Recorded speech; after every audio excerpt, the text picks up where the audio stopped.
Ladies and gentlemen, good evening and welcome to the venue in Dudley for Black Country White Collar Boxing. I'm Matt Windle, I'm the light flyweight Commonwealth champion, and I'm joined tonight by Jamie Cronin. Jamie, you excited for the fights that we've got coming today? Oh, I am indeed. It's been a while since I've been to one of these shows, and there's a lot of fighters' names that I recognise on there, so I'm looking forward to seeing some old friends. I've done a lot of rounds of sparring with quite a few of these fighters, so yeah, I'm definitely looking forward to it. Sounds like we're in for a top night. We also have joining us today Johnny Melfa as well, that's going to be jumping on commentary with us during the evening. Johnny boxes as a professional, boxed the who's of British boxers. He boxed the likes of Chris Eubank, Nigel Benn, Steve Collins, Nicky Piper, you name it, he boxed them, so he'll be joining us throughout the evening as well.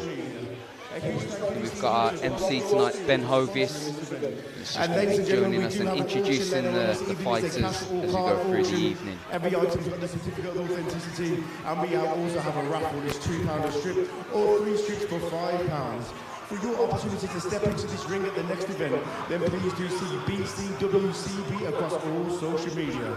Ladies and gentlemen, it is now time for the first boxing contest of the evening. If you can all first please welcome in the blue corner, Claudio Diakunu. Claudio Diakunu set to make his way into the blue corner,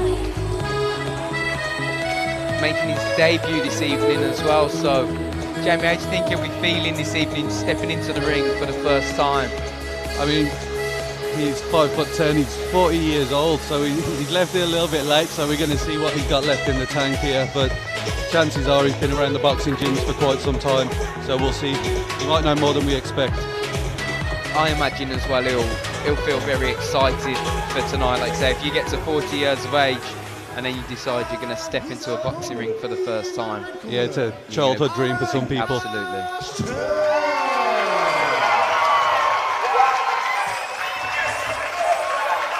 And his opponent, Aaron Ashton, will make his way to the red corner. Got some fans here at the venue in Dudley.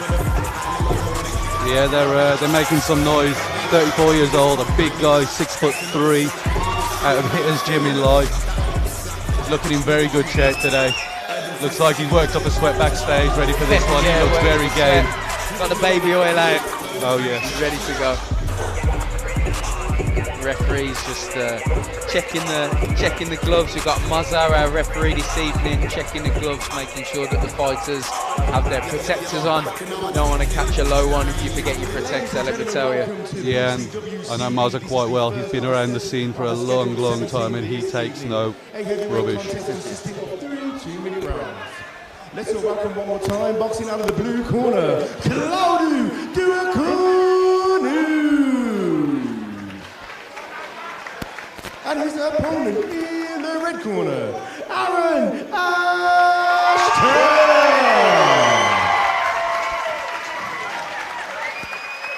So, a fairly quiet reception for Claudio.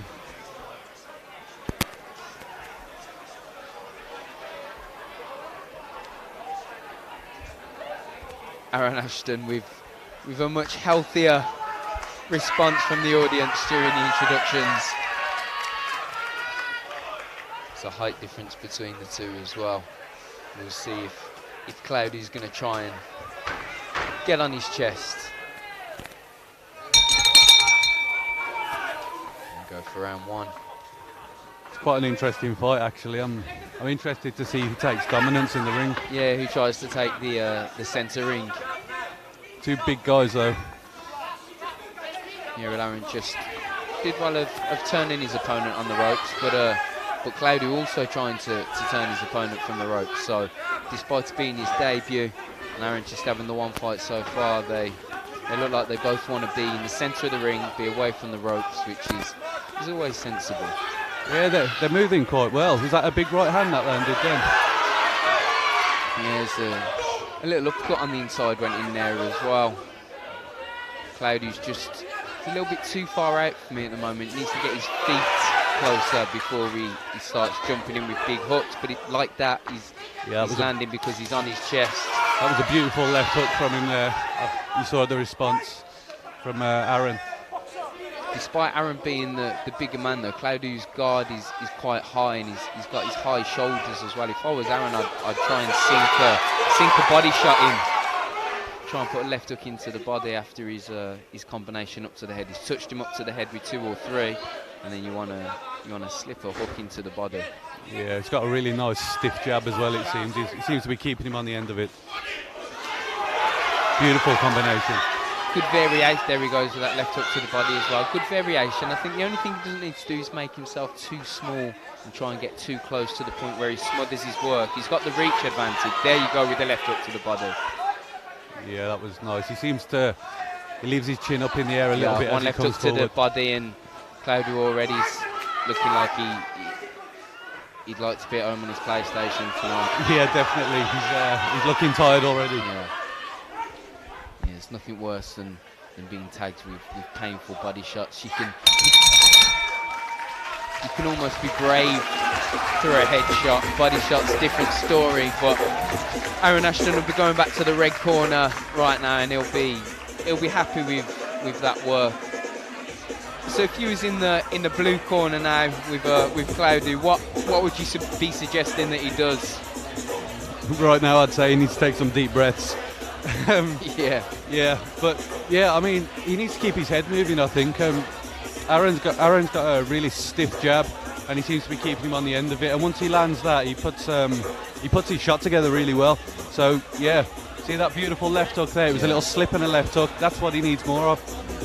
I think once he finishes punching as well, he then needs head movement as well. He throws his punches and then it becomes quite static. So I think he needs to throw his shots and then keep it moving. Little bend in the legs, move the head, whatever it may be.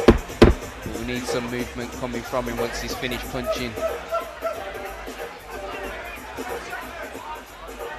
Here we are now getting ready for round 2. Claudio a little bit slow up off his stool. Not a good sign going into round 2. Yeah, we'll see what he can do this round, but it might be an early night's work.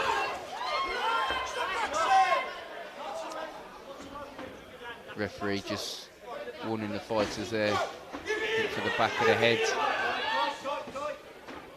Yeah, he's a dominant figure in the ring. So Claudio has got a nice high guard. That's where we say we just take it down to the body. Some good head movement there from Ashton. He looks very strong. He's sinking a lot of these shots very deep into the midsection. He looks a lot more relaxed, and Claudio doesn't want this. I think the referee's got heavy.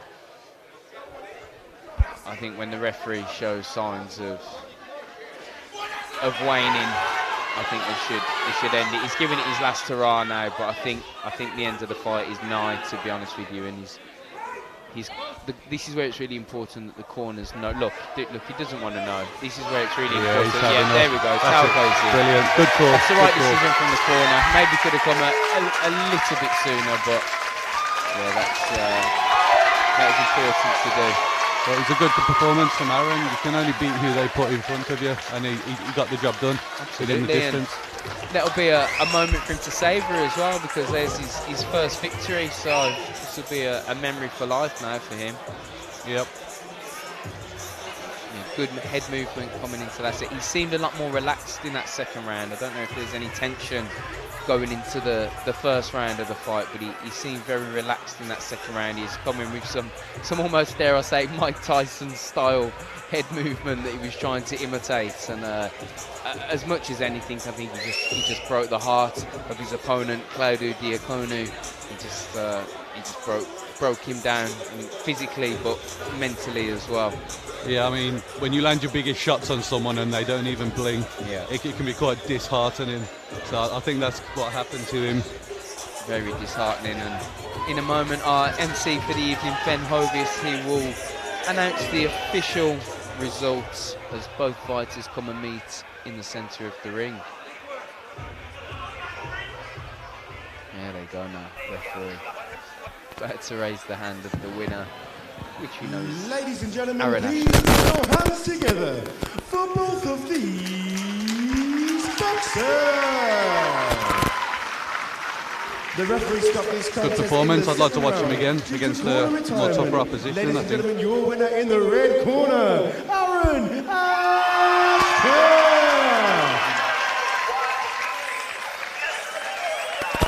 There you go, good win for Aaron Ashton. In his second fight, he'll enjoy that tonight. Probably wake up with a sore head in the morning, but it won't be from the punches. Yeah, Aaron's going to be off celebrating with the fans now. Friends and family are all there. Rightfully so as well. Looks like he's trained hard, so Yeah, he's just walked past the back of me. He actually looks terrifying up close.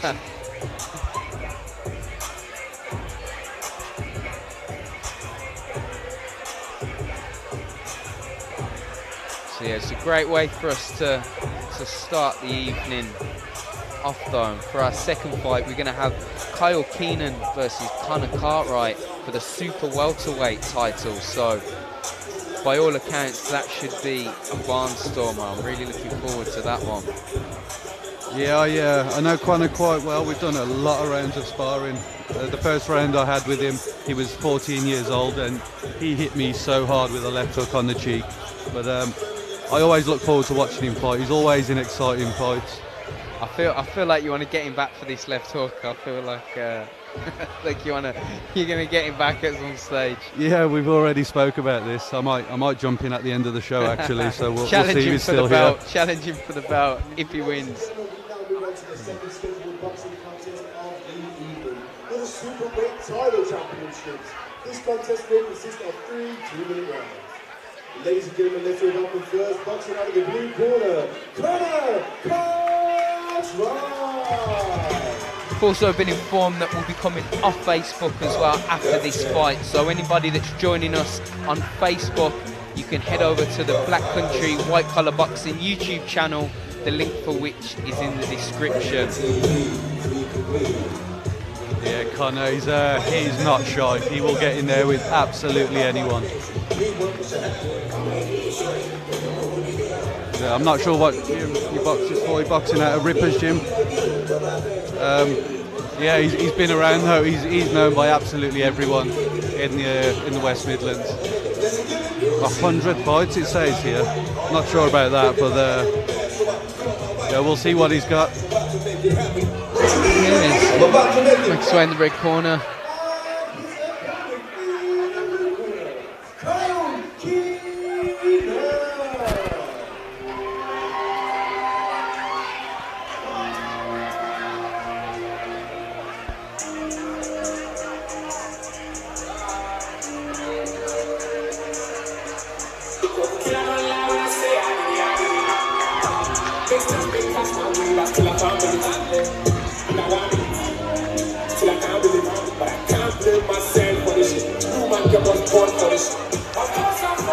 Both lads have won titles in the past as well, so this looks like it'll be a really interesting fight between two lads that have boxed previously on the scene, on the circuit. Yeah, he looks game, he looks confident, so I'm looking forward to a good fight here.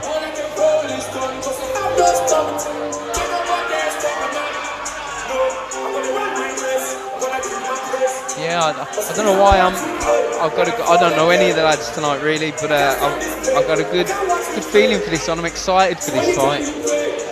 I'm going to call it now, fight of the night. Wow. Don't say that. You never know, guys. I've got 17 fights. Don't go anywhere. Keep watching. Yeah, what do they call it? The commentator's curse. Yeah, probably be a stinker now. BCWCB title, consisting of 4 2-minute rounds. Ladies and gentlemen, let's welcome one more time, boxing out of the red corner, Connor Cartwright. And his opponent in the blue corner, Kyle Keenan.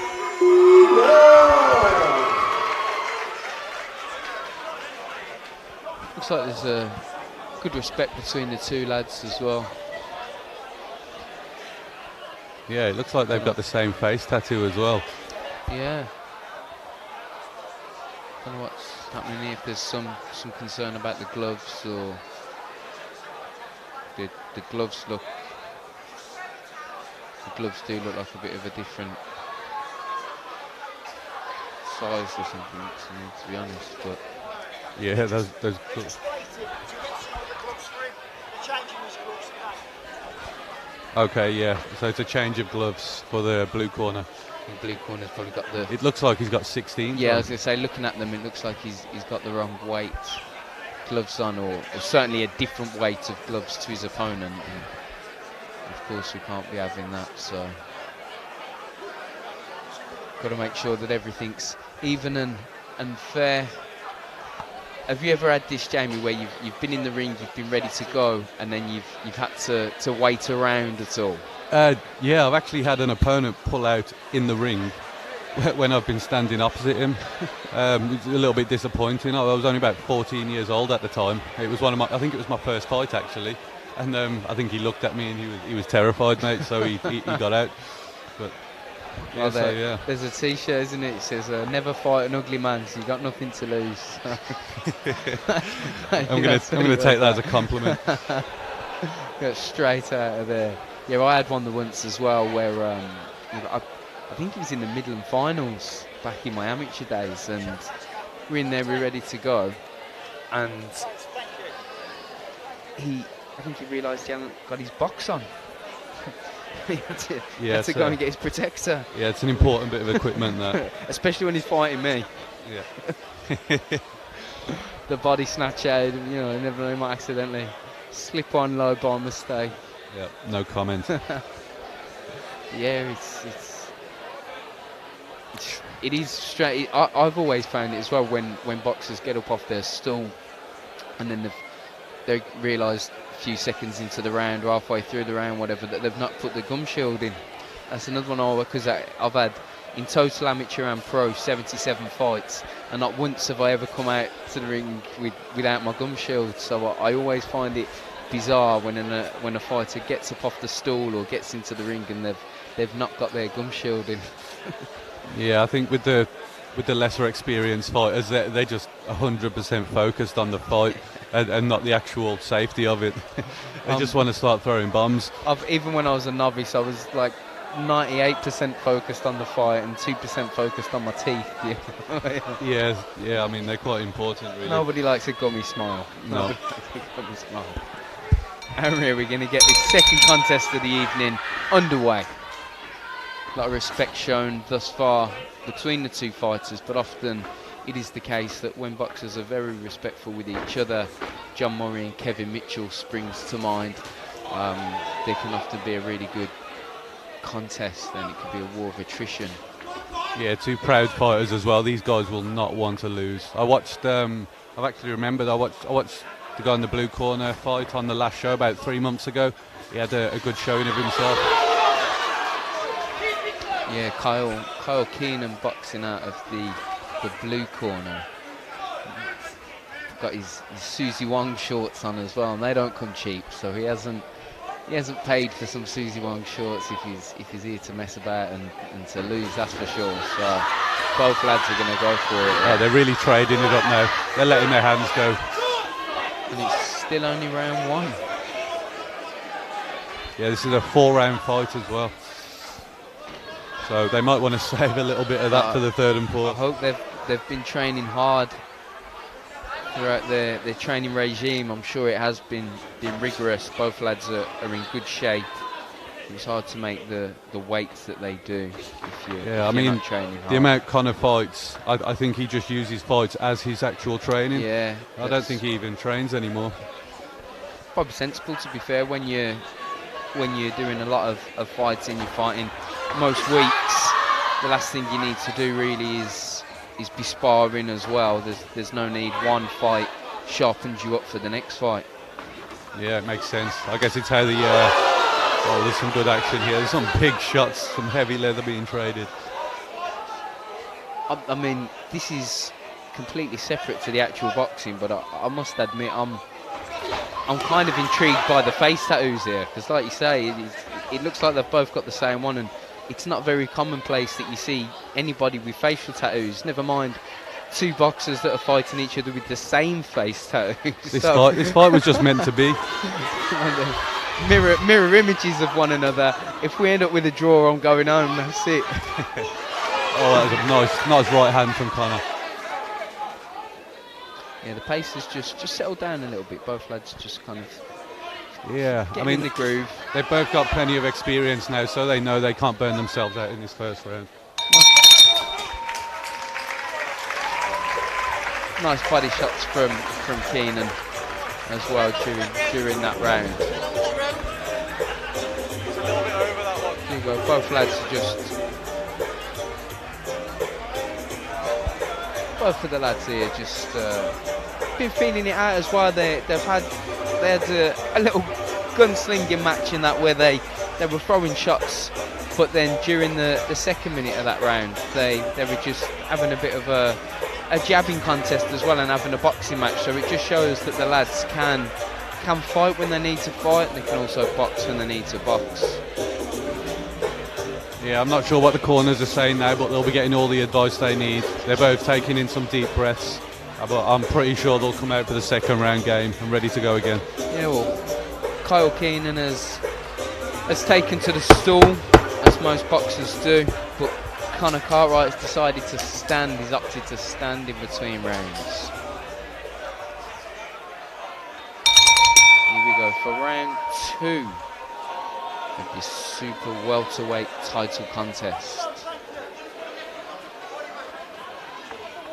Another sign of respect there before the round. I mean, I've got to be honest, at the start of each round, an opponent ever tries to touch my gloves, I just punch them in the face. Yeah, but, it makes sense. It's kind of nice to see in a way, but good left hook there from Keenan. Both lads, they really are kind of mirror images of one another. What I'd like to see from either and both men now is more feints. I'd like to see them feinting a lot more, pretending, dummying the punch, twitching, trying to make their opponent throw something, make a mistake, and then come back with counter shots. Yeah, they seem to have very similar styles and trying to do the same thing. Yeah, and that's why I feel that we need one of them now to do something a little bit different, and even something as marginal as a feint would be just that. Yeah, most definitely. Halfway through this round as well, round number 2, and it's certainly a slower pace than it was in round number 1. Every time they come together, they just seem to trade leather. It's Keenan there we go with some feinting. It's Keenan that's instigating the attacks, and he's trying to throw shots to the body as well, right on cue. He throws some.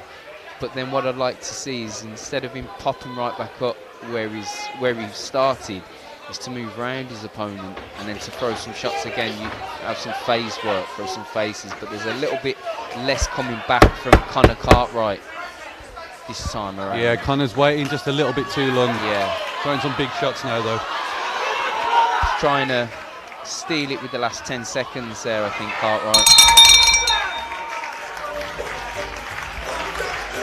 It's a good round though, it's interesting. It's got a little bit of everything. If you like the all action gun shootout, so we had that in the first round, but that one a bit more of a boxing contest, a bit more of a boxing match in the second round.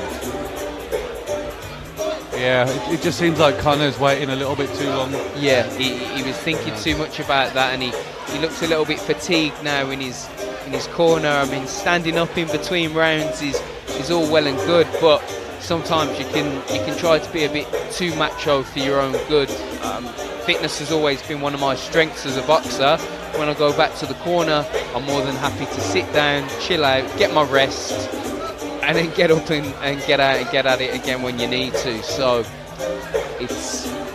I don't know, I think it may have been a good tactic for Connor. Yeah, Connor just gave me a little wink anyway, so I know he's okay.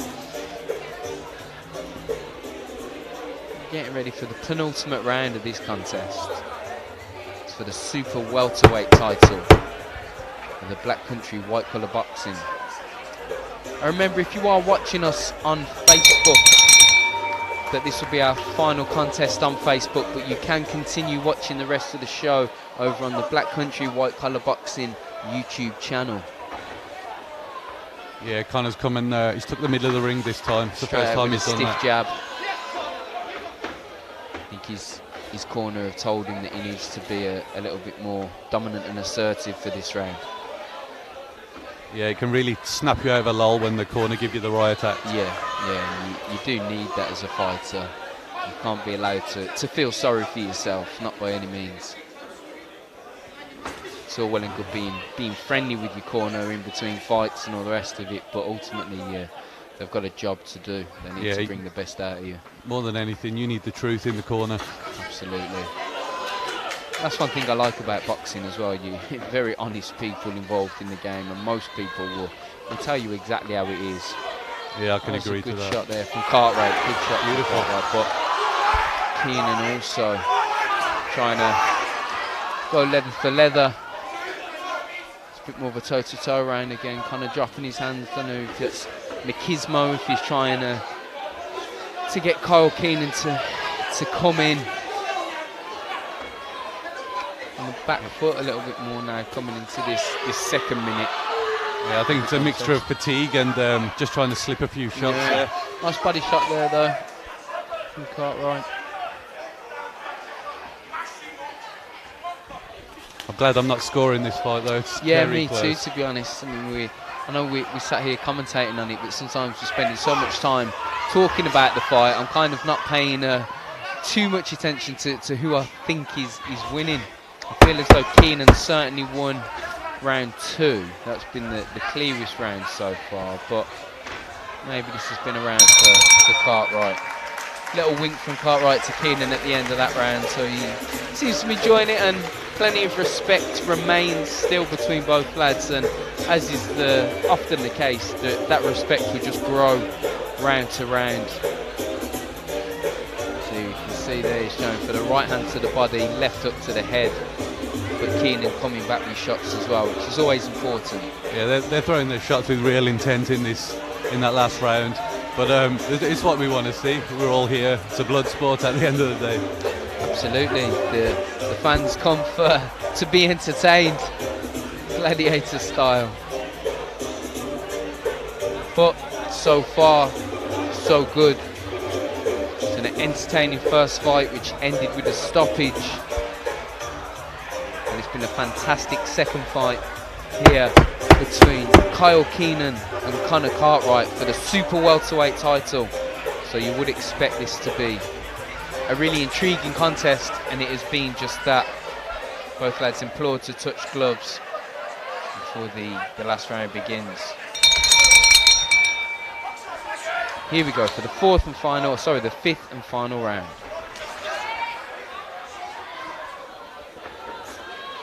It's a close fight.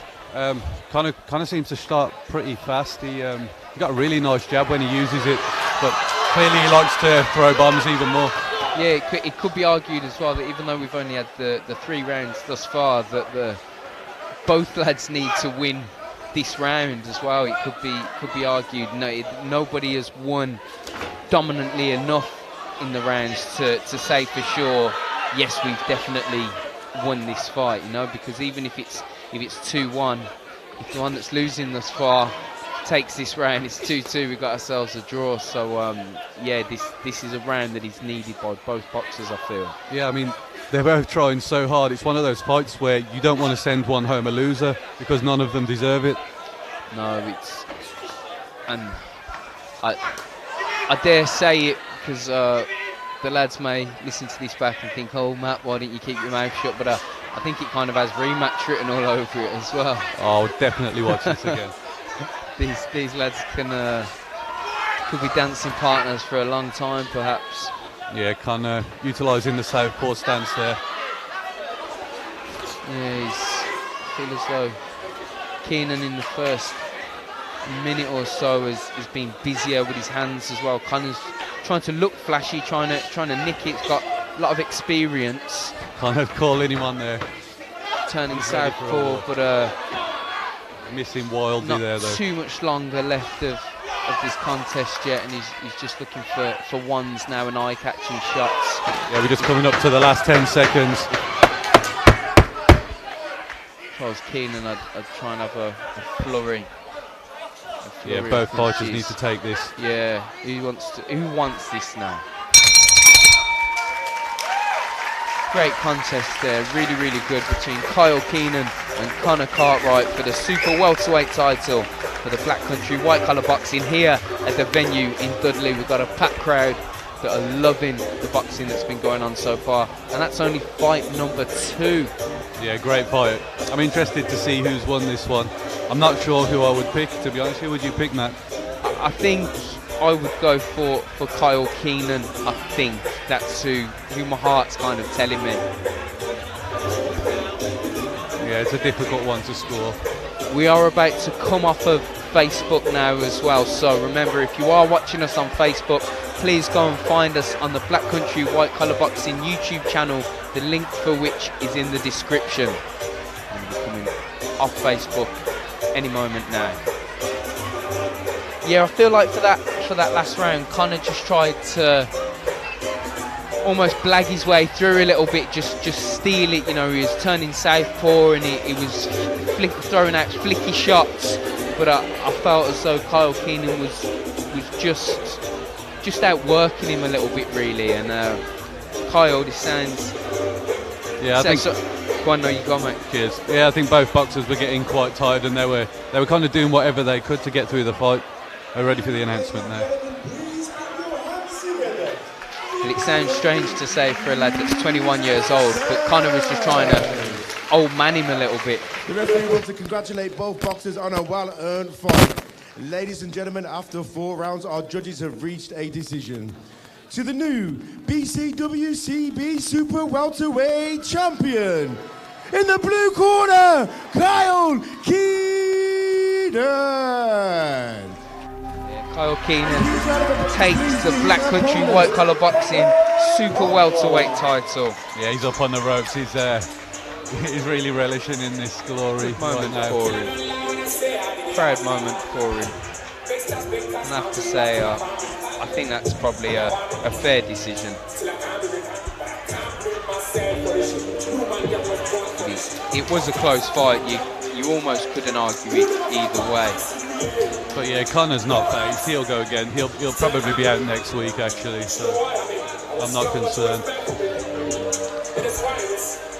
Yeah, and as you've mentioned, you could definitely watch those two fight again in the future. I'd like to know what their tactics would be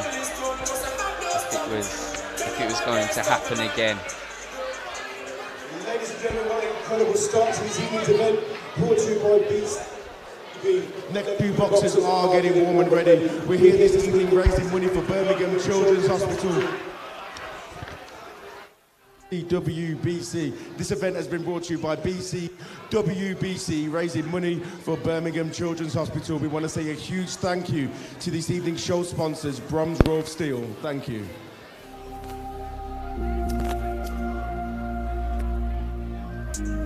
Contest number 3 is going to be Nathan Gritter Griffiths, and he's taking on Jared Gill. This will be a charity contest, this one. If you are just joining us, welcome to the venue in Dudley. I'm Matt Windle, light flyweight Commonwealth champion, and I'm joined by my partner Jamie Cronin, who's talking us through the fights tonight. We've had 2 cracking fights thus far. We've got a 3rd one coming up. Yeah, I don't actually know any of these fighters, so yeah, I'll be watching on and commentating as I can. Of the evening. If you can all first please welcome, boxing out of the blue corner, Jared Gill. Yeah, I've been given the rundown on most of these fighters, but Jared Gill is one that I haven't been given any information on at all, so he's very much an unknown quantity as he steps into the ring now.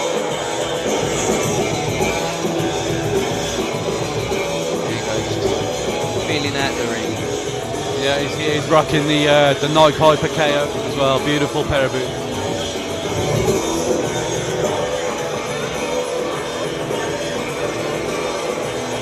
I'm a bit OCD. I used to really hate it with my gloves when I was in a different corner to my kit. Yeah, I get that. For my last fight, I was boxing in blue, and they put me in the red corner. But they come up to me and they say, what kind of gloves do you want, red or blue? I said, blue, please. I wanted it matching my kit. Terrible, absolutely shocking. In the red corner, Nathan Greta.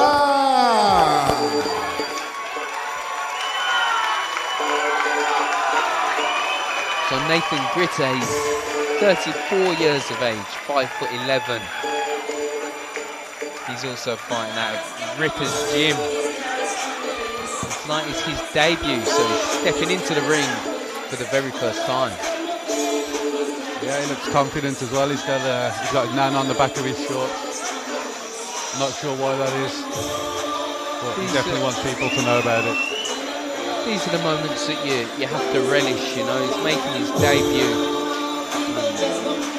The first time he's walking into the ring, it's a special moment and a box tick on the bucket list for many a man and woman. Let's all welcome one more time, boxing out of the blue corner, Jared Dean! And his opponent in the red corner, Nathan Greta!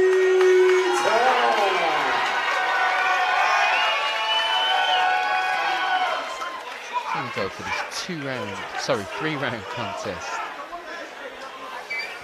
I might put the commentator's curse on it there. If there's a stoppage coming, it might be in the second.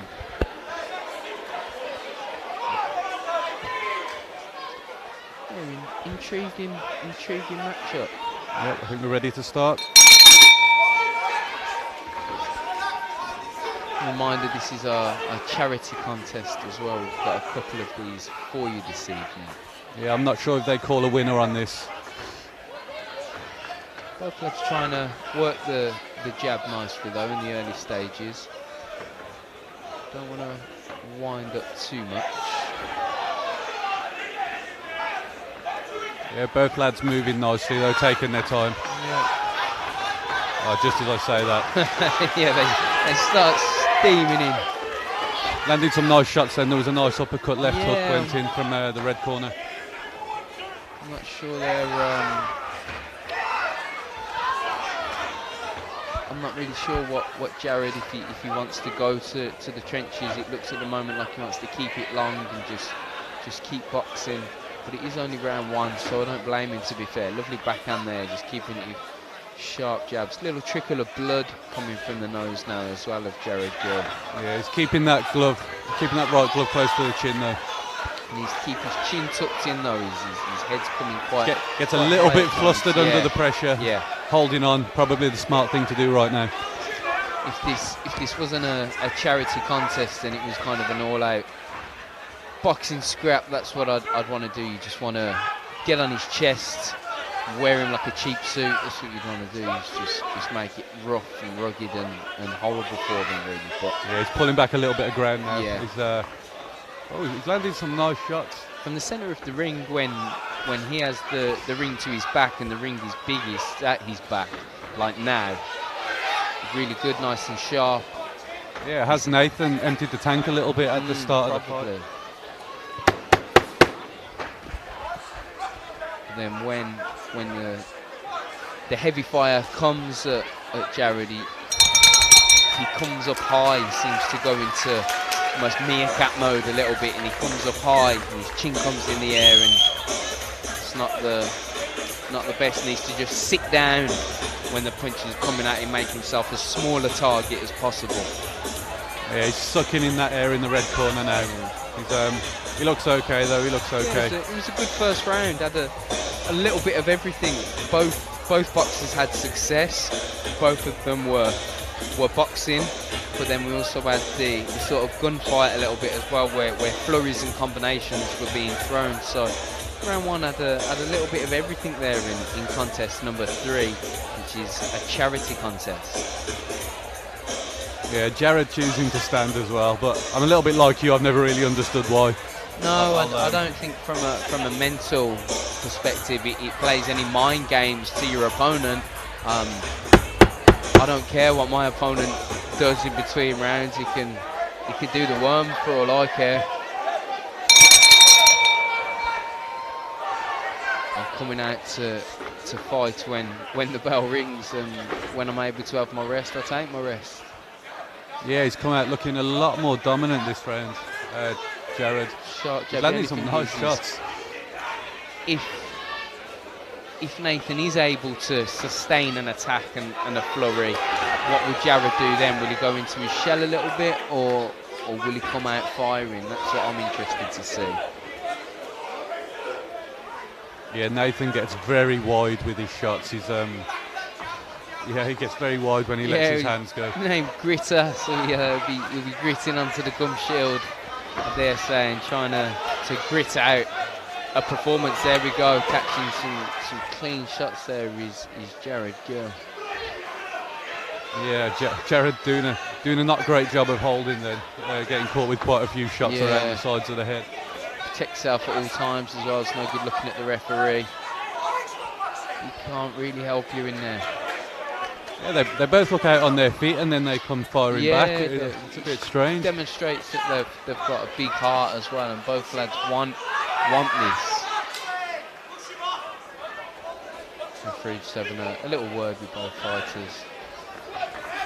It's not like any charity match I've ever seen. I want to know what the charity is. maybe if there is a winner, the money goes to their charity of choice, which is what they're fighting for. It's a great concept, actually. I think they should bring that in. Yeah. Full of these great ideas, right? Full of them. Yeah, but both are looking a little bit more lethargic and slower now, which I think out of the two, that suits Jared.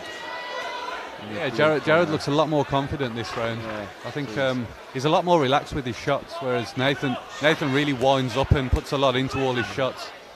He's trying to do the right thing as well as his Gill. He's trying to get behind the jab and make it snappy, have correct form and technique. So fatigue is kind of getting the better of both men at the moment, but you can tell that he's trying to box to instruction, and he's trying to box technically well.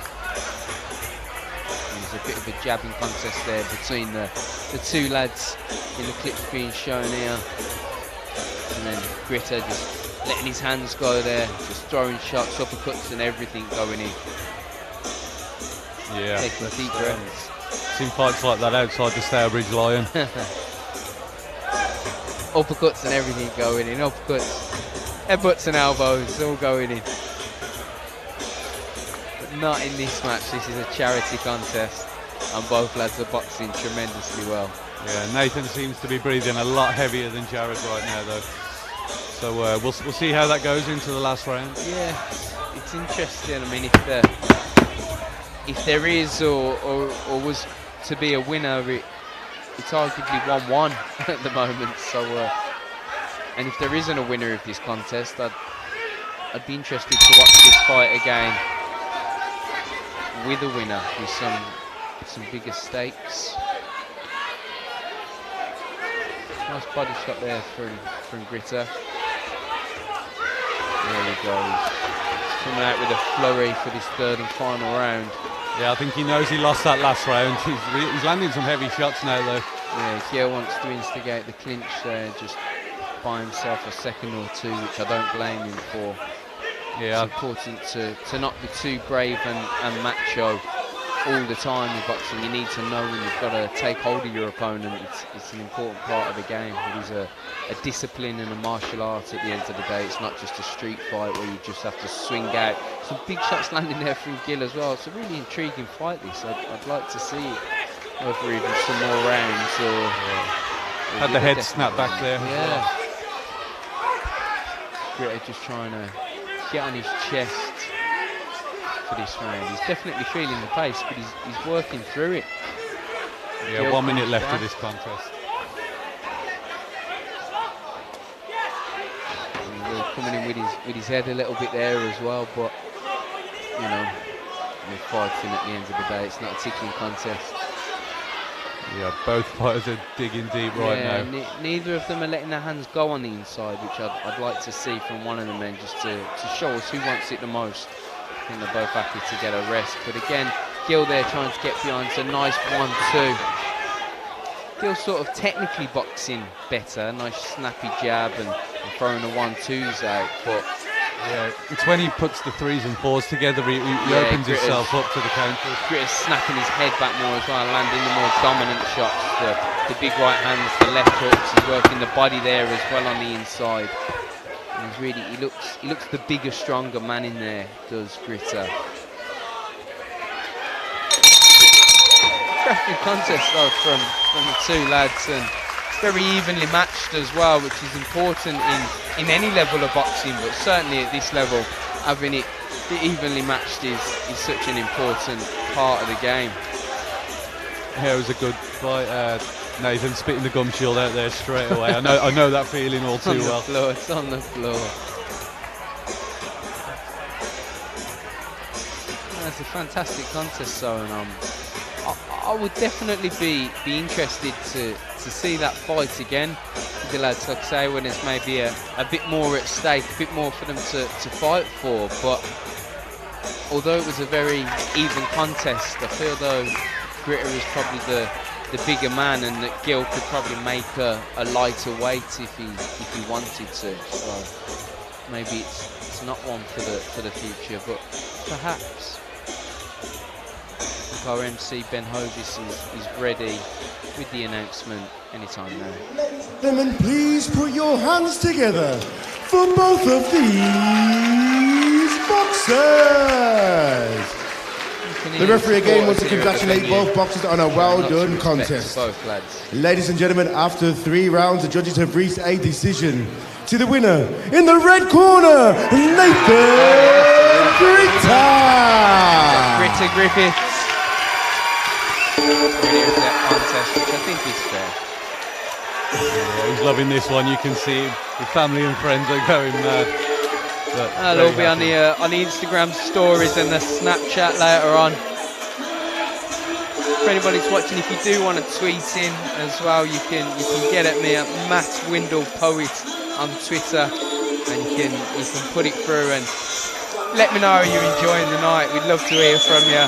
If you want a shout out as well, we'll give you a shout out. So get on the old Twitter, let us know what you've enjoyed about the night so far, what your favourite fight is so far, or which fight you're looking forward to the most.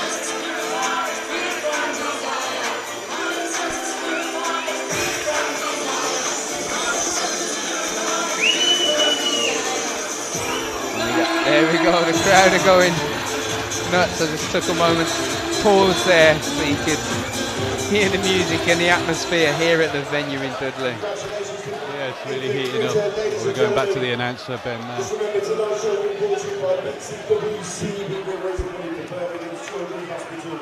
got a raffle there on this evening. Auction, we've got a punch machine in the corner. Ladies and gentlemen, we need to change, feel free to go to the bar. Folks, it is now time for the full scheduled boxing contest of the evening. In the super middleweight division, consisting of 3 2-minute rounds. Let's go around the first boxing out of the blue corner. Albion Dudley! Green. Big CD, that's Mike.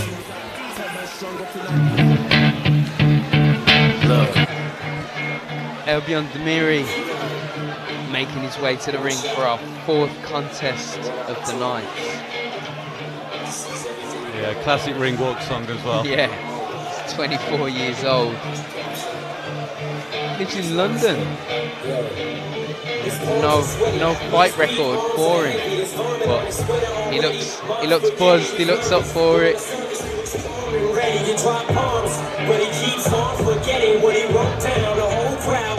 Yeah, he's got a really angry look about his face. Yeah, he's got his name on his t-shirt and everything as well, so he's on it.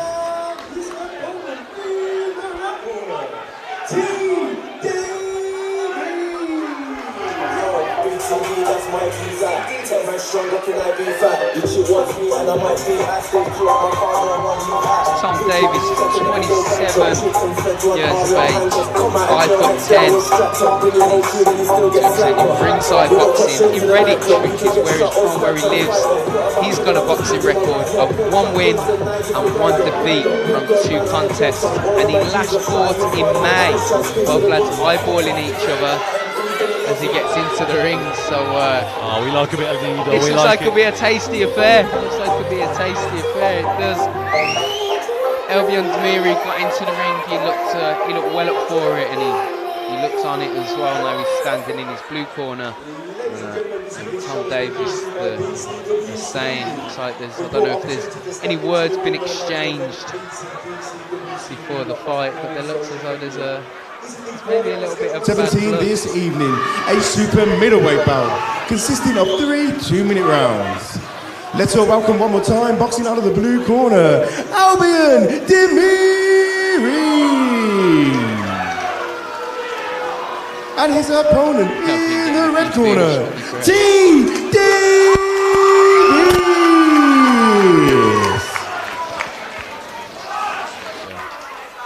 Tom Davis with the more support here. Albion the taller man, Tom Davis 5'10".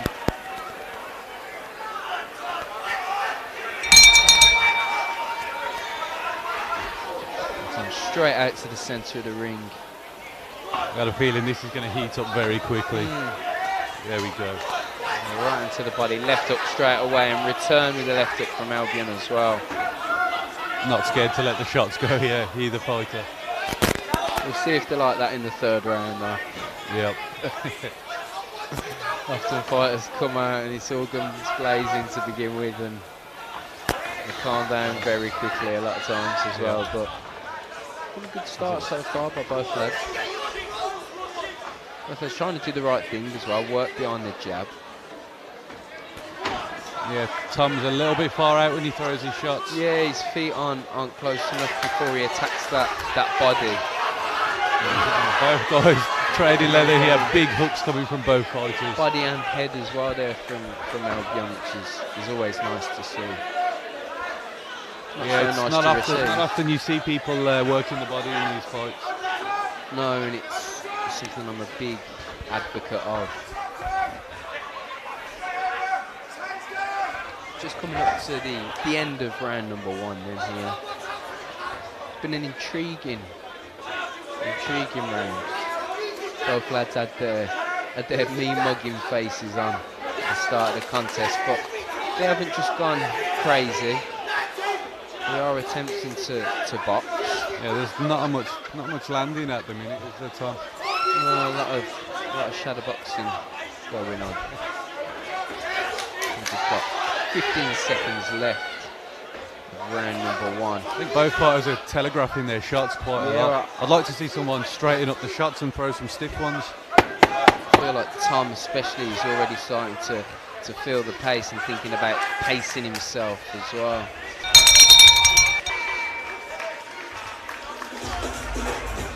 It's an interesting round though. This could be a battle of fitness. It could be who wants it the more and who's trained the hardest, who's the most prepared to go the distance. That's what this could be. And yet another contest where we have one fighter sitting down and another fighter standing up. It's not very often that we see that, and we've seen it in almost every fight so far tonight, which is an interesting tactic. I've not been keeping tabs on who's won and who's lost from those that have stood and sat. It'd be interesting to find out. Yeah. But I mean, between rounds, I can't wait to get back to the chair. If I was either corner, I think I'd be the happiest corner if I was in the corner of Albion for that first round. I think but it was a close and intriguing round. But Yeah, I kind of like the body language from Albion the most in that round. If he was my A little bit fighter. slow getting this round started. I think some water in the corner as well on the canvas. It's important to get rid of that long, be slippy for the fighters. Good jab there straight away from Tom Davis as well. Come out, it's nice right hand to the body, left hook to the head, off the back of a jab. Everything starts with that jab though. It's the most important textbook punch in boxing. Albion going for a left hook to the body, attacking Tom's body there. So you want to be hoping that he's been doing his groundwork, his ab work. But judging by the the puffs that he's just given out. I'm not 100% sure, but he has been. Yeah, he threw a big combination there. And seemed to leave his feet behind. And so very often the head or the heart and the fists are saying yes.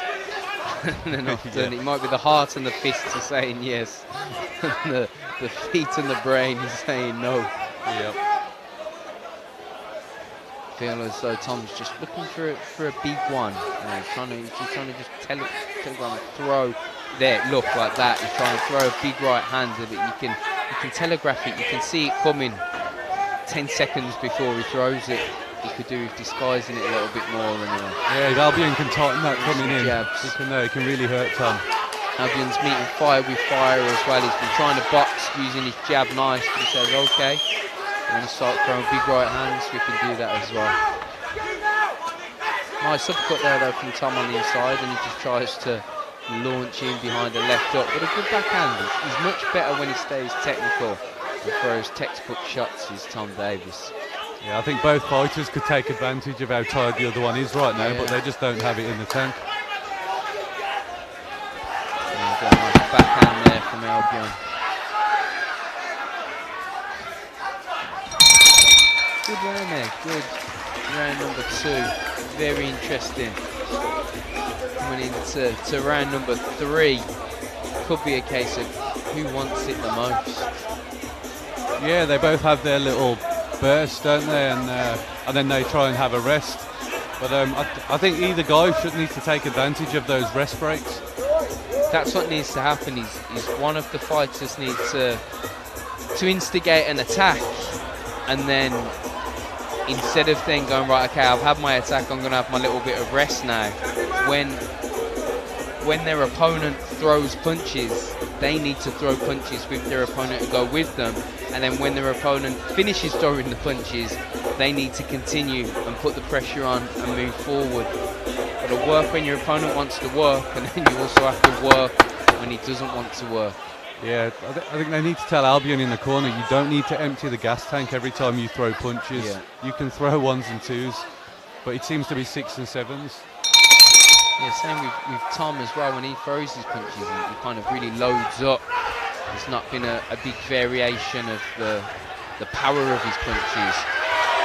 A little bit of a slip there.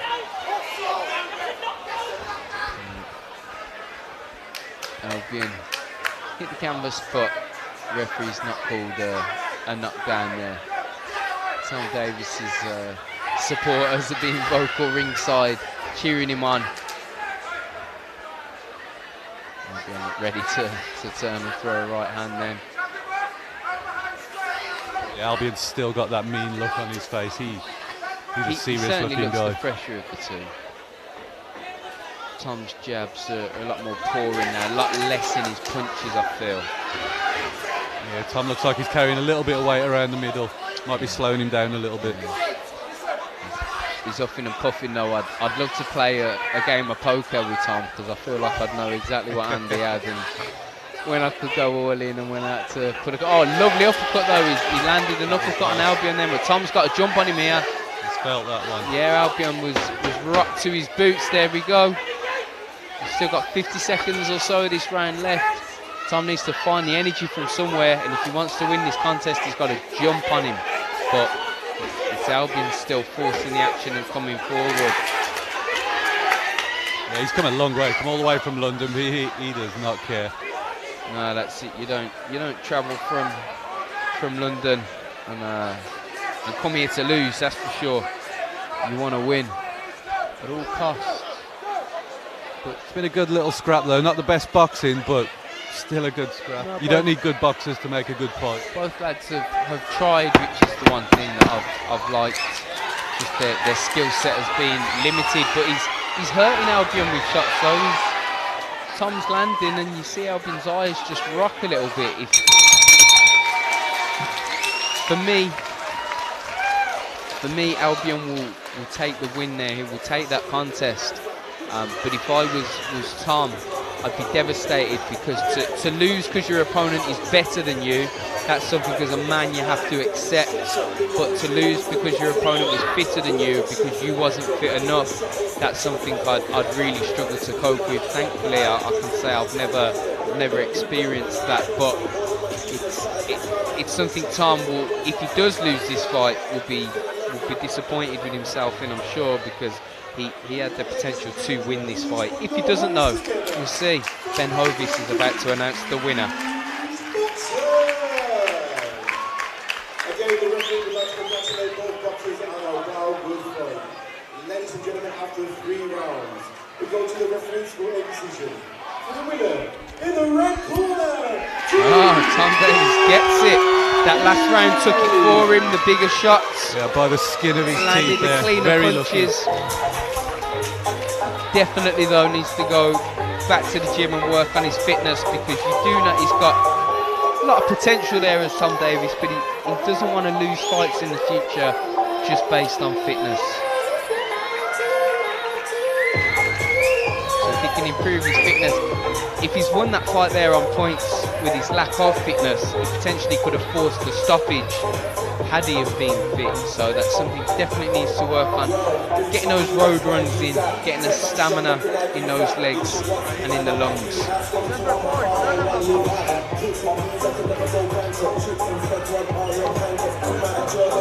Getting through these fights, so I'm really enjoying it, and I'm glad everybody watching at home. I hope that you're having a fantastic evening watching this. Thank you for joining us. Craig Dance against Ryan Cartwright is the next contest. Yeah, we got Ryan Cartwright versus Craig Downs. Now it's the Craig Downs I know. He's a very good boxer, former amateur fighter. Yeah, he really can fight. I think they're about 11 stone, something like that. Well, the one thing I've been very impressed with so far tonight is how evenly matched the contests are. So if it's anything to go by with what we've seen so far, it'll be another interesting matchup. I don't know a great deal about either of these two fighters. They've gone under the radar. Yeah, well, luckily for you, I know both of them. We've got Ryan Cartwright is actually Conor Cartwright's older brother. Okay, makes sense. Yeah, got a very hard right hand. Does he box anything like him? He's got the same fighting spirit, I'll give him that. Yeah, maybe not quite as skilled, but quite a big puncher, I would say. Craig is a little bit slicker, he's quite tight and compact, but also another very good fighter. I don't think he's been very active of late though, so I'm not sure what he's got left. It's often the way you find that in boxing. You get kind of silky smooth, slick boxers that maybe don't always generate and carry the knockout power, and then you get some lads that can potentially be more limited in their technical boxing ability, a la Deontay Wilder, and they just carry freakish knockout power. And then you get people that are slick, skillful and powerful, and that's how they go on to become Prince Nassim Hamed. So if you're ticking all those boxes, you're doing okay, but for most of us, you're lucky if you tick even one of those boxes, either slick and skillful or powerful.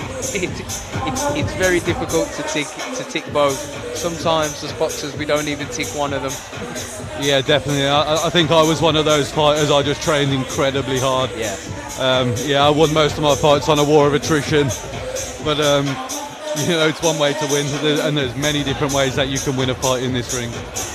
I remember my old amateur coach saying to me very early on, he said, because you always fight lads that are taller than you, they could get through on 70-80% and win a fight just through being slick, skillful, catching the judge's eye with the eye-catching punches. He said, you're going to have to be 100% every fight just to stand a chance of winning. And I think him saying that to me kind of 16, 17 years ago just drummed into my head, even the fact that I'm still talking about it now. They're brilliant words of advice. I made sure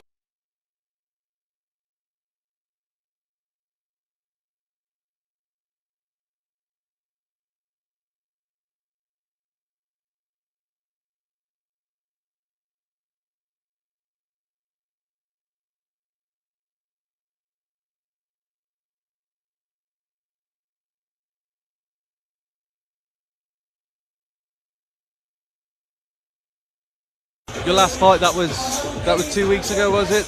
2 weeks ago tonight, yeah. So I'm a lot chubbier this evening than I was 2 weeks ago. I'll tell you that. I can't tell, Tom. I can't tell.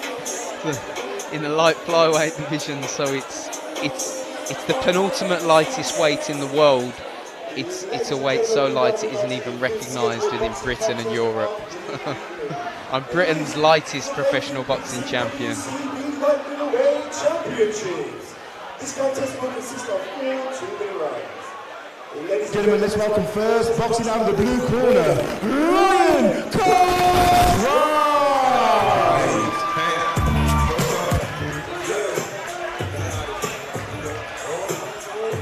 There's another fighter, not much lacking in confidence. He very similar to his brother. He's had a lot of fights, a lot of tough fights as well. But he's a few years older. We'll see. But he looks like he's enjoying the ring walk. Another serious-looking guy. Got the same team behind him as well as Connor. Yeah, he's going to enjoy that ring walk. He's got a bit of Tupac, all eyes on me. All eyes are on him right now as he makes his way into the ring.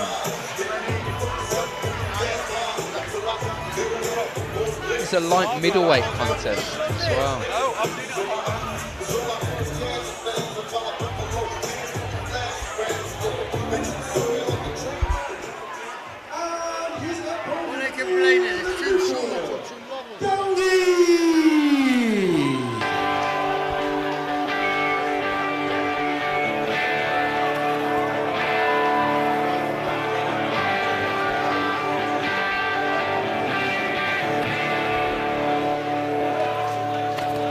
Craig, he's been around the scene for a long time. Yeah, he looks unfazed. He looks almost like it's another day in the office. He winks over at his opponent as well. Full calm, collected. He's got very nice balance, very nice footwork, Craig has. So let's see what kind of shape he's in tonight.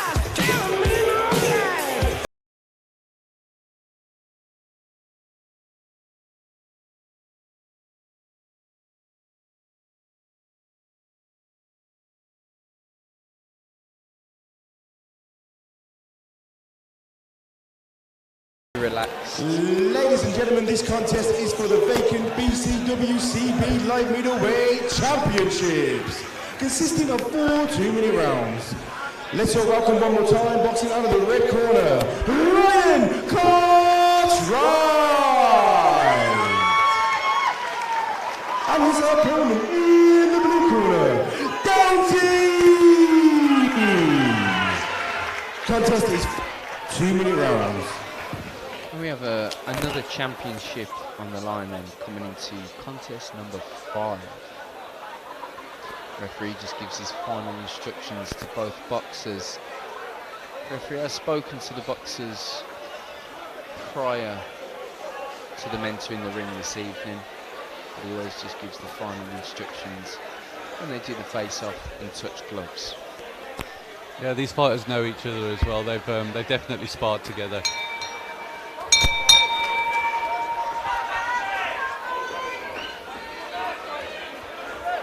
Yeah, Craig's come out. He's started to put the pressure on. He's putting very nice, fast combinations together. Nice combinations. And got that nice footwork, nice balance. Changes the angle as well. He threw his shots, and then instead of just coming straight back out in a line so that he finishes where he began, he instead comes around his opponent, which means his opponent better have good feet. Oh, nice right hand shot there from the blue corner. Oh, and again, Craig is landing that right hand. He's finding a home for it. Yeah, he's definitely getting the better of these exchanges early on in the fight. I think Ryan needs to let that right hand grow, because he's got a hell of a bomb in that right hand. That's what he's trying to do, definitely, but he's not disguising it with anything at the moment. He's just trying to throw a big right hand, and he could probably do with trying to land his jab first, open that door. And then when the door's open, put the big right hand in. Yeah, Craig's a thinking fighter as well, so just Just some feints with the eyes from Ryan would have Craig's head going crazy. Big There shot you from go. Ryan. Centre-back. There's that right hand I Yeah. told you about. He's just calling him on as well. I'd have liked to have seen him stay on the floor, to be honest with you. He let the referee get to 7 before he stands up. Is he all right? Referee's going to allow it to continue, but I don't think it's. I'm not sure this is going to see the end of the first round. Yeah, there's a look of concern on Craig's face Yeah. now. And what's Cartwright going to do here? Oh, he's looking for that right hand again. Here we go. Down Slip, she I goes, think. down again,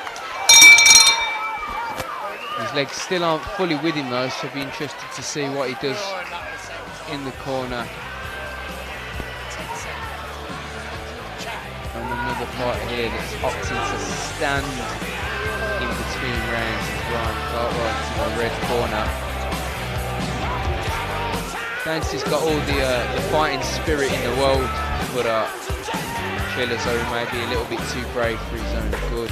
Yeah, Craig was doing so well at the start of the round, but he had that nice balance, that nice footwork I was talking about. But Ryan's got that freakish wild sort of power in his right hand.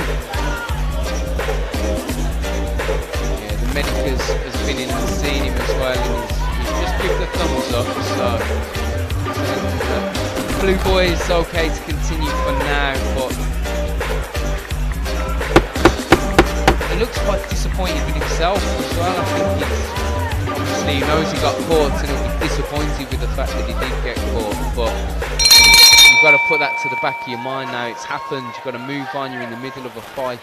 Yeah, also, I don't think they score them 10-8 rounds in these 3-round fights, so he'll be okay. It'll just be a 10-9 round for him, so he can still come back. He just needs to obviously hope that he's recovered, he's got his legs back and his head clear, but he can't beat himself up too much over that knockdown. He's got an opponent either side of the ring in front of him that's just trying to do that, so you don't want to be beating yourself up mentally as well. You just want to be in the moment, very much in the present. There we go, he landed a good right hand of his own.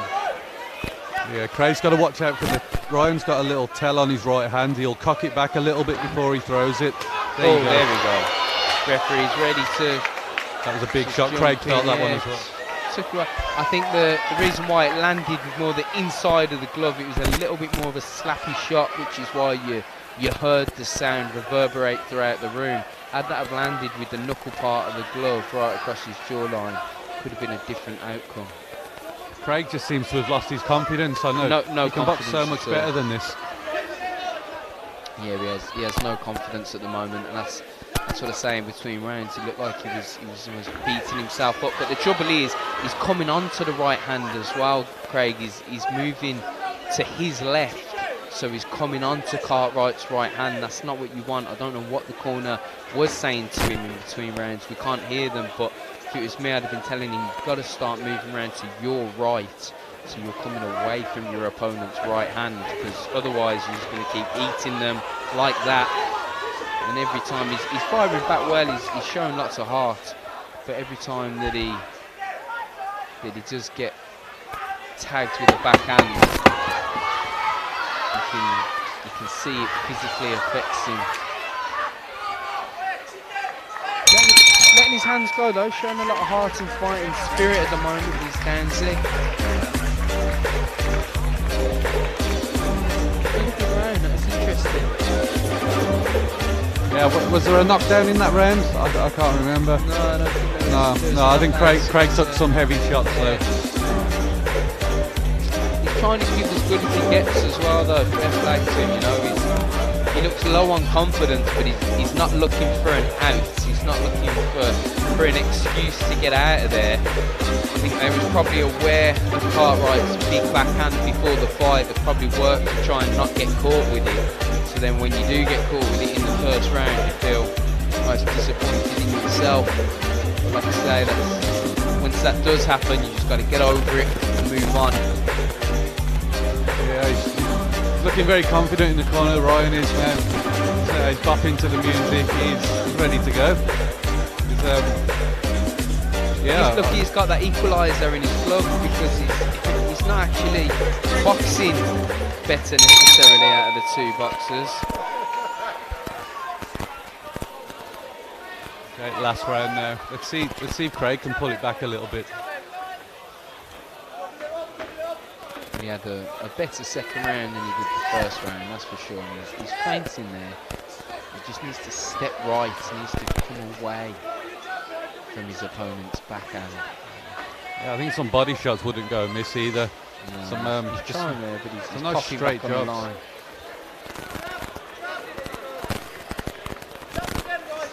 So he's coming onto that backhand yet again and landing his own though. Still got a sharp jab. His legs definitely recovered from where they were at in the first round, that's for sure. Yeah, it's whether it's soon enough though, whether he's got enough time to pull this fight back. Yeah, I'm not sure. That's a feinting though, good they're trying to keep their opponent guessing. You'll hear me talking about the feints a lot tonight. Took another big right hand there. Yeah. Ryan can't seem to miss with that shot.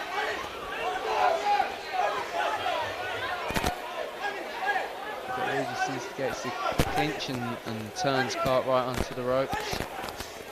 Good tactics, and he's letting his hands go. It just doesn't look as though he carries the power to affect Cartwright at all though. It doesn't look like he can do anything to put a dent in him. And again, I know from experience, if you can't dent your opponent, it's very difficult. It's an uphill battle, like sprinting uphill into the wind.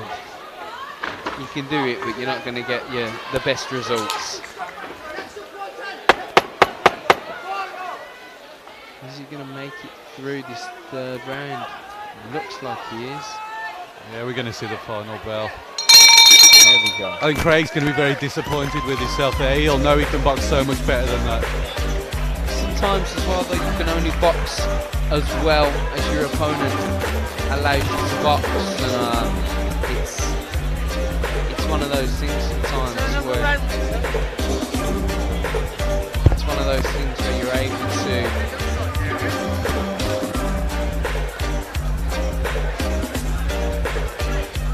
box, able to box as good as your opponent lets you sometimes. That's the trouble, and that again is a frustrating thing when you know you can do better, but sometimes your style just doesn't gel.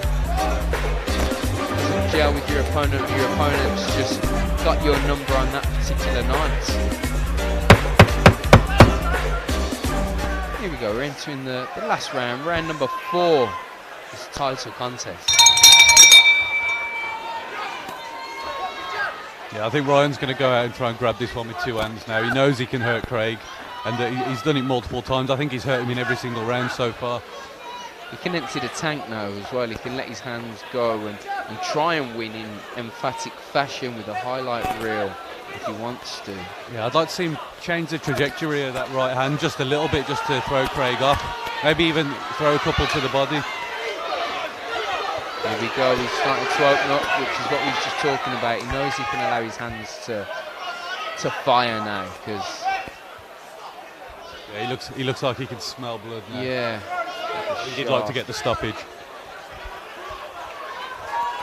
Blue corner just wanting to touch gloves there. I'm never a big fan of that myself. Lovely backhand from him though. Alright, ate it, but I don't want to be eating them too often. And again, catch a lovely backhand. This Cartwright right in the kisser. Yeah, Craig's doing a good job of smothering Ryan's work as well after he's let his hands go. He's landing his shots and he's smothering Ryan up. He's trying more of the same. He's just let his hands go on the inside there if he can as well though. I think he knows he's behind at this point. He's going for it. Nobody can question his heart, that's for sure. If he didn't have a big heart on him, he wouldn't have even got up in the first round. He'd have stayed down, said, yeah, not tonight, no thank you. Yeah, no one comes out of Ripper's gym with a weak heart. No, you can see that. And we're just coming into the final 10 seconds this fourth and final round of a title contest. Both lads now leaving it all in the ring, letting loose. Some lovely shots from Craig. Ironically, that was Craig's best round. The more rounds went on, the better he boxed. Yeah, I mean, the first 30 seconds of the fight, he looked really quick and sharp, but I think he lost his confidence. Confidence got knocked when he took that big right hand. He seems to be getting back towards the end of the fight now. The confidence grew with each round a little bit more, but of course he was a little bit wary of what was coming back. He had to be, that was sensible. If he wasn't wary of what was coming back, he arguably could have got knocked out.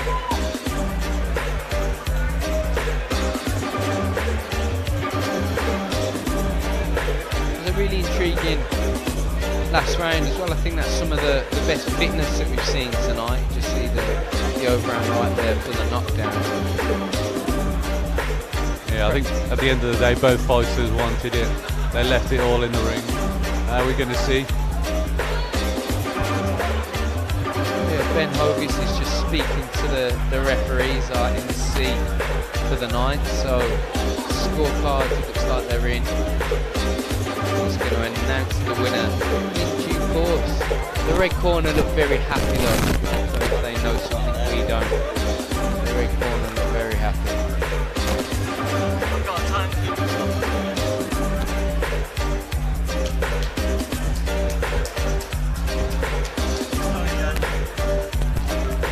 Boxers have just been called to the centre of the ring, so IMC Ben Hovis can announce. Please put your hands together for both of these boxers. Again, the referee wants to congratulate both boxers on a very tough fight. Ladies and gentlemen, after 4 rounds, the judges have reached a decision. And the new BCWCB light middleweight champion, in the red corner, There we go. I think the right call was made. I think Ryan will be very happy with that. Ryan Cartwright taking the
next we've got a cruiserweight contest. We've got Tom Hickey in the blue corner, and we've got Zach Mahmood in the red corner. I can't give you any information on this fight. I don't actually know any of the fighters, so we're going to have to wait and see. Ladies and gentlemen, we now move on to the sixth scheduled boxing contest of the evening.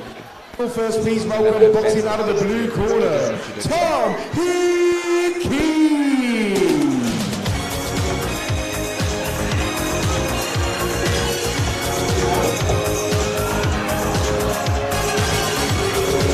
Not heard very much on the way to the ring, but as long as he's enjoying himself, who cares?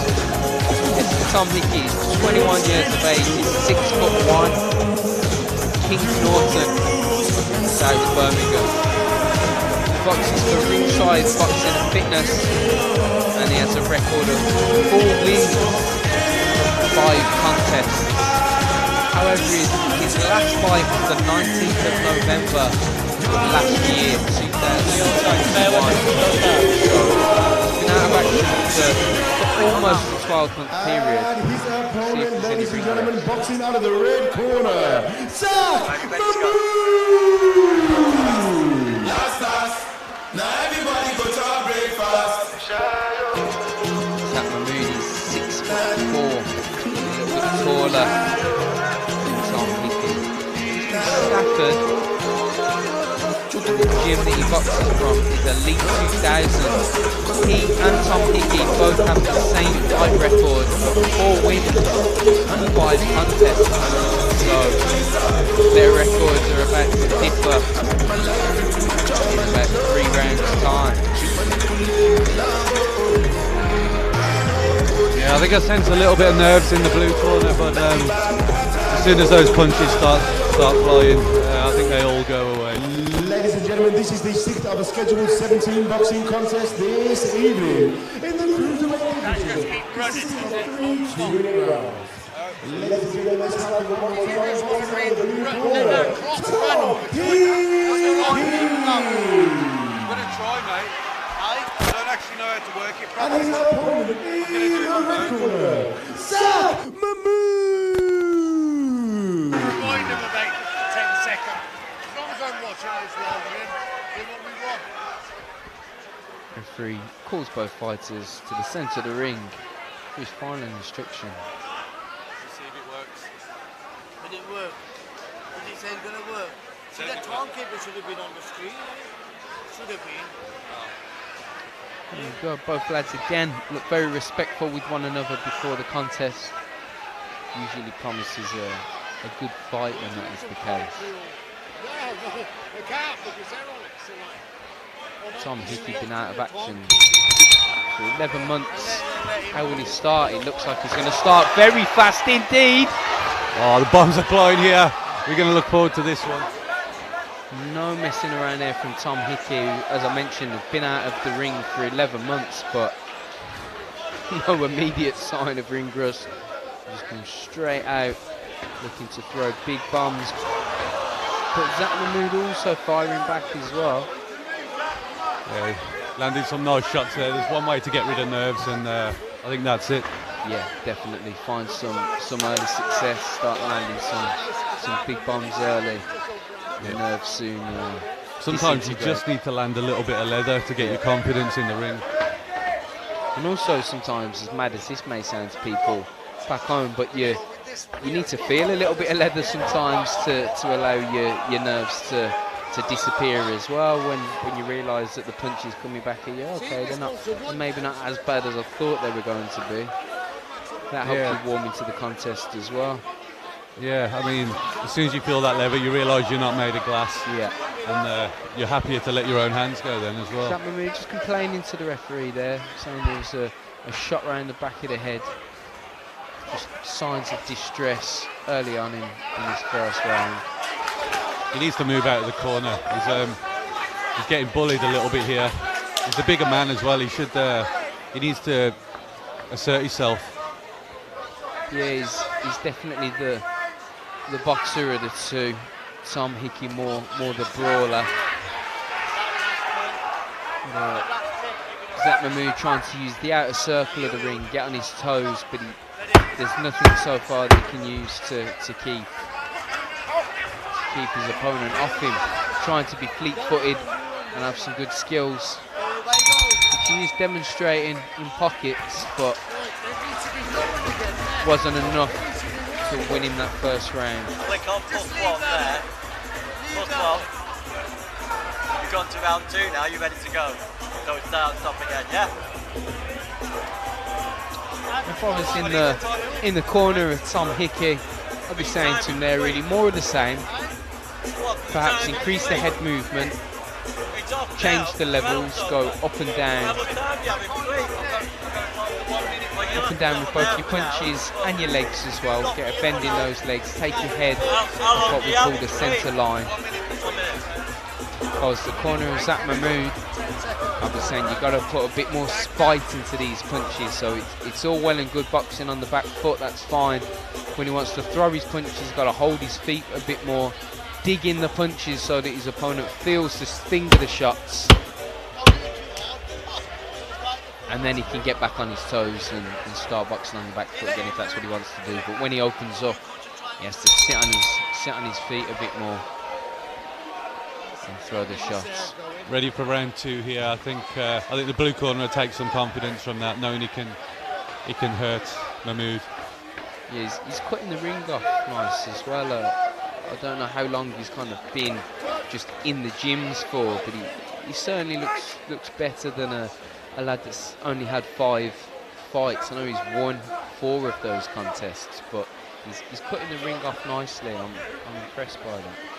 I mean, some of these guys, though, they've been in the gym sparring everyone for years before they actually fight. I think I was one of those fighters myself. I'd been boxing for about 2.5 years before I had my first fight.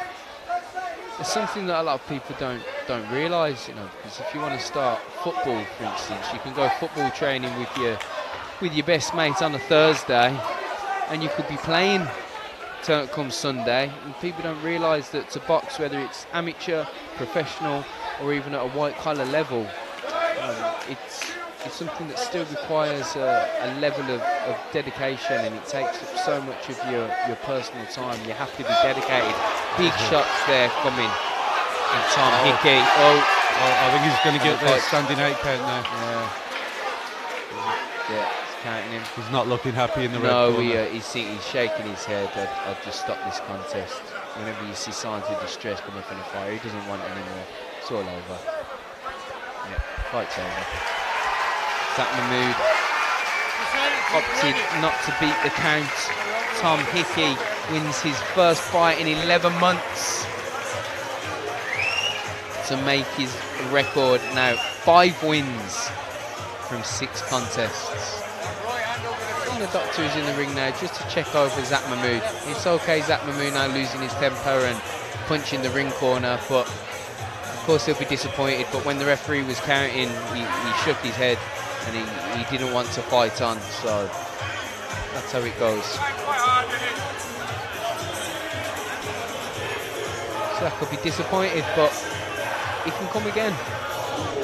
He just fought a better opponent on the night, and that's the risk that we take as boxers when we step into the ring. You know that somebody could be better than you, could punch harder than you. It's important not to get too disheartened, and if you've got a passion for the sport. Yeah, the doctors are just having a look at him now, so I'm sure he's fine.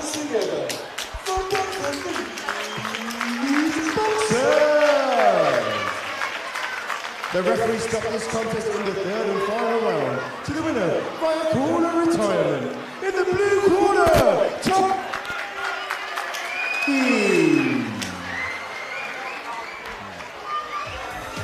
Tom Hickey there. A knockout victory for a TKO. That was the 6th and a scheduled 17 boxing contests this evening. We've still got a lot more boxing to do.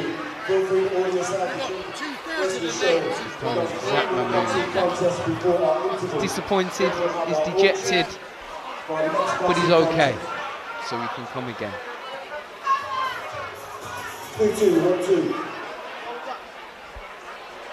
Fight number 7, it's going to be Dave Hill versus Keelan Merry. And we've got our And that's a charity contest as well, but we've already saw from one of our charity contests earlier, that's been just as good as any of the other fights.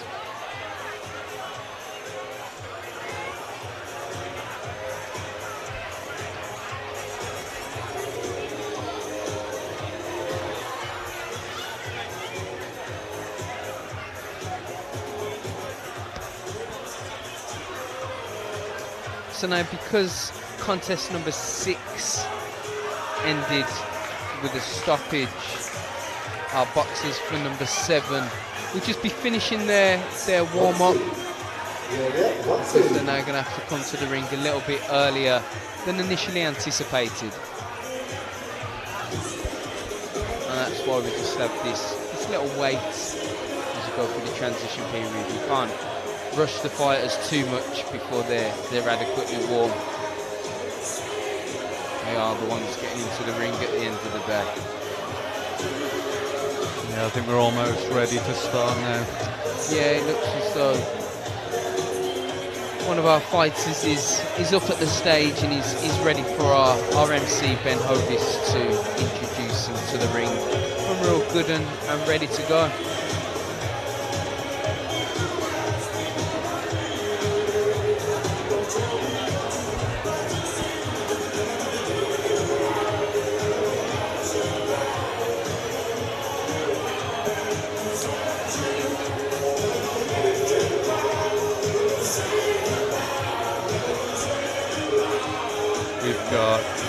Dave Hill, aka Pugsley, and he is 40 years old, 5'8", and this is his 4th contest.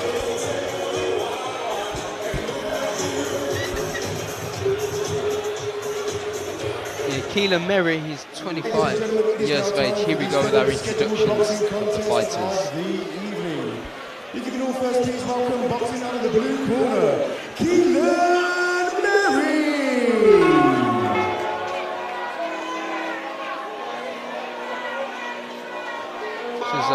As I just began to say, Keelan Merry is 25 years of age, he's 6'1", and he's from Droitwich. Just that alone says to me he'll be a bit of a fighting man. First man I ever had a boxing match with is from Droitwich, from the same club that Keelan Merry is from, Droitwich Boxing Club. This, however, is his debut. So he's an unknown quantity, taking a deep breath as he steps into the ring. Yeah, you've got to give respect to everyone that gets in there, though. Regardless of the ability, it's tough. It's a tough game. His opponent in the red corner, Dave Hill!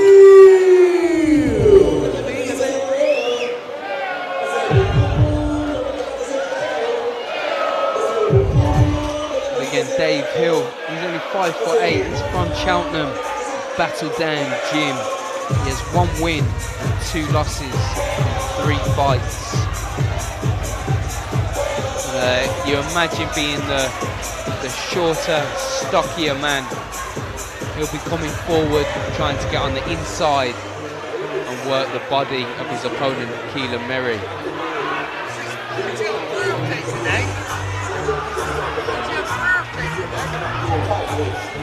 Yeah, I've just been told it's Dave's 40th birthday today as well, so what a treat it'll be for him if he can pick up the win. Yeah, well, happy birthday. Never had the pleasure of that fighting on my birthday. For a week after my birthday, my last contest, so I was on the Carb Killers birthday cake flavour protein bars. That's what I was on. What a treat. Other brands of protein bars are of course available as well. And his opponent in the red corner, Dave Hill!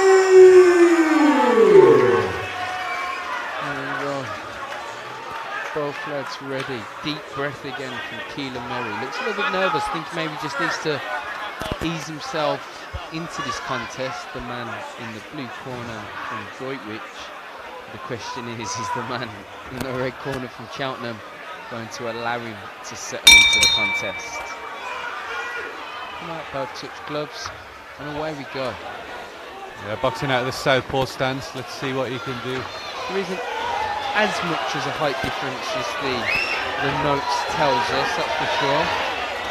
He's going for it on his 40th birthday. He's Dave Hill. He's going for it. The referee is telling him to calm it down a little bit. We are here to box, not to pub brawl. Just taking trouble is at the moment with Dave Hill is that his head is coming over his front foot, and the second that happens you lose your balance. And you're seeing that quite. Bull in a china shop springs to mind. Yeah. The only thing is, a bull in a china shop would smash everything in front of it. Dave Hill's not doing that just yet.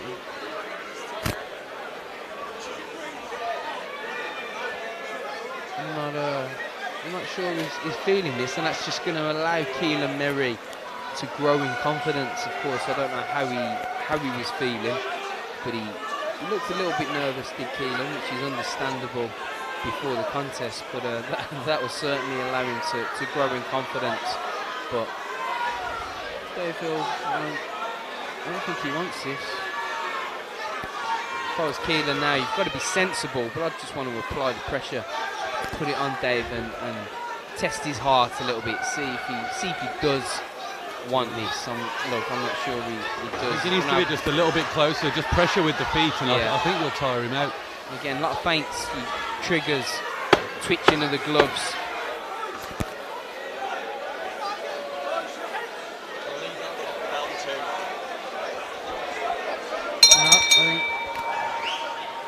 Is he giving up, Dave Hill? He might be knocking this one on the head. He certainly wants to. Doctor's in the corner talking to Dave Hill. You're just seeing some action right now on your screen in the contest. Now you see the doctor talking to Dave Hill. I think when a man's showing such distress within the first round, he's got no business being in the ring, really. He shouldn't be here. People have paid money to watch nights of boxing, and with the greatest of respect, he's just wasting everybody's time. Yeah, Dave's looking well pleased with himself. I think he'll be back. He'll be back on the next show, no doubt. Yeah, hopefully with a bit more sterner opposition, because you're only ever as good as your dancing partner. And the fight is over. The referee waves off the contest. Thankfully, because in all fairness, I didn't want to sit and watch any more of the whinging that was going on. Yeah, good first win for their resume though, so be very happy to go home to that. He's now 1-0. He could put undefeated boxer on his Instagram handle or whatever he wants to do. You know, it's happy days. He is. All in a night's work. I think with Dave it was a case of come out, all guns blazing, throw big shots, and if he couldn't get him out of there within 30 seconds or so, he just wanted to go home. Yeah, I mean, you have to do some training. You need a good few weeks of training. I just hope Dave hasn't sold too many tickets, because if I'd have bought a ticket, if I worked in his office or something, and I've come to support him, and that's what I was getting.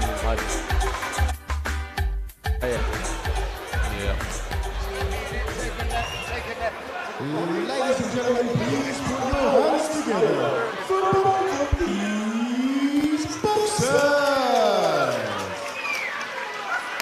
This contest has been stopped at the end of the first round due to medical retirement. Ladies and gentlemen, your winner in the blue corner, Keelan Merry.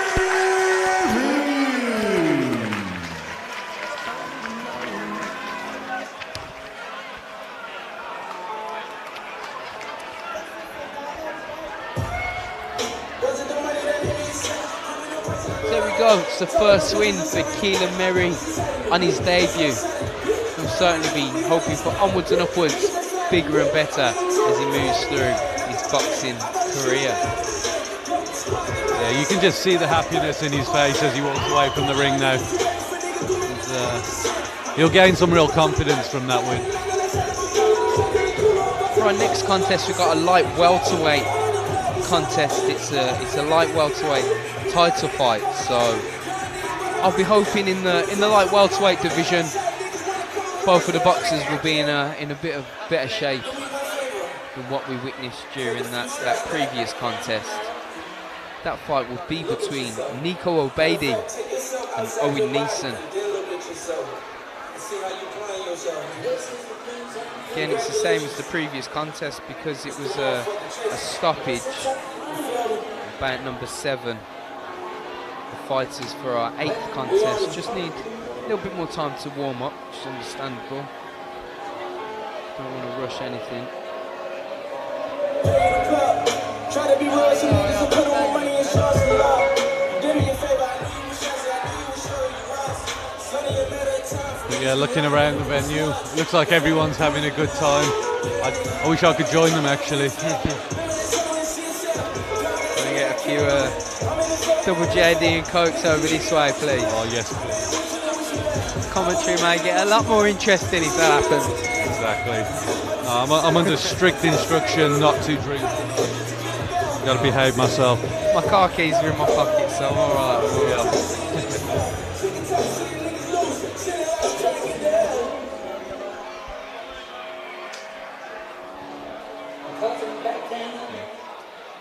Ladies and gentlemen, we now move on to the 8th scheduled boxing contest of the evening. And it is for the BCWCB Light Welterweight title. If you can all first welcome fighting out of the blue corner, Owen Neeson!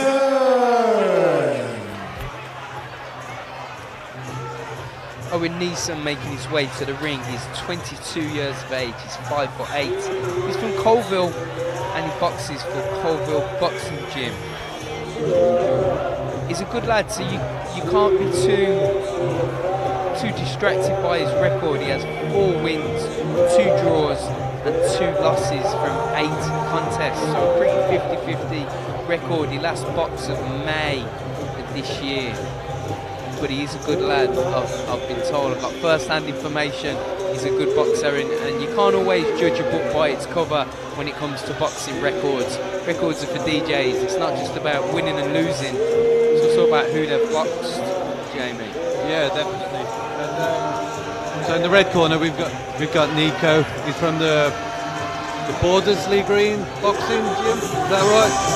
Yeah, Green, Birmingham. What by the Blues ground? By the mighty Blues. Okay, let's not talk about that. Yeah, he's from the Unique Boxing Gym. He's got a record of 15 and 5. He last fought on the 6th of the 8th. I don't know much about this fighter, so I'm just looking forward to see what he brings to the ring. He's the taller guy on the night, so I'd like to see him boxing at range.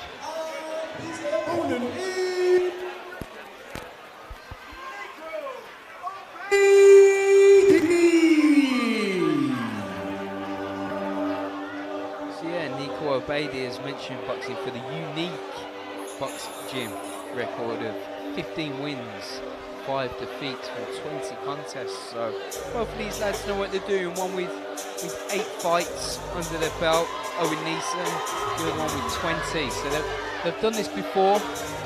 No strangers to the ring. They know what they're doing. Expecting a good fight here. Yeah, he's taking his time on his ring walk. It's what I like to see. Enjoy the moment. You don't get them very often. It's very rare you're centre of attention like this if you live a normal life. And you work so hard behind closed doors. Nobody really gets to see what you do. Nobody gets to feel how you feel after all those multiple training sessions at work. You say, oh yeah, I went to training this morning before work, or you leave work, you say, I'm on my way to the gym now for training, and people hear you utter those words, but they don't really know the effort that you're putting in. It's all done behind closed doors. Nobody gets to experience it and see it in the same way. So when you make your way to the ring, like I say, that's your moment. Enjoy it. For the BCWCB Light Welterweight title. This contest will consist of 4 3 rounds. Ladies and gentlemen, let's all please welcome one more time, boxing out of the blue corner, Owen Neeson!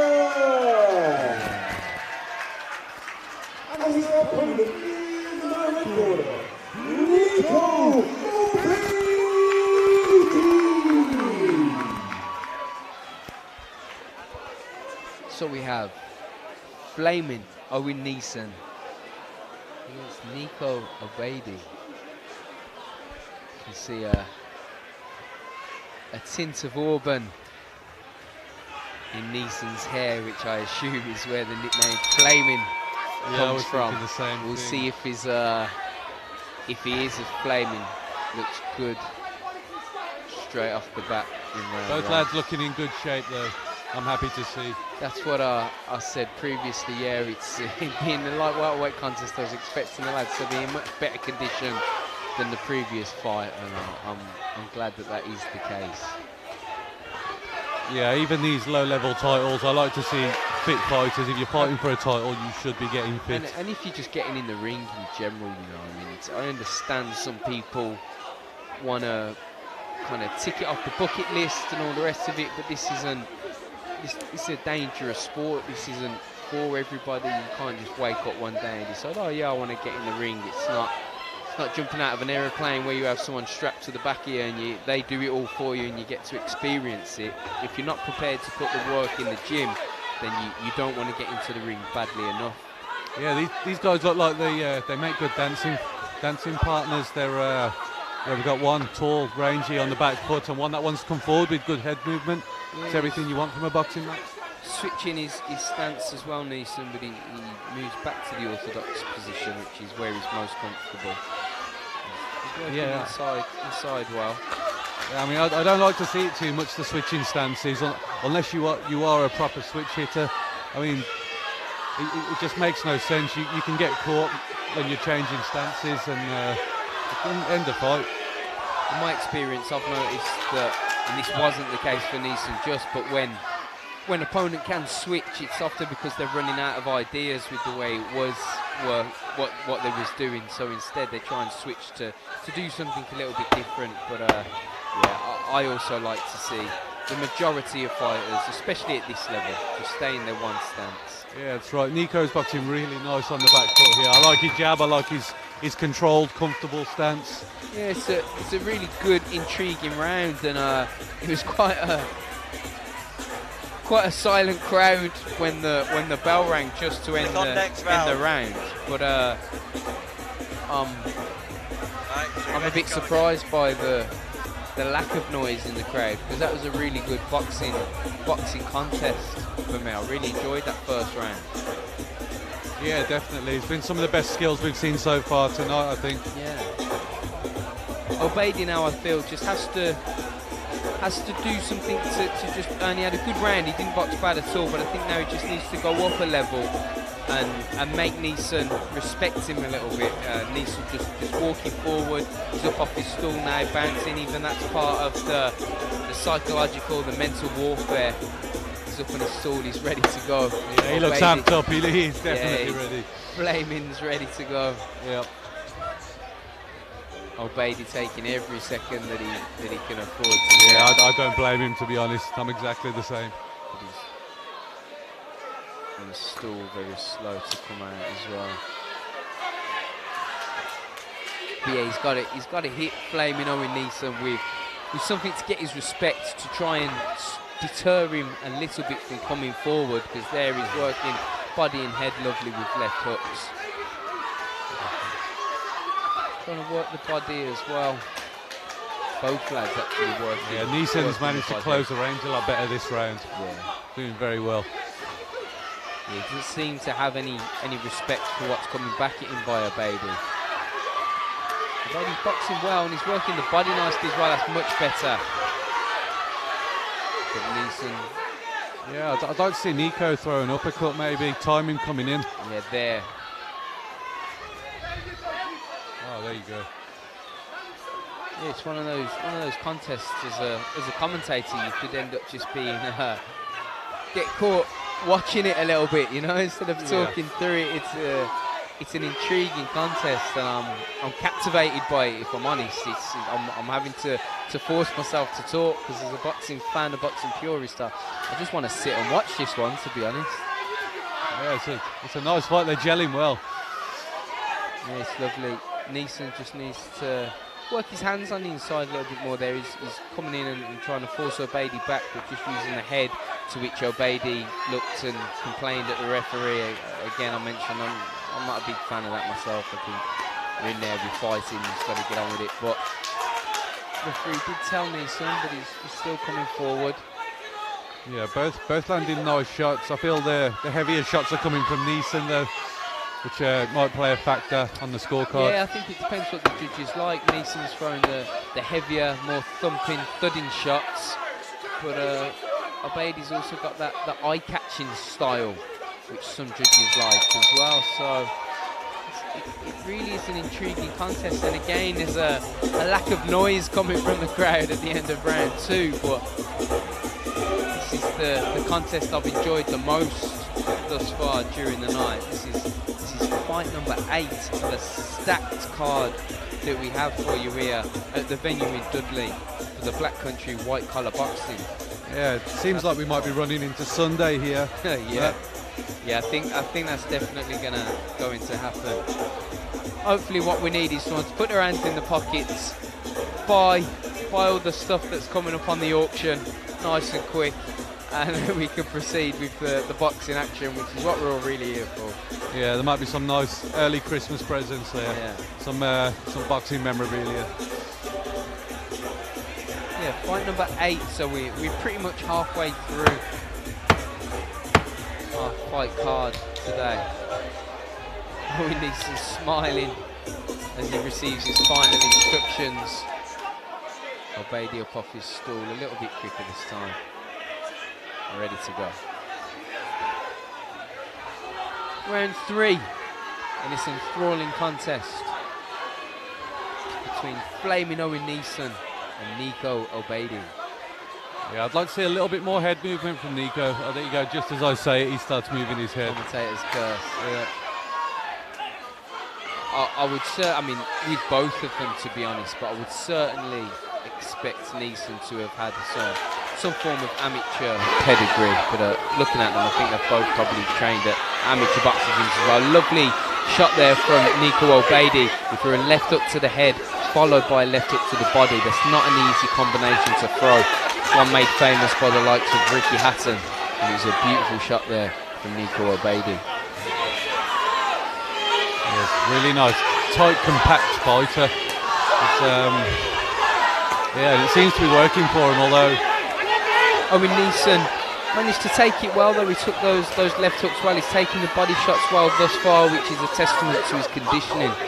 Shows you that he's not been skimping and skipping on those morning runs. The groundwork and the ab work that needs to be done, it's so important for boxers. But again there, Nico Obeidi doubling up the left hook. This time, instead of going head body, he chose to go body head, so it shows just what a fantastic variation he does have. It really has been a fascinating contest. I think I think Nico's just looking a little bit more tired now, trying to move around a lot more, although he's still landing some very nice shots. There's just not a lot in them. Yeah, and there's no deterring Neeson at the moment. He's a tough cookie, absolutely. I mean, you could possibly do all right on the road in the pro ranks. Neeson's actually looks a tough cookie. Although 3-minute rounds are a different kettle of fish when you're having to fight 3s over 2s. That was a quality round. I'm really enjoying this fight. Fight of the night for me so far this season. Yeah, it's been great. See there, Flaming Owen Neeson having success with his jab as well. Just because he's a smaller man doesn't mean that he can't out-jab his opponent, Nico Obeidi, and he has been doing that during times.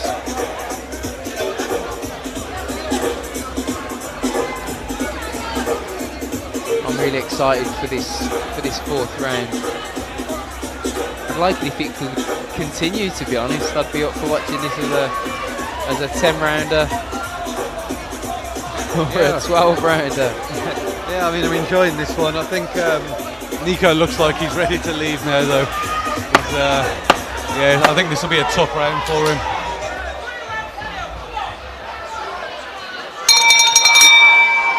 Here we go, we're going into round 4.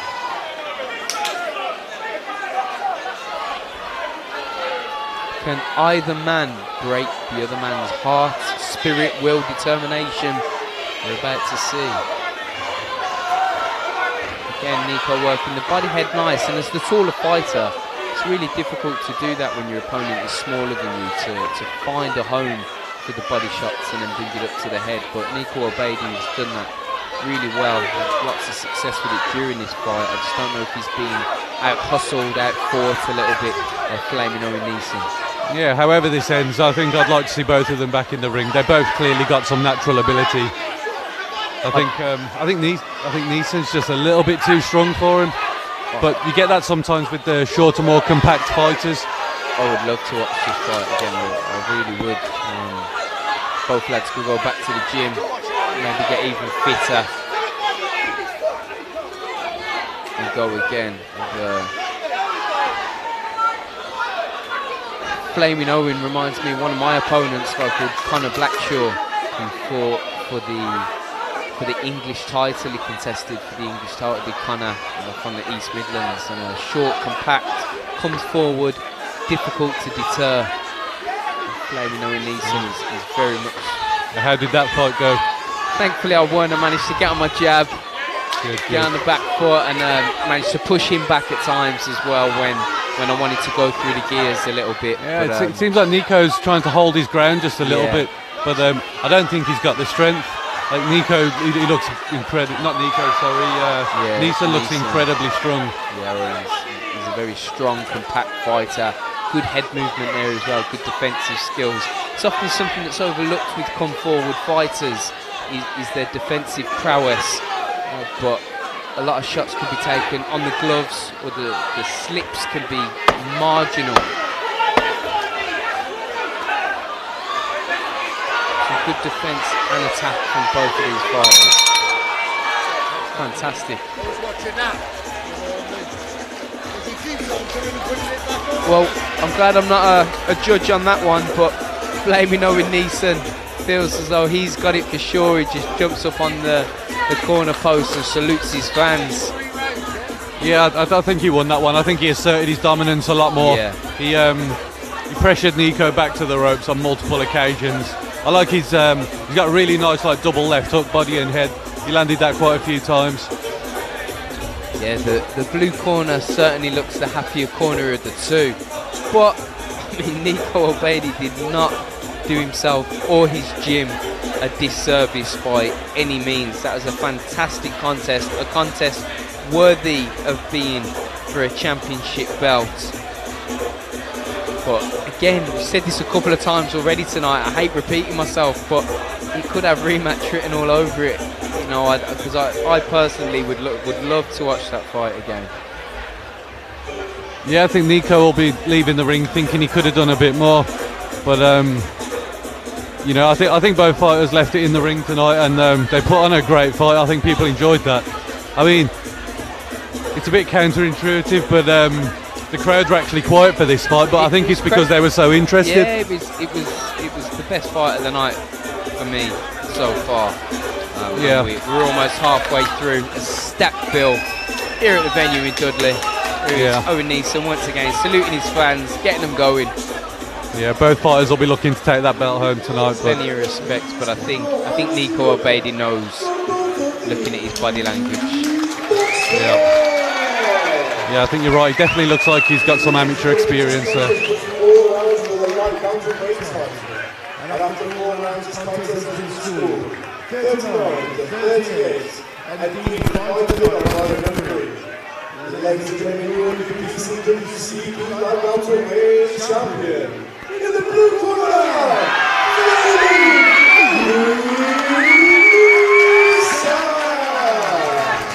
there you have it. So Flaming Owen Neeson becomes the new light welterweight black country white collar boxing champion. It's a fantastic fight. And well deserved as well. The referee as well congratulated both boxers on a fabulous contest.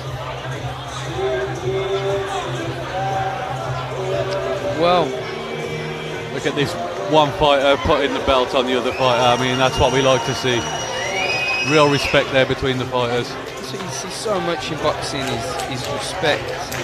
You get in there, we punch each other in the face, and then we we share niceties. Yeah, and we go home back to our families safe and sound, which is what it's all about, you know? Yeah, I mean, nothing earns respect like a good straightener. Absolutely, because you know what the other man has gone through. He's gone through the same that you've gone through. Yeah, and both fighters clearly trained hard for that fight.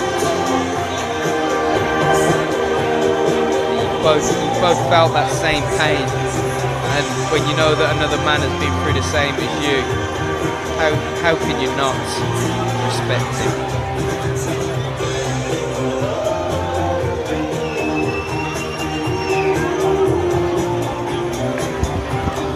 And after 2 back-to-back knockouts and stoppages, we then had a fight of the night, thus far at least. A fantastic boxing contest between a slick back foot boxer and a come-forward aggressor. We'll soon see what contest number 9 has in store for us. Yeah, do you have any information on these fighters? So George Thorpe is one of our fighters. He's 26, 6'2". He's from Bartley Green, again over in South Birmingham, and he trains at the Fitness Factory, which I believe is in Kings Norton. His opponent, Tyrone Spare, he's just 24 years of age, 5'11", from Briley Hill, fighting under the Scarboys Boxing Academy, with a fight record of 5 wins from 6 contests. Yeah, they're slightly shorter fighters, so yeah, I feel like we could have another similar contest to the last one. Hopefully another fight of the night. Yeah, man. It's gonna. I'll tell you what. I don't envy these two boys. I don't envy George Thorpe and Tyrone Spare right now, because having to follow that fight is a really difficult feat to have to do.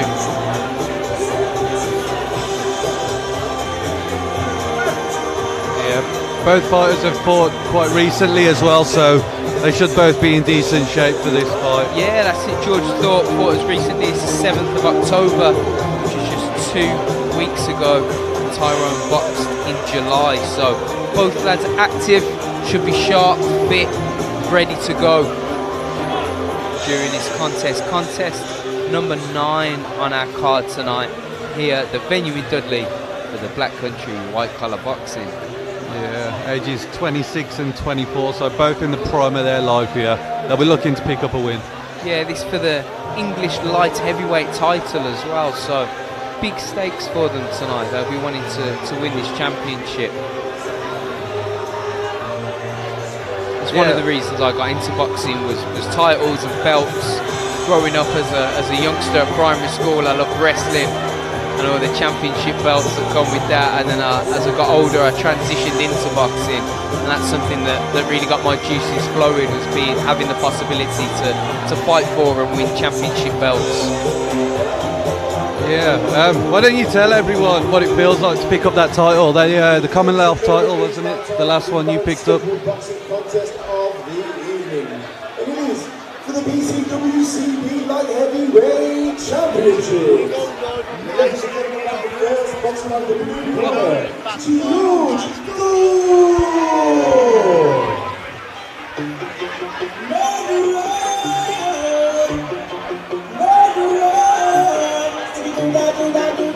George Thorpe making his way to the ring, 26 years of age.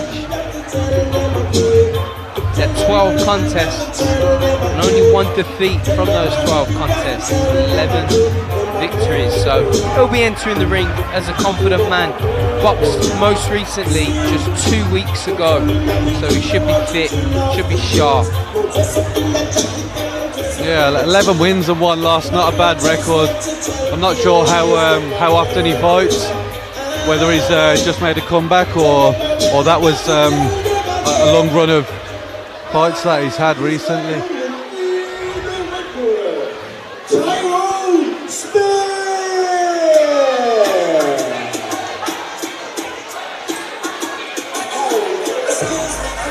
Yeah, Tyrone Spare, he also boxed recently. His was July, but That means he's active, should be fit, but also rested and recovered from any injuries he may have sustained during that time as well.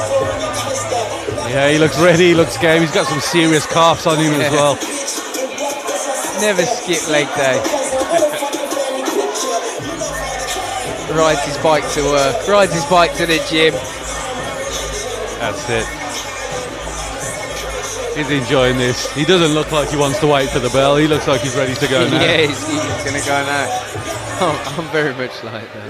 Ladies and gentlemen, this is the night of schedule 17. I'll take it from there. And it is the BCWCB Lightweight Championship. Ladies and gentlemen, welcome first in the blue corner, the challenger,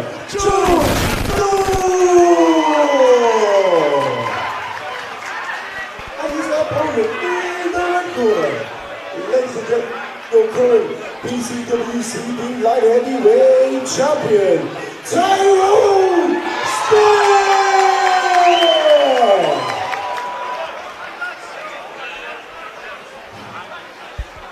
So the fighters will now have their final face-off as the referee gives his last instructions. What's up, buddy?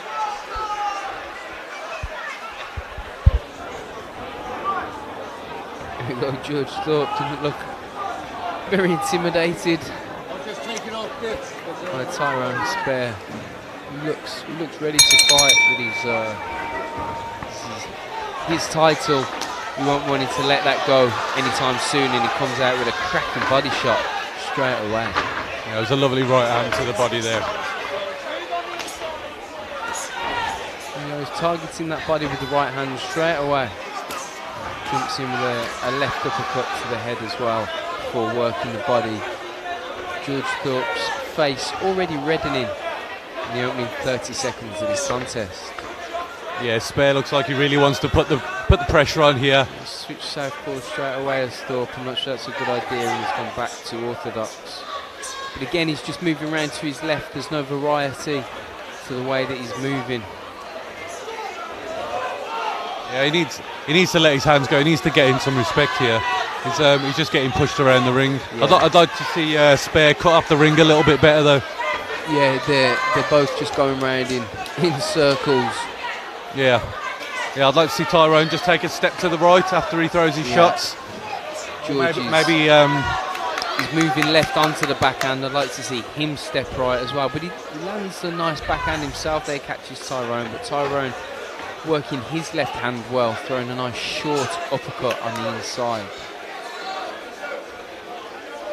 Trying to get his jab going is George Thorpe, but the head movement of Spear is just making it difficult to get his jab going. There's a little bit of swelling on that left eye of Thorpe already as well. He's got a little mouse coming underneath there. I hope the corner have got the iron and the Vaseline. They can try and iron it out in between rounds.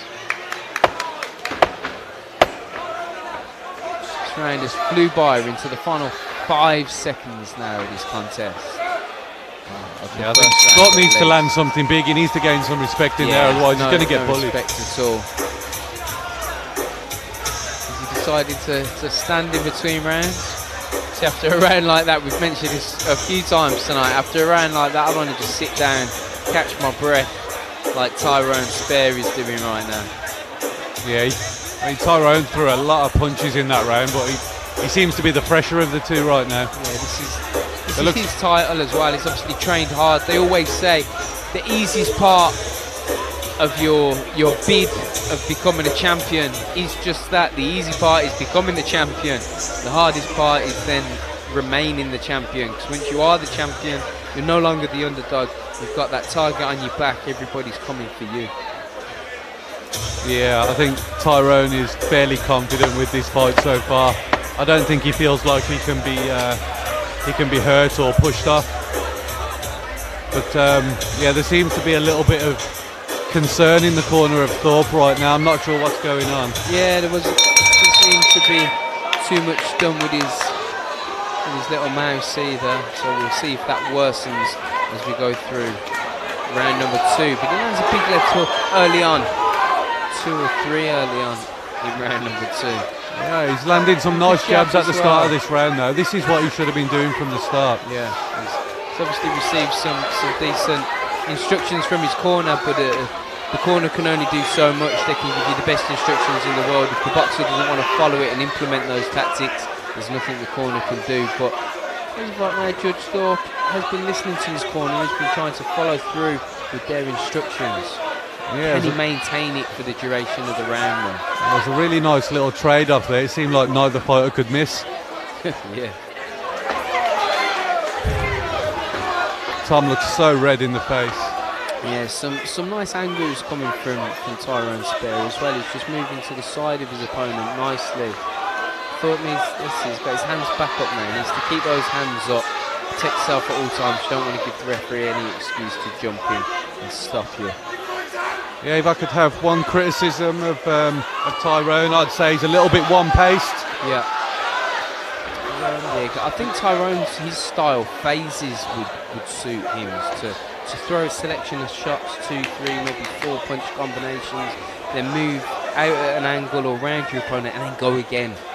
And I think if he could do that, he'd really deter George Thorpe, who's okay with his pace at the moment. Whether he's winning the fight or not is another debate to be had, but he's okay with his pace, I feel. But if you could up it, I'm not sure if he'd have the capacity to go with it. Yeah, both fighters getting their heads snapped back multiple times in this round. Tom's had a much better round now, though. He's quite a lot of blood coming from the nose, though. A better round for... Sorry, George. Yeah, George Thorpe. A better round for George Thorpe there than the first round. So, again, arguably going into the third round, fighters got it all to fight for. Yeah, last fight of the night before the interval. We'll be taking a 30 to 45 minute break, I think. They're doing the raffle. Do we know what they've got on the raffle? I've got no idea what prize. I know they've got something to be auctioned off. I think we've got some good old boxing memorabilia to go. Hopefully people will come with deep pockets. Money for a good cause.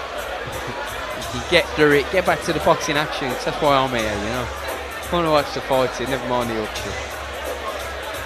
Yeah, George started that round really nicely, but he seemed to tire towards the end, and Tyrone, he comes forward, he doesn't stop. Yeah, if I was in the corner of George Thorpe, I'd really kind of be trying to G him up in between this round and let him know that if he won this round, I'd be saying it's all there to fight for. You could win this championship. Remember, this is for the English light heavyweight title. Yeah, both fighters landing big shots at the start of this round. Both landed shots, both missing as well, which is energy consuming. Too late now for that one. We've got it now.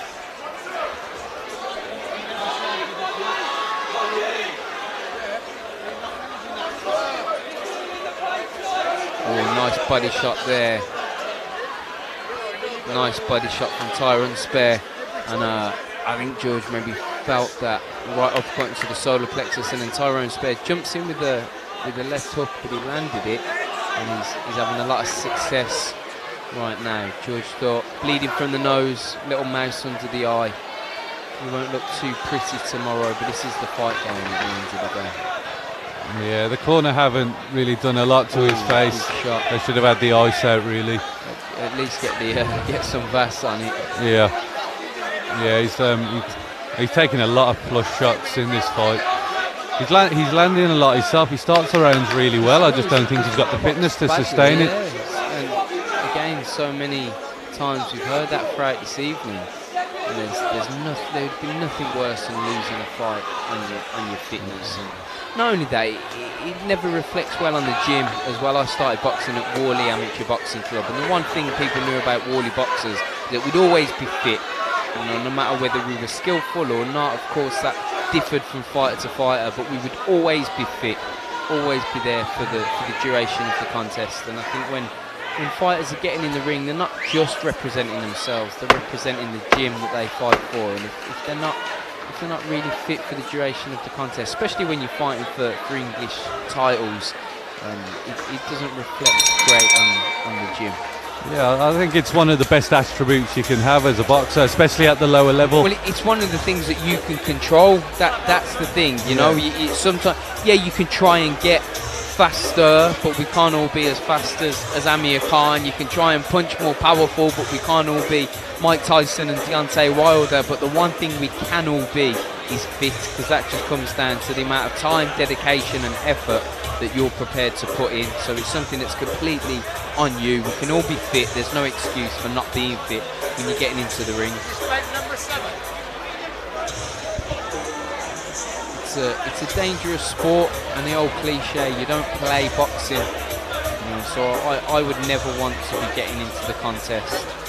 Yeah, I mean, one thing I can say about Tyrone is he's coming in shape. He doesn't stop working. He throws so many shots, and there seems to be a lot of weight behind them as well. But I'd just like to see a little bit more variation in the speed, and maybe a few feints as well. Yeah, Judge thought it looks like he's maybe looking just a little bit sorry for himself. While he's in there talking to his corner, but there's no need. He's been boxing well. He's not disgraced himself by any means. Just don't think he has the engine to sustain it throughout the entire round. But he's coming out swinging. He's landed a good backhand there. Just needs to remain composed. That will also help with your fitness. Good body shot by Thorpe on the inside. Yeah, there's a long time to go in this round. He needs to try and not empty the gas tank just yet. Absolutely. Spare also started swinging a little bit as well, and gets caught there as he drops his left hand looking for a big uppercut. Yeah, chin up in the air just a little bit then. I feel I've said it a few times tonight. I feel Thorpe will be disappointed with himself tonight that he hasn't come in a little bit fitter. Yeah, because we're into that part of the... Oh, lovely right hand there though. We're into that part where he just sort of dips a little bit with his fitness, but this is a good round for Thorpe. He's on the back foot, so to people just kind of watching at a glance, they may feel as though Tyrone Spare is in the driving seat. But this is a good round for George Thorpe, and if you was his corner in the blue corner from the fitness factory in Birmingham, this is what you'd want to be seeing from him. Some eye-catch punches land. Tyrone Spare lands a beautiful shot on the chin, right on George Thorpe's chin there, showing that he's got good punch resistance. Yeah, Thorpe looks so tired now. He's wobbling all over the place. He could definitely get the finish here. The referee just giving him a little breather there. He's warning him, but he just gave him a few seconds to suck in some deep breaths. Yeah, very flat-footed now, trying not to move if he can help it. We're into the last 10 now. He deserves to see the final bell. Hopefully he does.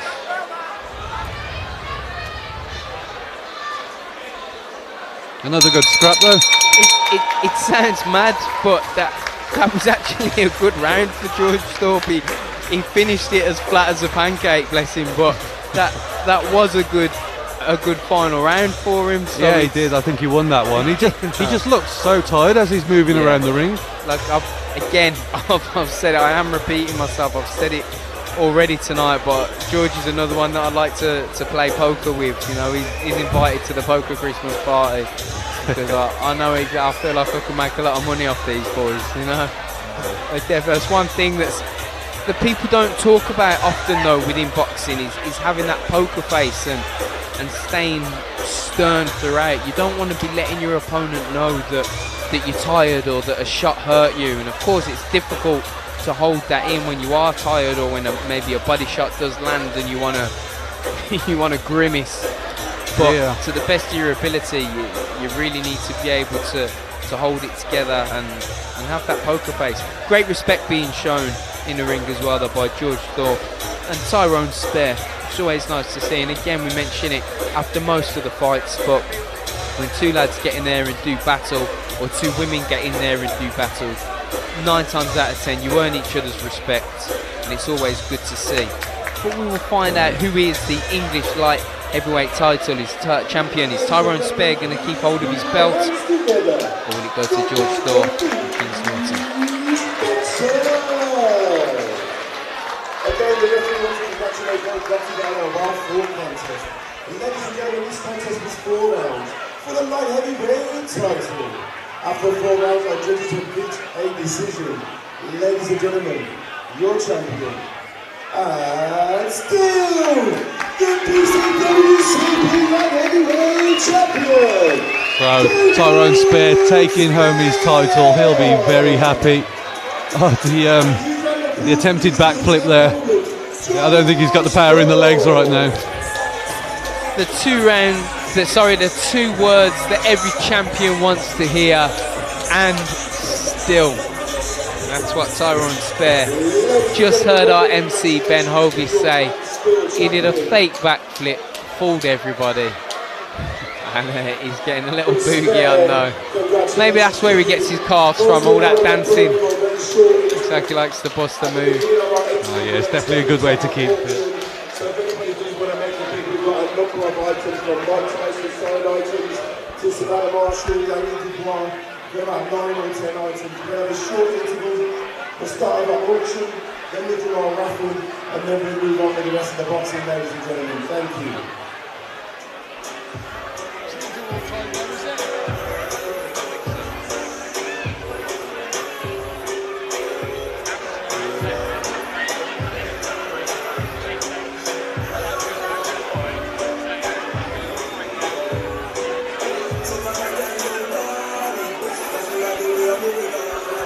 Another cracking contest that was though. Even just watching the highlights there reminded me of how good the fight was. And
sides first. It's a signed Tyson Fury glove.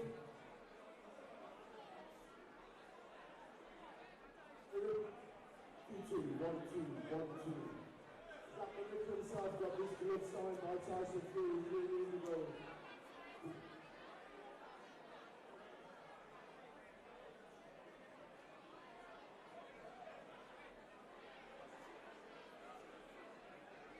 So first, this is a Fury glove. In the case, we need to start the video after over 100 pounds. It's Tyson Fury, the Gypsy King, against scheduled fight this December. And I believe he's taking on Derek Chisora, one of the greatest, if not the greatest heavyweight boxer of all times. And we're going to go for a steal. We're going to start the auction up at only 110 pounds. Is anyone big for 110? We'll start Tyson Fury glove right here, ringside. Thank you, Golden Boy. 110 pounds for the signed Tyson Fury glove in the case. Anyone for 120 at all. The cash or card auction, or you can bank transfer. We've got 110 as we start the bid. Is that 120 or 110? 110 is the opening bid for the signed Tyson Fury glove. 120. 120 is now the bid for the Tyson Fury signed glove. Anyone for 130 at all? Is that 130? Is that 140? Are you sure? 140 pounds, is that 150 over there for the Tyson Fury glove? 150 over by the seats. 150 for very good. We're at 160 now for the Tyson Fury signed glove. 170 at the table. Let's drinks up.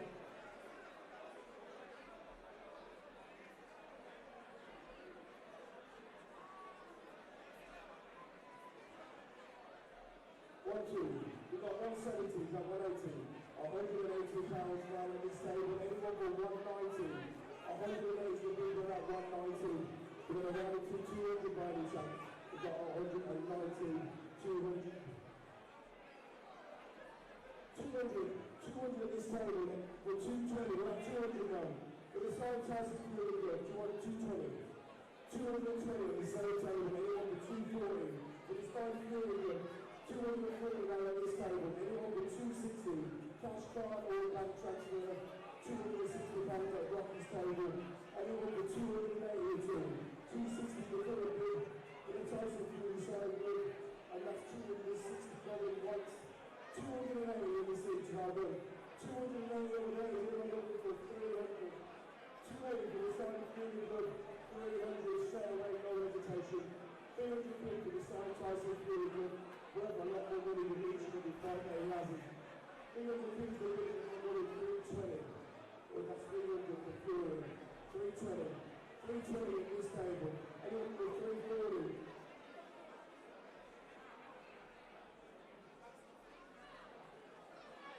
1, 2. Zach's got 2 Fury gloves. Instead of 320, let both go at 300 so you don't spend any more money. We've got 2 Fury side gloves. I was able to be going for 300, and he said he's spending more money. I'll take it. But I'm trying to save you some money. 300 quid. The 2 both side Tyson Fury's down to the ball tournament.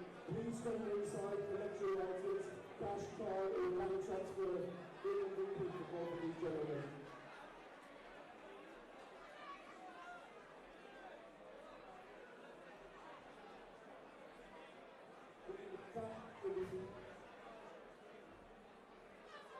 So Fury gloves, both Tyson Fury gloves sold at 300. Congratulations, doctors. Worth a lot more money than others.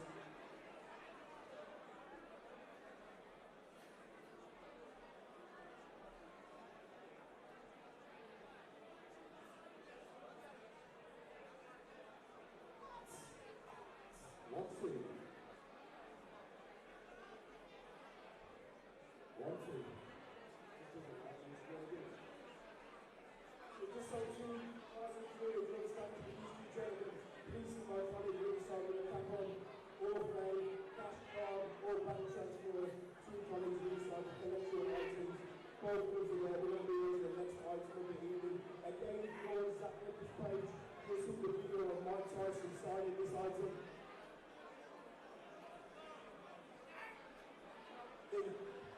Mike Tyson signed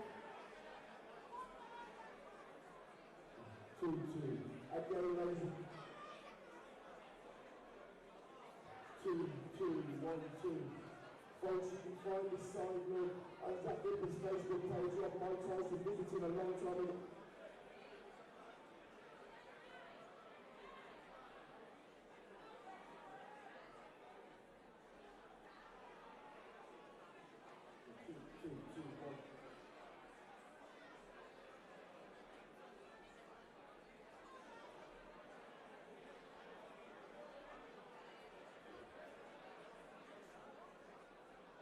One, two. We'll try again. We've got a signed Mike Tyson for folks. It's very hard to get a signed Mike Tyson. He's obviously not around the country anymore. The youngest heavyweight champion ever. And the hardest hitting heavyweight by far. Mike Tyson signed him, and we're doing a game for a steal. We're starting at 120. Is anyone putting 120 for the signed Mike Tyson group? I can't see it. 120, 140 exactly. 200 for the Mike Tyson signed group. We want at 200. Anyone with 200 and 200 for the Mike Tyson signed group. Anyone winning 220. Baddest man on the planet, hardest hitter. Youngest heavyweight champion ever. And we win 200. No one's winning 220. So that's 200 people that it works. 220.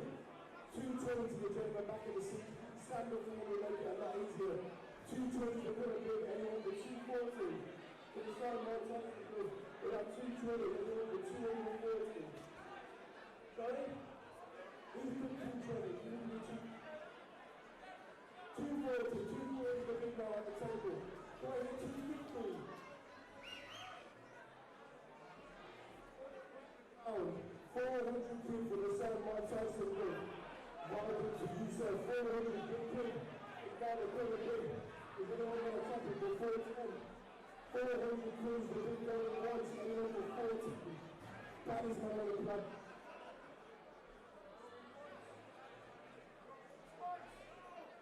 So, we think that's £400, sir. Thank you. Please make your way and say, see how money cash card or transfer. 400 for the side of Mike Tyson. We're going to move on to the next item now. This young gentleman is a heavy. This young gentleman broke to America in the last 12 months. Thank you. Knockdown is a primary. I believe he's 17 and 1 and he's now got another world title fight coming up on the Tyson Fury show December 3rd. It's the Dudley Dubois signed blood sports. Badass heavyweight, he's just like he's going to America and he's now going to be aligned with big fights. It's the Dudley Dubois signed. 2, 1, 2. We have to start the side short off at £180. Is anyone going to be 180? For the Dudley Dubois signed choice. 180 will be reserved. It's worth more, it will be a lot more than it is fight in December, FYI. Is anyone going to opt me off at 180? Dudley Dubois, down short, 180, he's out. We're right here. Anyone? Who's doing? 180? 90, 50, anyone for 190. 180 is the bid. Dudley Dubois, down short. Great rate for you, a lot of money to make. Anyone going to tap in the total, we've got 180, anyone for 190, anyone is 180 going once. Worth a lot more money going twice. There's 180 quid Dudley Dubois shorts. Sold for 180, but I to you worth a lot more money than that. 180 quid Dudley Dubois side shorts. Please make your way inside. Cash, card, bank transfer. If you get a authenticity to prove that every artist has sold these pieces, they're worth a lot more money.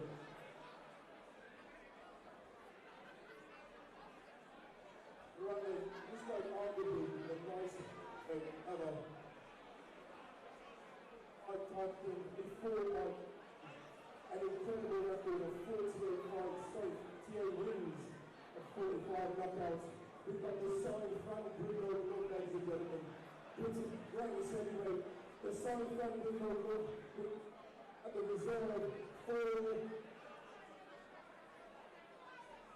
reserve is only £80 for one of the baddest men of the planet. The ex-heavyweight boxer Frank Bruno, 80 quid for the time Bruno look, 80 quid on Christian's table. Anyone for 90 quid, 90 for the signed Bruno, £90 on Ashton's table. Anyone now needs $1.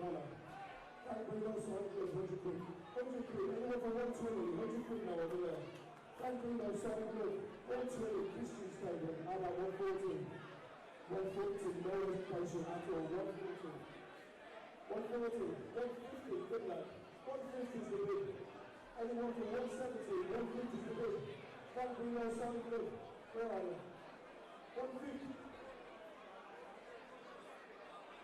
150 pounds over here where it wants. 170 now on Christian Stadium, no pressure. We're at 170 for the Bruno side of the group. 170, we're at 190, 180, 179, 99, we're at 170, going once. 170, going twice. Anyone for one? The Bruno side of the group, otherwise it's going for 170. Sold for 170 pounds. Thank you, sir. Please make it a collection item. Thank you, Lord.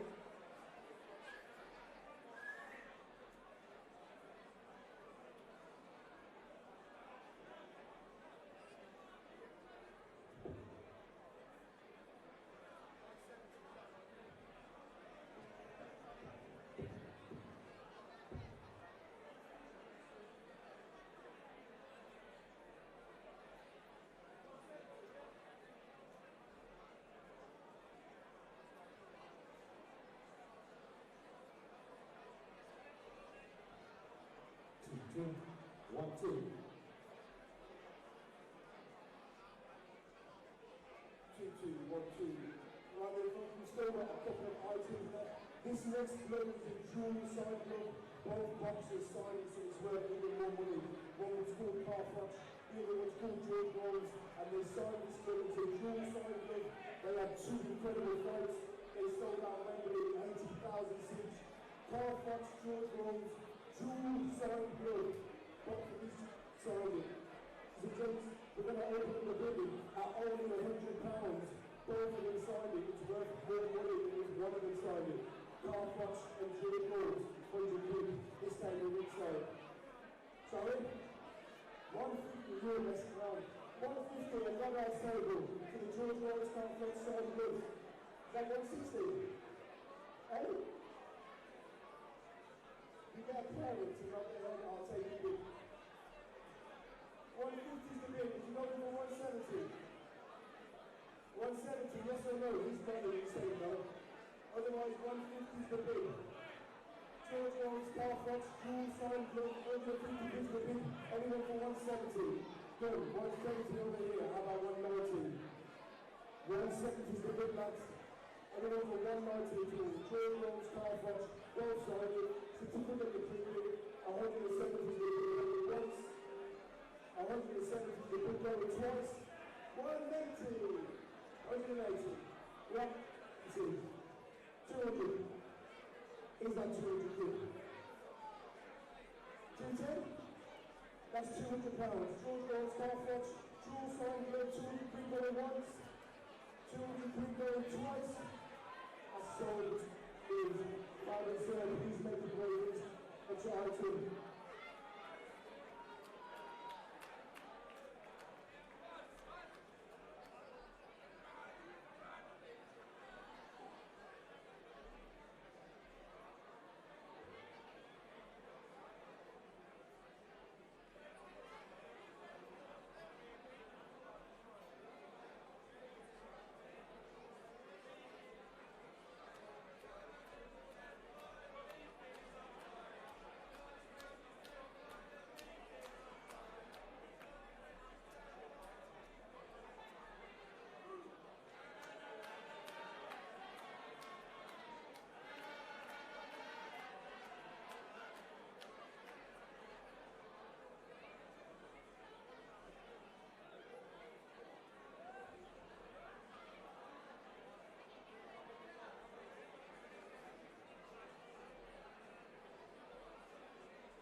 Folks, this next gentleman used to play football in England, ex-England legend, played for many teams, then he took his way into the Indies.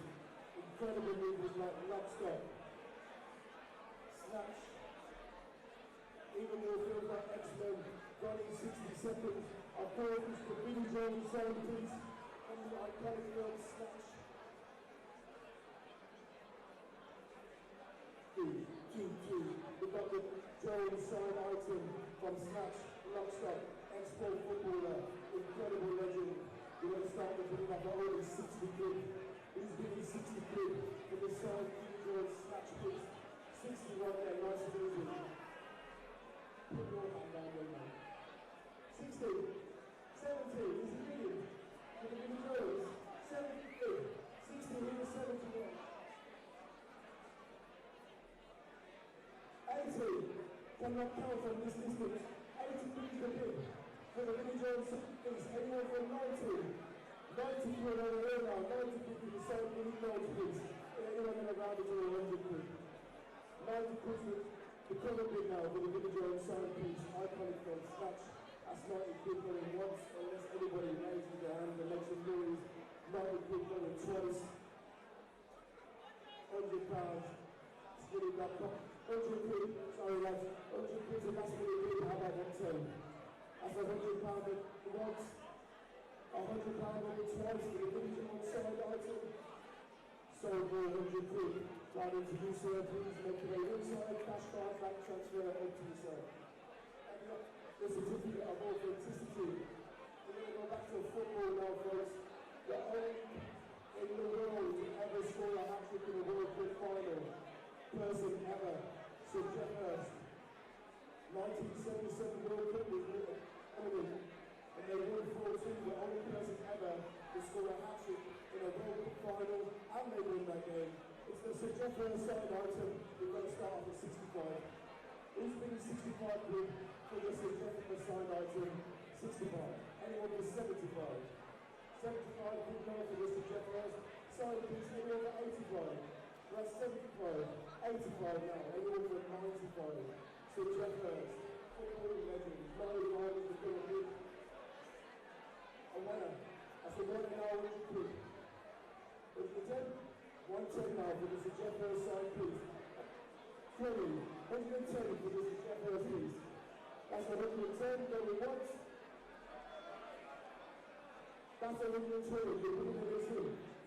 Okay, sure. 120 now the bid. Anyone for 130 for this is Jeff Hurst side item. Otherwise it's 120 going once. 120 going twice. Sorry for £120. Thank you sir. Please make sure you inside the card, cash or bank transfer collection item. Worth more money, the only person ever to score that actually put up online worth a lot of money.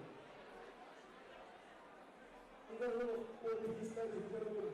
If you don't think you should know who it is, so I'm not going to waste your time. Goes by the name of Gaza, poor bastard with dogs.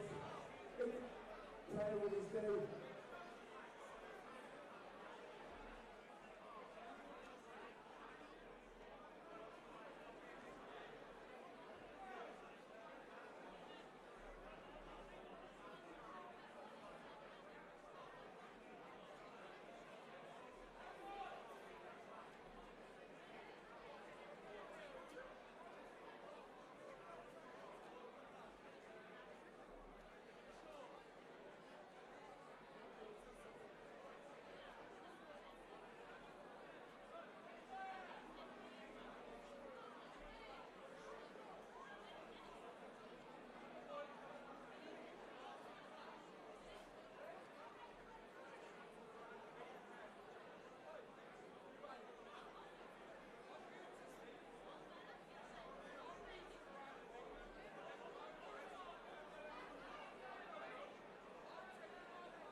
Sorry folks, back to the pure gas side item. We've got to start off the bid at 65. Anyone bidding 60? 80 quid for the Gaza side piece, 80 quid. Anyone for 90?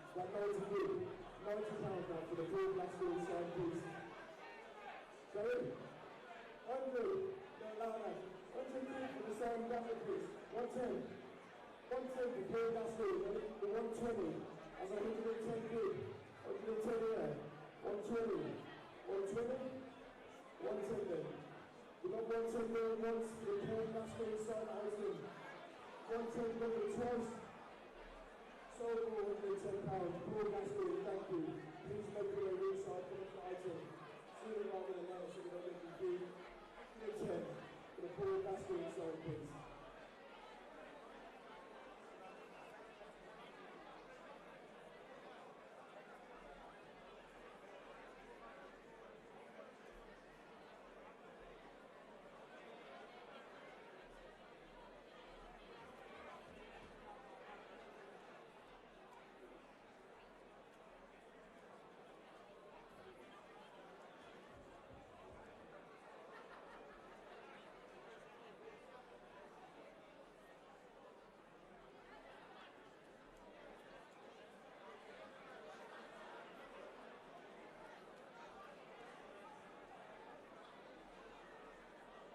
Two.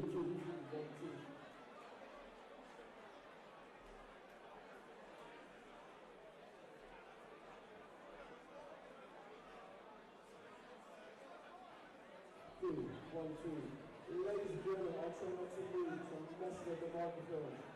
This should have made before last week, and it was an incredible fight for women's boxing. Yes, she lost with fantastic female boxer. We've got the solid Savannah Marshall with a certificate of authenticity. Savannah Marshall, one of England's greatest female boxers, first to start off the week at 110. 2, 1, 2. As stocks were risen after the fight last week, we're going to start off our bidding with the Savannah Marshall side bid at 110 quid. Anyone bidding 110 for the Savannah Marshall side bid? Not enough people own female sewing pieces, and especially for boxing, female boxing getting massive. If nothing good though, what we see them go, feel free to make a bid later on this evening. Anyone going to open the bidding now? 110. 1, 2.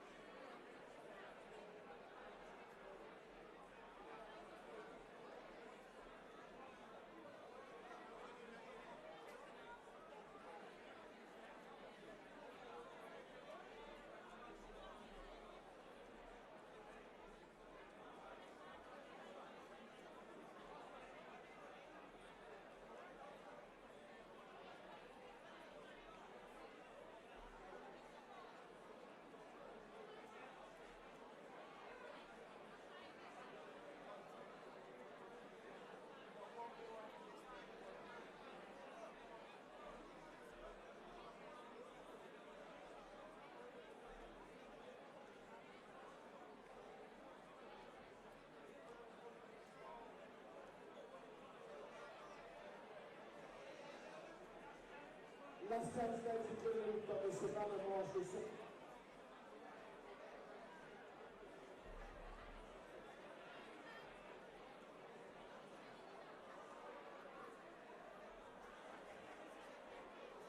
2, 1, 2. 2, 1, 2. Apologies, ladies and gentlemen. Last chance for the Savannah Marshall bid on 110. Anyone want to open the bracket with 110 for the Savannah Marshall bid? It's very sweet now, open and all the kids. Let me see.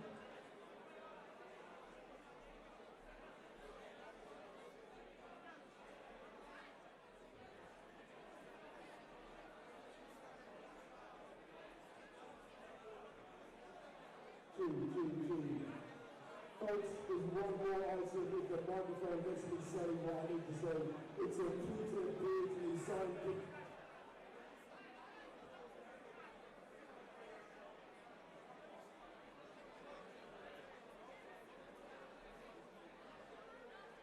One, two. Two.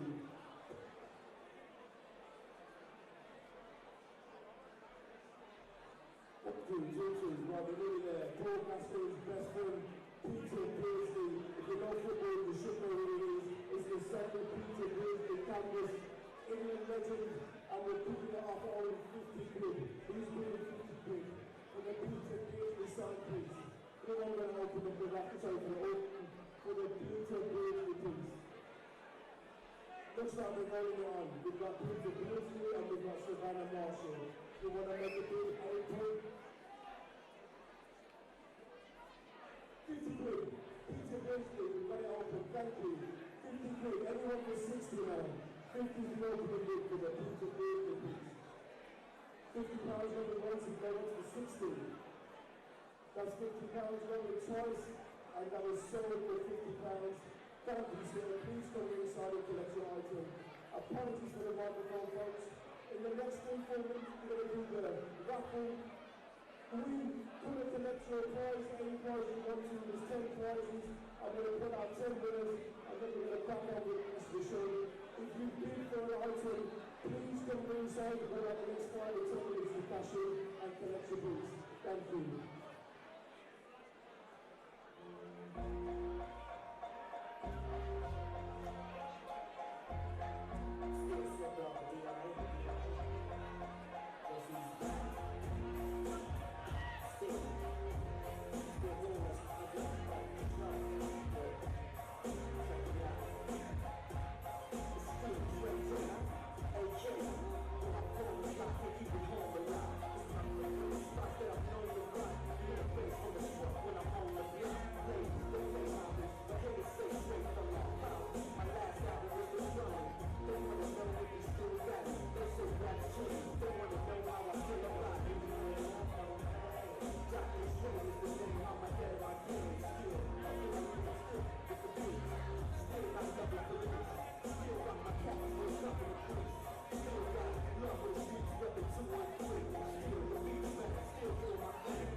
First winner, it's an orange strip, it's 286 to 290, 286 to 290, you can make some noise for me that will really help. We're going to look for the somewhere, 286 to 290, there's our first of 9 minutes. Orange strip, 286 to 290. The second of 9 minutes is an orange strip, 121 to 125, an orange strip, 121 to 125. If you have got that lucky strip, please make your way inside, show us, and pick your card.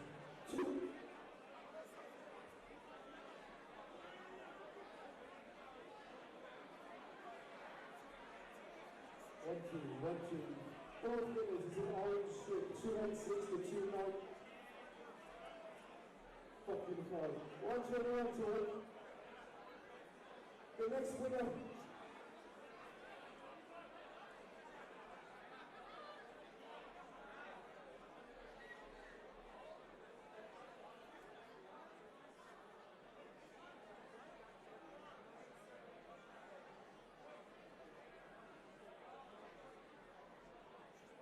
2.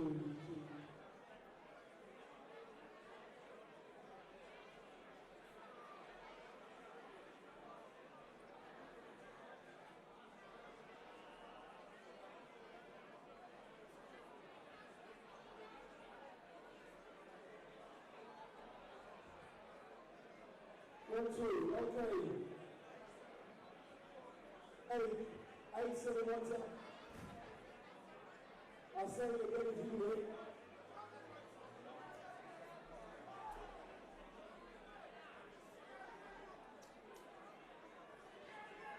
1, 2.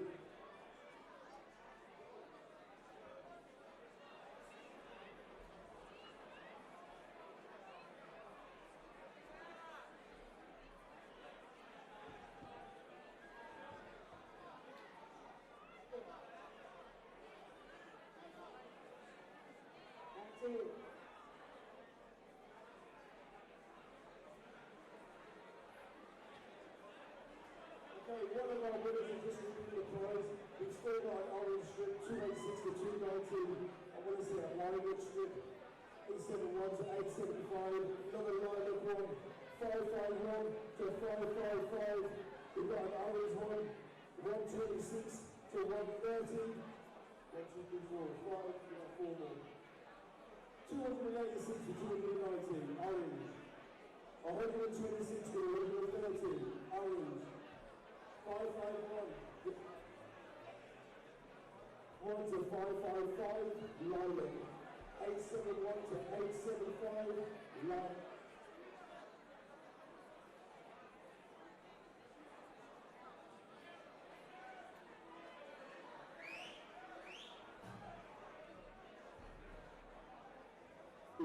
One, two, what do you got? 555. 551 to 555. The next winner is 291 to 295. It's an orange strip. Yeah, okay? 291 to 295. It's an orange strip. 181 to 185. Again, it's an orange strip. 181 to 185. If you're a winner, sounds like that. Winner, get around, couldn't get the prize. It's a shame that everyone is alcohol related. I didn't pick the prizes. So, 181. Next winner.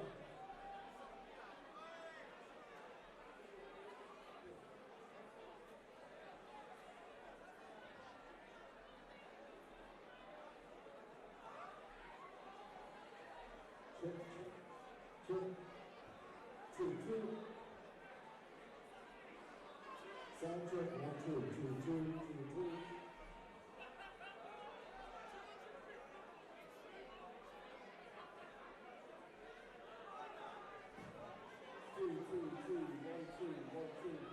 There's 3 more winners that we need to throw out.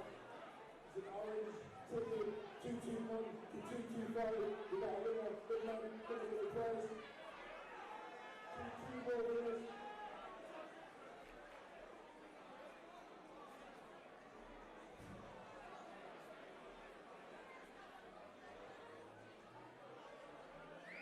I'm just going to read out some of these winners so you haven't pulled out too many. Orange ticket, 181 to 185. Orange, 286 to 290. Orange, 291 to 295. Lilac, 526 to 530.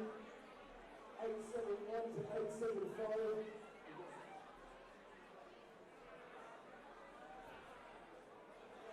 Yes.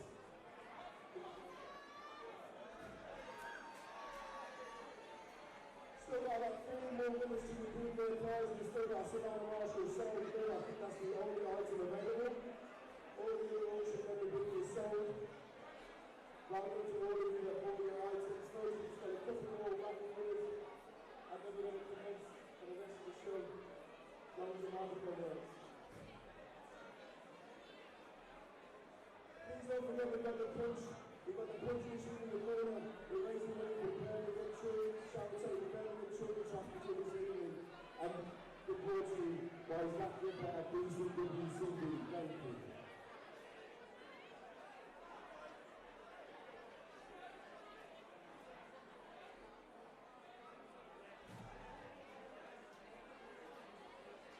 286 to 290, orange strip.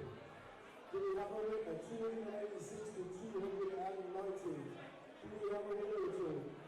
Yes.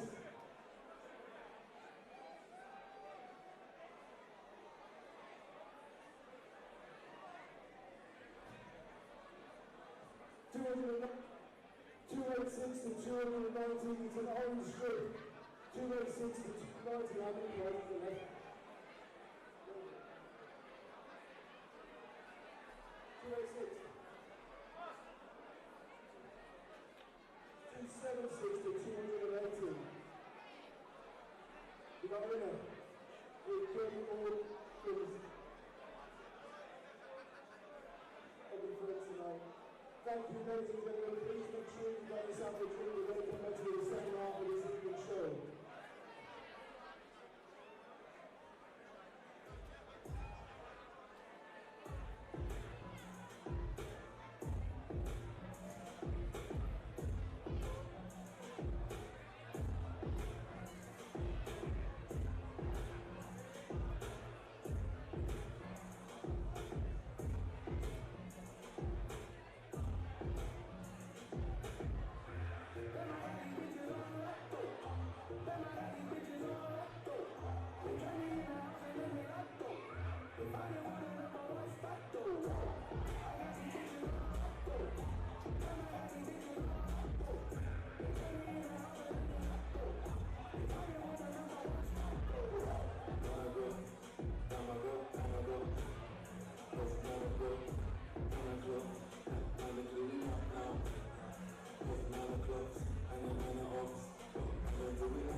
shape, he looks fit, ready to go.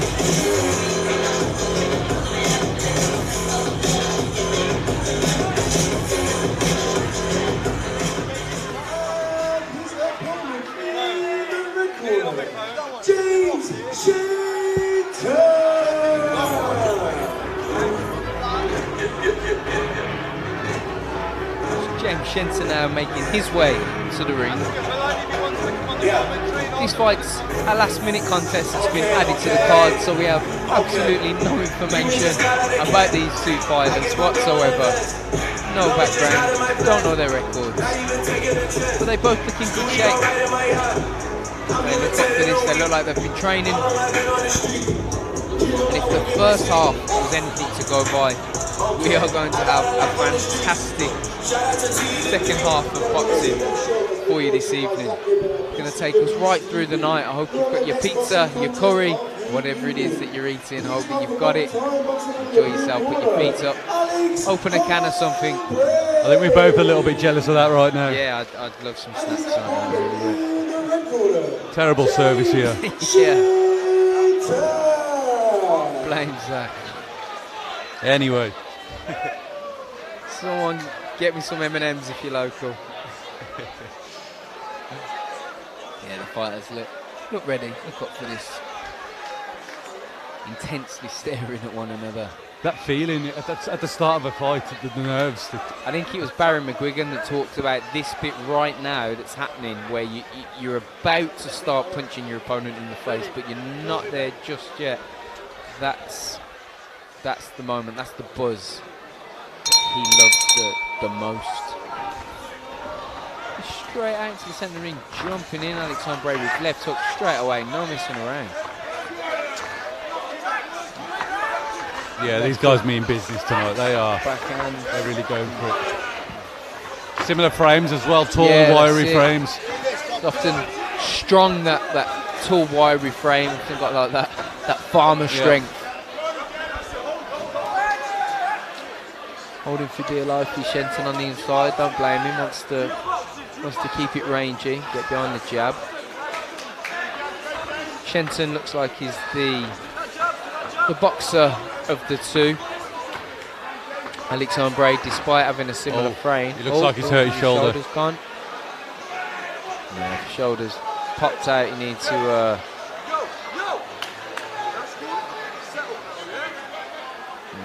I wonder what this could be. Oh, it looks looks like dislocated.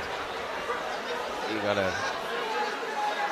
gotta end that fight. He's got to be able to protect himself at all times. So we need to bring the stool in. I know this is only white collar boxing, but when we've got to bring the stool in and the doctor midway through the first round, we've got to pull the fight. Surely we've got to can't allow this to go ahead. Looks like he might be okay. It looks like he wants to continue. He's grimacing a little bit. Yeah, so well, I think that the doctor might call this. I would. I'd just pull it. Better to be safe than sorry. I'm going to carry on. Could just be a strain in the rotator or something like that. So will he switch southpaw, I wonder, and try and get behind a southpaw jab? I'm not surprised he's been coming out with jumping in with massive left hooks. You've got to warm into the fight sometimes. I don't know how good a warm-up he's had. We'll see how he throws that shot now. Yeah, he's still jumping in with left hooks. So it's not doesn't seem to have phased him, does it? Not yet. We'll see in a minute when his arm's hanging off. Yeah, he's holding it quite low. He definitely feels something, I think. He's got a good jab as well. There's jabbing the body, the solar plexus, as well as his opponent's James Shenton's face. So, nice there. He went jab to the body, right hand up to the head. So he's got good boxing ability as well. He just needs to settle down a little bit, which he has done. I'd like to see Alex just.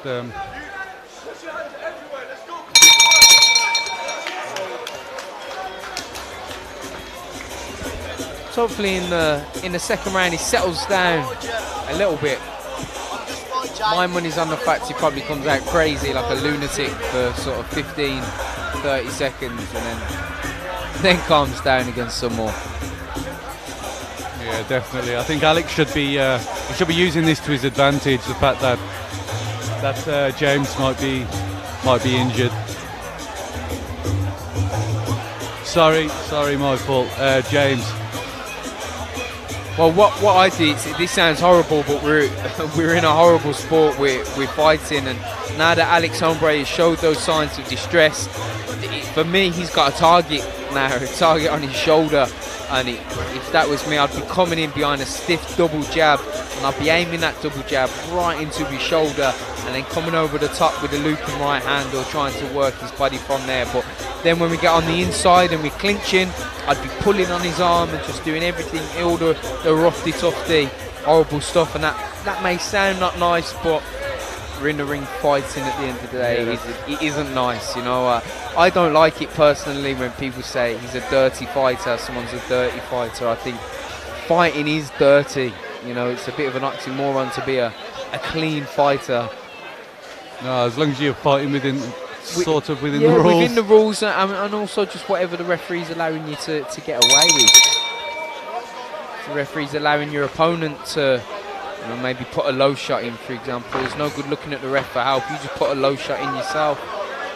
Yeah, that front shoulder can take a lot of shots as well. Yeah. I mean, you can use that very well. He's in pain here, Alex Hombre. Yeah. The corner needs to know their fighter here, I think, as well. Look, he's still showing signs of distress with that shoulder. And Alex Hombre is a brave fighter, probably too brave for his own good. Somebody else needs to take ownership here. There are a lot of brave cornermen. Be brave with other people's faces and health. Whether it's the referee, the doctor, the corner, somebody needs to take responsibility. There's a shot. He's not hurt, but a punch did land.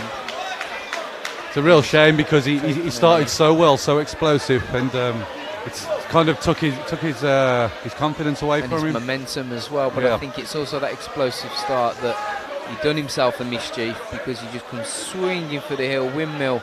And like I say, I don't know how good a warm-up he did or didn't get, but yeah, that's true. He could have done with just boxing, being a little bit more composed. He felt a left hook there as well from James Shenton. He's really going to town on him now. He's up the gears in his second round. Looking at the referee though, looking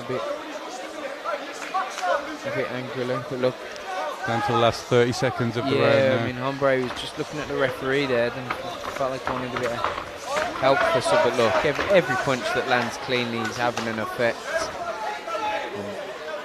I'm not enjoying this fight quite as much as I have some of the others. No, look, shoulder's gone again. Come on, please now, someone stop the fight. I mean, to be fair, that should have happened a round before. No, I'm not. Yeah, real shame there. Real shame for Hombre.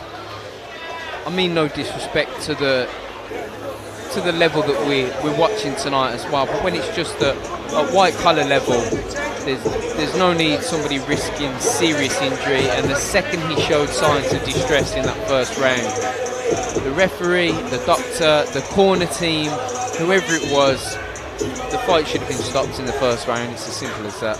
Yeah, to me it looked like something I've felt myself.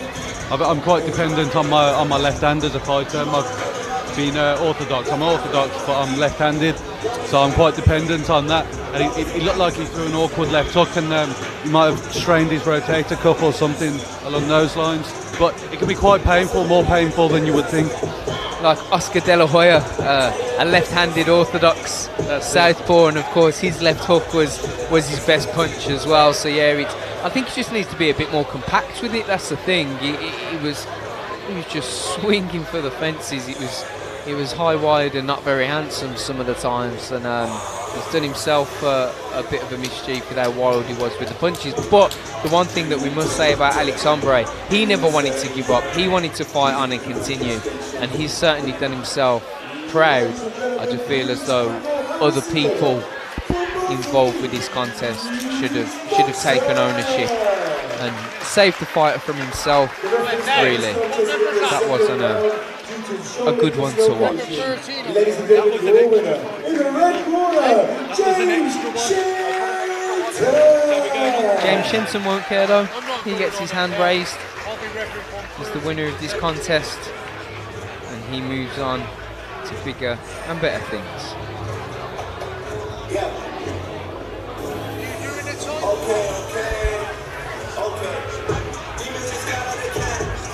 Even just a jab to the head there was affecting Homebray's shoulder. And in the end, he just had nothing left. He didn't want to give up. Look, he's still swinging and throwing shots, but every punch that was landing was having an effect. And I think that shoulder injury just mentally affected him. You know, he was feeling every punch a lot more. He should have been saved from himself. Yeah, I think the referee made the right call in the end. In the end, yeah. Contest of the evening. A title fight consisting of 4 tournament rounds. It is for the BCWCB Cruiserweight title. Ladies and gentlemen, first please welcome boxing in the blue corner, Costas Michailidis. Costas Michailidis making his way to the ring now. He's 29 years of age, 6'1", living in Birmingham. He's from Greece. Born in Greece. I know that it's been a dream of his to come over to the UK and to be able to box. Something that he's doing now. He has a record of 1 win from 2 contests. And his opponent in the red corner, Lance Fighting a vastly experienced opponent though is Costa. Lance Burge. He's 12 wins, 2 defeats, 2 draws.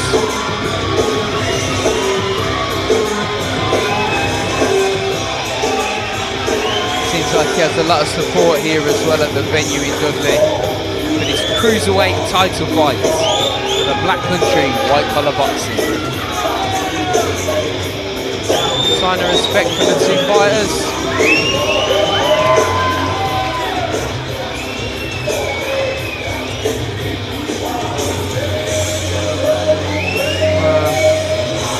This could be a good fight. I've saw Costa box before. He has good boxing ability. He's boxed at lighter weights before though, so I'm intrigued to see how he does as a cruiserweight. Yeah, he's got a beautiful moustache though as well. We all need to take note of that, I think. Movember's coming up as well. Reminds me of something you see in the 70s, that moustache does. Yeah, nothing wrong with that though. Let's all welcome one more time, boxing out of the blue corner, Costas Michailidis. And his opponent in the red corner, Lance Burge. Lance Burge certainly looks to me as though he's probably the more natural cruiserweight. Costas, I think, well, I've just said I know he has fought, despite being the taller man, he has fought at a lighter weight previously, but we'll see, this weight might suit him.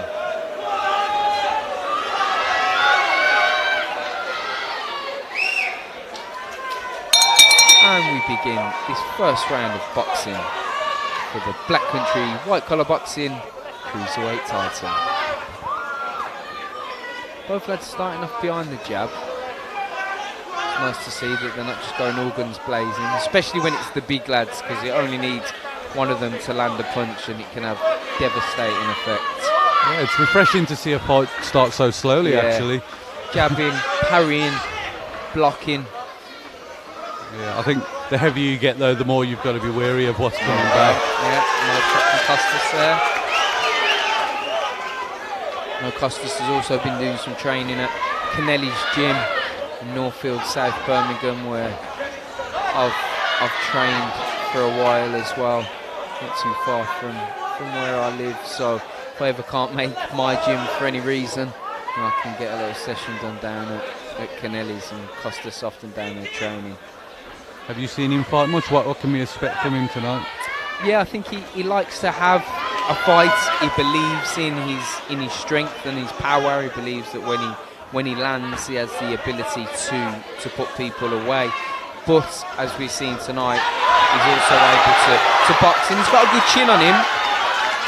He can take a good shot, but you don't want to be taking shots at this weight if you can help it. You know, you want to be able to box, have a tight defence, and both lads have been doing well. They've been having success. But yeah, I think Costas is gonna have to just have a bit more head movement, as he's just demonstrated there. Yeah, it's been and maybe work.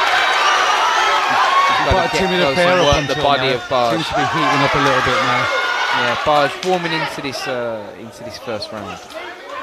Just looking for an uppercut there, missing. Lands a little bit with the left uppercut, but Barge picking his shots off beautifully.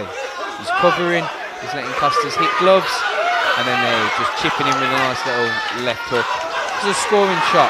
Same again there with those 3 punches. Really nice, fast combination. Lovely boxing from Barge. Good respect from both men at the end of the first round as well.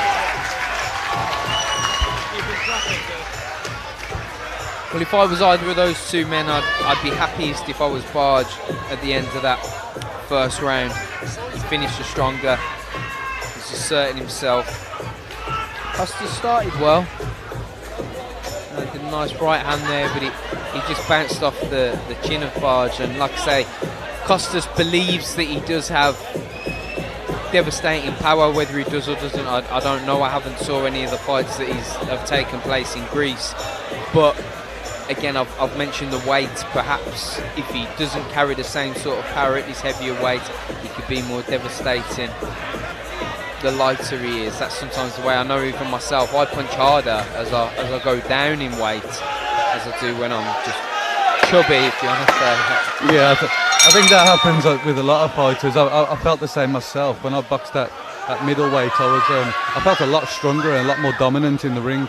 But as I moved up, I put about a stone on, and I tried to fight again, and it just hurt a lot more. Yeah, it's not the same really. People would think that if you're heavier, you automatically punch harder, and that isn't always the case. Sometimes when you're down, you've been eating healthy, you've been eating right, all the fat's been stripped off your body. Sometimes then you can punch harder that way. Costas looking for this big right hand during round 2. That's clearly his tactic. But he needs to be a little bit more savvy with it. Like there, he jabbed the body, then he could do with jabbing the body and coming over the top with a backhand instead. Yeah, Barge putting his shots together nicely there. Nice fast hands, straight fast hands. Moving well as well. And what Barge is doing tonight is varying the power, which we haven't saw a great deal in any of the contests so far. But some of his punches are fast, pop, pop, pop, and then he lands 1 or 2 really big, strong shots. Whereas Costas is just constantly looking for powerful bombs. Like every punch. Good left hook landed there though from Costas. But Barge coming back with a little 3 patter punches, but they're point scorers. Lovely left screw shot there from Barge as well. But again, a looping right hand from Costas. Real back and forth action this is. Yeah, it's an intriguing fight to watch actually. Barge doing the cleaner work, I like to think. Yeah, Barge sort of the better boxing as well. He's kind of raiding. You know, he raids with a 3-punch combination, and it's just eye-catching for the judges. Costas needs to throw as Barge is throwing. I think he's waiting for Barge to finish throwing. Look, but then there's nothing coming back then as well. Costas needs to start opening up as Barge is throwing and try and land a big shot while the defence of Barge is down. Yeah, Barge was he secured the round at the end there with a nice quick combination just to catch the judges' eyes. Costas, another one opting to stand, but he's visibly tiring in that blue corner. He's another one that's going to get an invitation for my poker night over Christmas. He's visibly tired. Yeah, I think the question needs to be asked as to why they're actually standing. But yeah. I think a lot of the heavier guys, especially, I think they they kind of struggle to stand up between rounds. Wouldn't want to drag themselves off the stool after. I think that's what it is. Yeah, I've noticed Dylan White has a tall stool. I don't know if you've noticed it. Yes, Fury does his legs well. are fairly straight when he's sitting on it. Might be a shout for some of the bigger guys. Massive. Here we go into round 3. Fighters look to touch gloves. Sign of respect. Not always necessary at the start of a round, but yeah, I don't like it myself, really. I mean, defend yourselves at all times. Yeah, you show your respect at the start and the end of a fight, not in the middle. And even at the end of the rounds, they touch gloves or wink or smile at each other. You know, fine.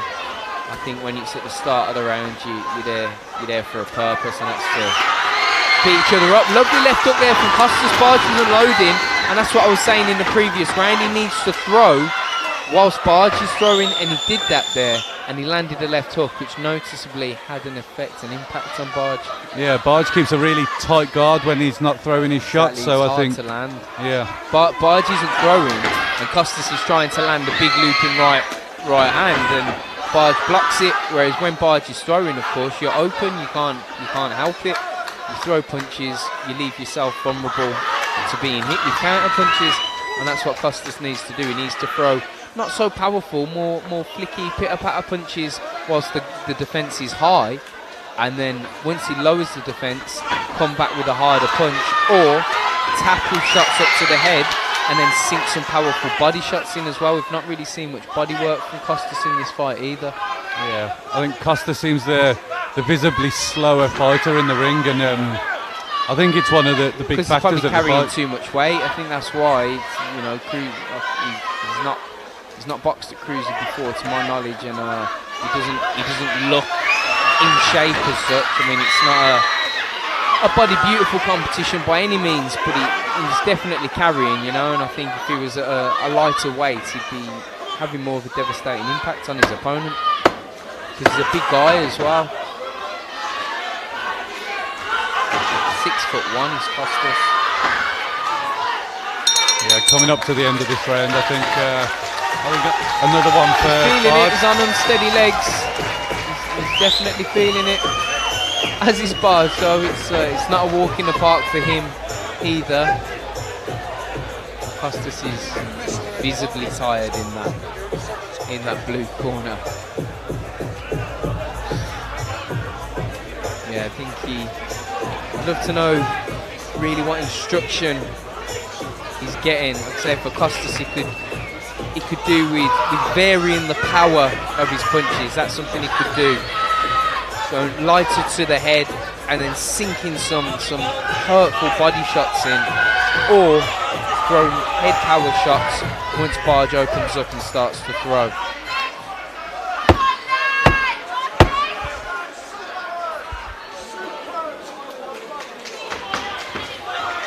I think the referee's been enjoying this contest along with the rest of us. It's been a great fight, and not just a great fight, it's been a great boxing match, most importantly as well. It isn't a pub brawl, it is an art form and a discipline. Yeah, at the end of the day, it's about hitting and not getting hit. That's how you win fights. Lovely work there from Barge. Costas tried to throw back once Barge had finished, but by that point he's gone. He needs to throw when Barge is throwing. He had a bit of success in the last round with a left hook when he did that, but he's not following up with it. I don't know how much experience his corner have either. So there's a little raid there from Barge, but Costas tries to throw when he's finished, and he's gone. Yeah, really beautiful straight right shots there from Barge. Just raiding him, he's just, you know, picking 3-4 shots and getting out of there, moving out of the way. Yeah, that's it. I mean, he's using his defensive moves as well as his offense at the same time. Lovely left hook there from Costas, who again lands that left hook as Barge was throwing and punching himself. That's what he needs to do. I think he smells blood a little bit here. Yeah. So he's on the front foot. It's funny when you're tired and then you hurt your opponent, how you all of a sudden get a super boost of energy. Yeah, it makes you think how tired you actually are. Nice body shot from Barge as well there, those who make Costas feel even more tired. Good jab to the body. And Costas could do then, though, with coming up to the head with a bigger shot as well. It's been a good fight from these two men. Enjoyed this one. Costa's visibly tired though, he's feeling this one. Needs to get a bit fitter, I think, Costas, and again, I think that would also come with a lower weight. Yeah, Barge getting a lot of cheers here at the arena. He's quite expensive. Asking the corner not to bang on the ring. By the time we get back to it, it'll be the end of the fight.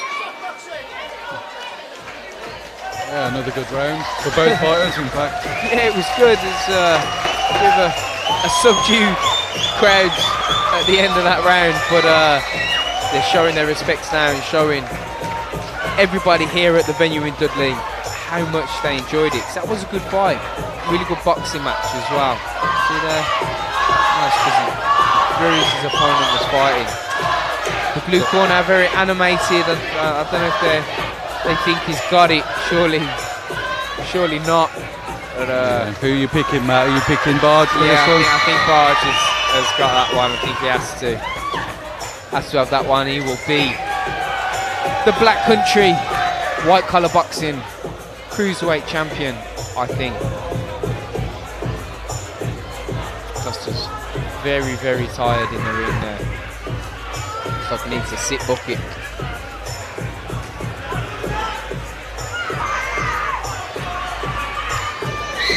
A little bit of time and deliberation going with the scorecards here, though. I wonder if it's a close one. Referee calls the boxers to the ring, and Ben Hovis will announce the decision. Please put your hands together.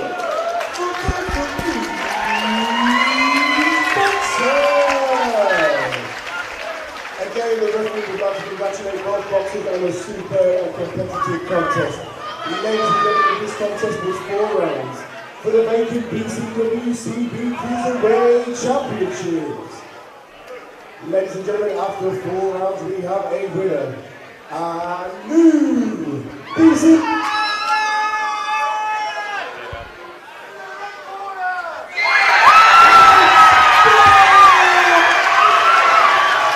Lance Barge takes the title. Costas' corner protest. They're looking at me with their arms up in the air, but I think Costas knows, surely.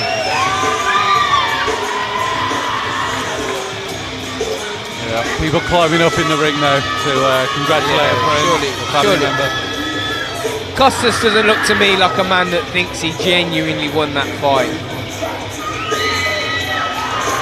Yeah, I mean, you win some, you lose some. Yeah, I know Costas is a nice guy, but he doesn't look like someone to me that genuinely thought he won. That's what it's all for.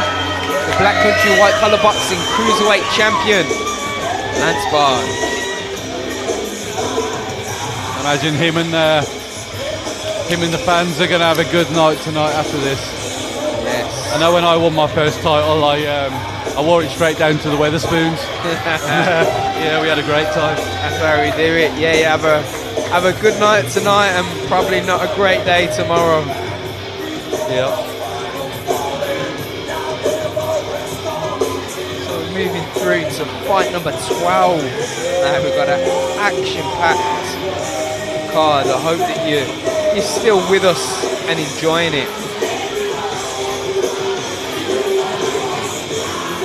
Next up we have Rocky Farouk versus Kieran Pace. Ladies and gentlemen, now move on to the scheduled boxing contest of the evening. Coming all first, please welcome the boxer wrestling the blue corner, Kieran Pace.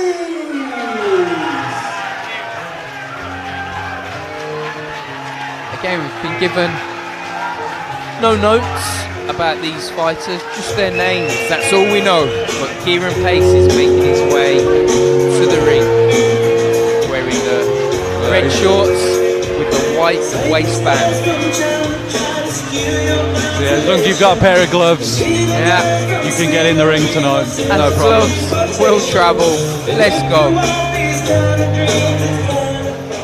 And his opponent in the red corner, Rocky Farouk.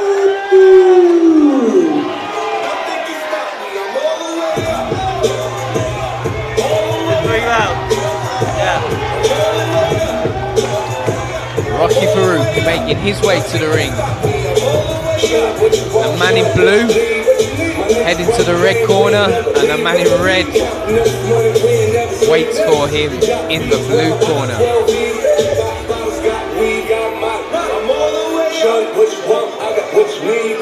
I mentioned Kennelly's gym in Northfield, South Birmingham in the last contest. Michael Kennelly is one of the cornermen in the blue corner. He's one of the owners of Kennelly's gym. Got it buzzing down there at the moment. A lot of great members working hard. Ben Hovis will now introduce the fighters. Scheduled boxing contest of the evening. Brought to you by Zach Ripper of BCWCB. Ladies and gentlemen, this contest is 3 2-minute rounds. Let's go welcome one more time, boxing out of the blue corner, Kieran Payne!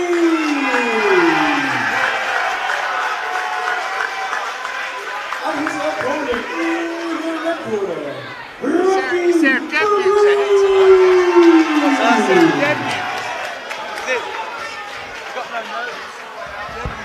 So we have Pace versus Farouk.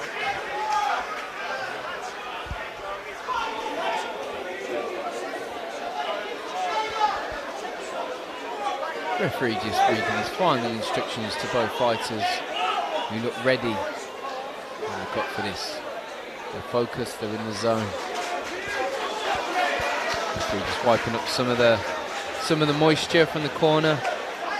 Said before, we don't want fighters slipping. There we go for round one.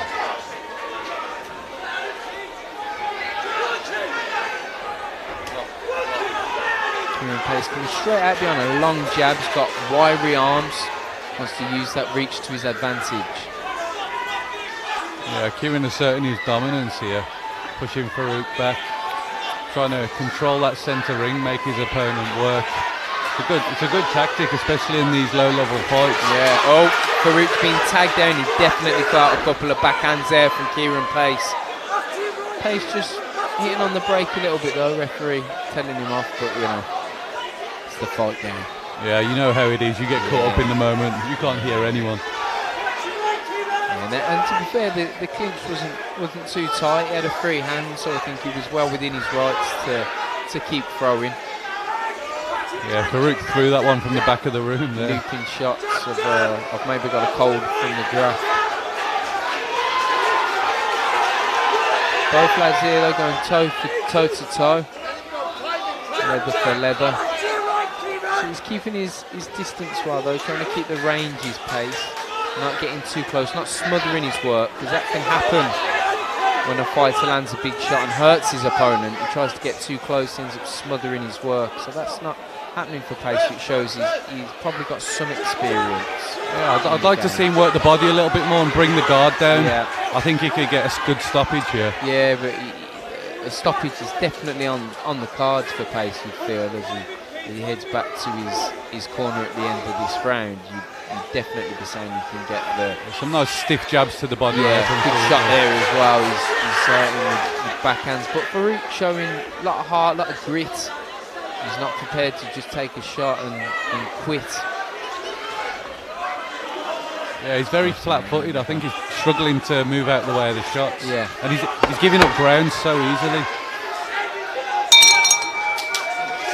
That's the end of round number one. That is an intriguing round, a round that goes to Kieran Pace, in my opinion, which isn't worth very much right about now, but I think Kieran Pace takes that first round, and Mike Kennelly giving him his instructions. If you're Farouk's corner, it's a little bit more difficult now to give him some confidence, I think, off the back of that round, but you've got to tell him he's got to stop giving up the ground so easily. You've got to make your opponent work for everything that he takes from you. And I'm not saying he has to stand there and has a swing fest with his opponent by any means, but he can't give up the ground as easy as what he has been doing. Yeah, he's just getting pushed from pillar to post in there. He's stuck in every single corner, and because he's so flat-footed, he can't move out the way of the shots. And you can tell he's got heart, you know, he's not prepared to just take a shot and quit, so he needs to use some of that heart as Pace is throwing punches to hold his ground have some upper body movement, move the trunk, but keep your feet where they are. Maybe work the body. Pace is certainly the stronger man in there, though. He's getting a little bit angry, but you know, Farouk's alright to just get him in a little headlock, you know, make it difficult, make it uncomfortable for him. But lovely right hand there from Pace. Oh, and again, and the left hook, and again he's gonna touch down. Not sure he fully knows where he is here. A bit of a push and a shove in there, right? Yeah, his legs are definitely wobbled. Referee giving a steady 8 count. Farouk saying, "Yep, I am okay to continue." Rocky by name, rocky by nature, but will he pull out a Rocky-esque victory? I'm not too sure. It was a beautiful bit of commentary that was. So I haven't even said yet about pace by name, pace by nature as well. They've been fighting at a fast pace. Got play on words for days here in the commentary too. Oh, I don't know where you get it from. He's even more defensive. This is impressive from Pace as well, though, the fact that he hasn't gone all guns blazing. He's trying to work the body there as well. And if I'm being super critical, he perhaps could have put his foot on the pedal a little bit more and tried to go through the gears. He's letting Farouk recover, really. There's not much time left in this round, and he's letting Farouk recover. He arguably could have jumped on him a little bit more, but I am impressed that he's remaining disciplined and he's not just turned into a wild street fighter to try and get his opponent out of there. Yeah, we'll have to see whether he's in there just for the win or he'd like to get the stoppage or not. I know with my last fight, I put my opponent down in round 11, and I was so desperate to beat him and get him out of there. I was all over him. I was throwing everything, any boxing ability sort of went out the window, and I was just trying to work my hands and throw. So Kieran at this kind of level as well, really shows a good understanding of the game, really good composure, being able to maintain that under pressure, and I think because he's comfortable as well, he knows he's winning and he's well ahead on the scorecards. Yeah, what would you be doing now if you were in Farouk's corner? It's a tough one, because how you can instill any confidence to a fighter is he's got to change what he's doing. That's ultimately what it is. I think he needs to maybe hold his feet, have upper body movement, keep his hands nice and tight, try to work Pace's body and see if he can slow the pace down. And I'm not sure if he's going to be able to do that. He's got a very open guard, see, and he's getting caught over the top of that low left hand. It's just not working for him. He could do with his hands being higher and try to push Pace on the back foot, try and get him, see how he copes going backwards. He may not like it. Yeah, I think he needs to roll his left shoulder forward a little bit just to tuck that chin in. Yeah. It's almost like a sort of kickboxing stance. He's way too open, as you say. His shoulders away from his chin, his left hand is low, and Pace is often trying to come over the top with the right hand. My only kind of criticism, if you like, of Pace then is that he's trying to throw that right hand over the top without setting anything up. He needs to see like that. He needs to either feint the jab first, jab the body again, and then come over the top with a right hand, or feint a jab to the body and come over the top. That's my only sort of minor criticism of Pace at the moment. Yeah, I mean, I think he's catching Farouk so cleanly in the head. He doesn't bother with the body anymore. No, he's kind of forgot about the body. And again, because he knows he's winning, it's almost taken the emphasis of wanting the knockout away. And of course, you always want to win in emphatic style, but when you go for a knockout, you're also at risk yourself. And we can see during this round he's bloodying up Farouk's nose as well, which will come from backhands, but it also comes from jabs opening the door. So he's doing the right thing, really. I don't want to put the commentator's curse on it, but I don't think he's going to get caught with anything silly or major. So you're just getting through the fight, get the win, get your hand raised. Ultimately, that's all that matters. Yeah, Farouk doing a lot of holding towards the end of this fight. I think he'll be happy to hear the last bell. There we go. Sign of respect from both lads. They touched gloves after that contest. Farouk almost looked a bit surprised that it was the end of the fight. Yeah, surely they're a win for Kieran Pace, Kennelly's gym. The fight we've been talking about so far coming up next, Shotta Blacks against Soren Blackstock. I know Soren from first-hand experience. He's a very sharp shooter. He likes to box off the back foot. Sometimes he lets the rounds slip away from him, but he does come on strong on the second half of a fight normally. He likes to feel his opponent out, download data as they say. And that's for the light heavyweight title with a name like Shotta Blacks. You got to expect fireworks with that one, so stay tuned with us. We're here at the venue in Dudley for a night of white collar boxing with Black Country white collar boxing. Referee calling both fighters to the centre of the ring where Ben Hovis will announce the decision.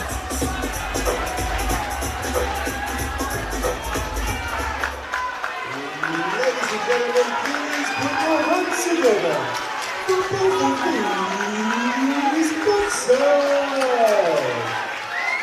Again, another valid fight by our referees in the next together after 3 rounds. We have a decision. To the winner, in the blue corner, Kieran Pace.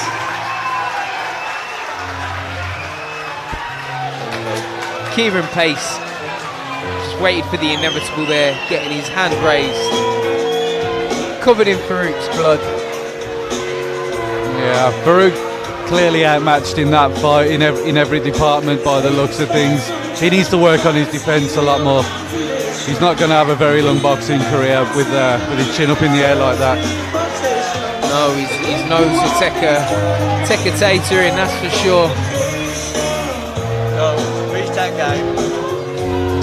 But it was still a very intriguing fight. Another fight that I've been really impressed with. 12 fights 3 minutes. have taken part so far tonight, and I've been very impressed with 11 of them. When we get to that. Fight number 13, Shotta Blacks versus Soren Blackstock for the light heavyweight title. Another title contest consisting of 4 2-minute rounds for the BCWCB Light Heavyweight Championships. Ladies and gentlemen, let's all round the first boxing out of the blue corner. See that? 3. See there where it says 3?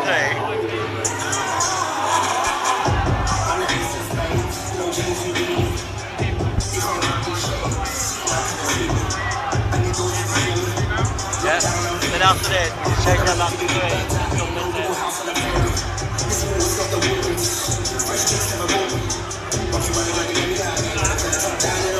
I have no notes on Blackstock, don't know anything about him, but coming to the ring, he looks like he means business. Yeah, that's okay, Matt, because I know him. You are the notes. You are the notes on Blackstock. Yeah, he's quite an experienced guy now. He's been around for, I'd say, getting close to 10 years. He knows what he's doing. He knows how to get through fights. I've never seen him get stopped. I've seen him lose, but I've never seen him stopped.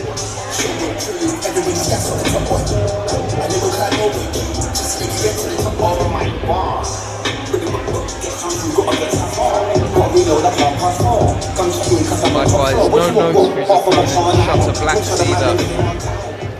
Interested with a name like that to see what he's all about. Shotta Blacks!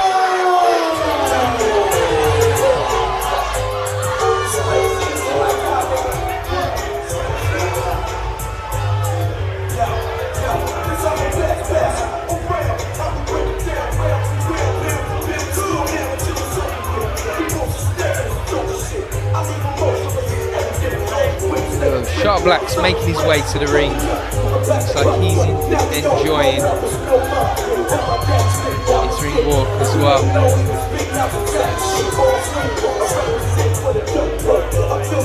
What it's all about, savor the moment, enjoy it. Boxers work too hard in the gym not to enjoy moments like this. Yeah, but both fighters looking game, looking ready. I'm definitely looking forward to this one. These are where the memories are made as well, you know, not just in the fight itself. Yeah, like experience. These photos, these are ones that you'll show to your kids, your grandkids, all your family members will want to see these. They'll look at you proud in the future. I bet you can't wait. I bet you can't wait to show people that title. Yeah, it's lovely that I do work in schools as well, and I've been taking the Commonwealth Championship round to the schools with me, and the kids there love it, and that's what it's all about for me as well, being able to inspire the next generation coming through. Oh, there's no better feeling than being looked at like a hero. Yeah, kids are wanting you to sign a bit of paper, bless them. As soon as you sign it for one, that's it. You got a queue of 120 kids. Shutter Black's looks in shape as well. Looks like he means business. Yeah, I think we got a clear favourite in this fight from the crowd's point of view. This is for the light heavyweight title. So, big stakes.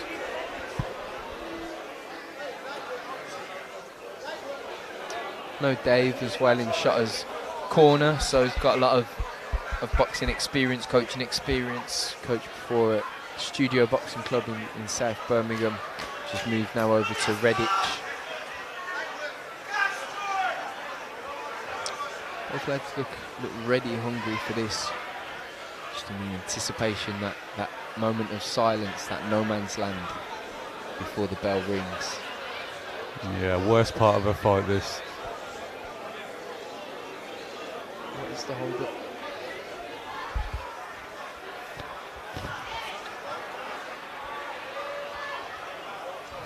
Not sure what's happening here. Yeah. I think the referee's, is he just waiting for the bell?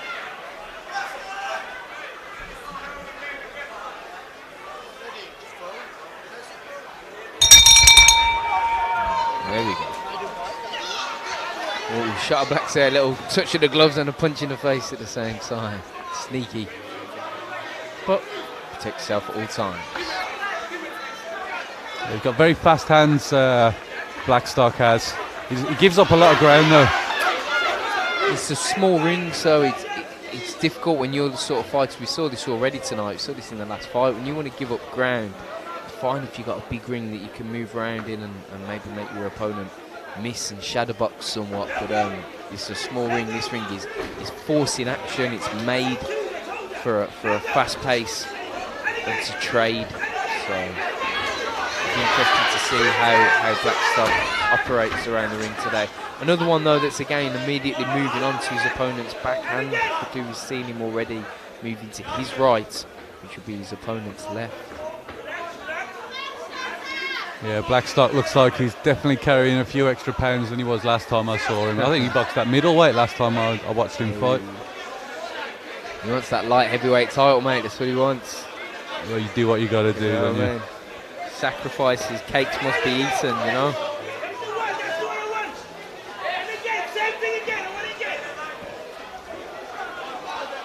Just a bit of a figuring out round as well for Shutter. Sort of looking at any tells that his opponent has. Blackstock will also just be figuring out what Blackstock's got, because he's not let his hands go too much yet, so he's not demonstrated a great deal of his repertoire. He's kind of coaxing him and calling him on if he gets caught with a jab as he does that, so he needs to be careful and just stay focused, stay in the moment.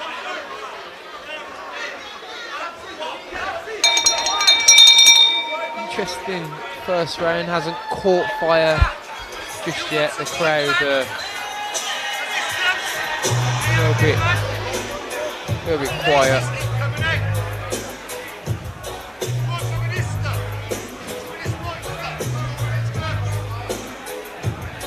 Fox just needs to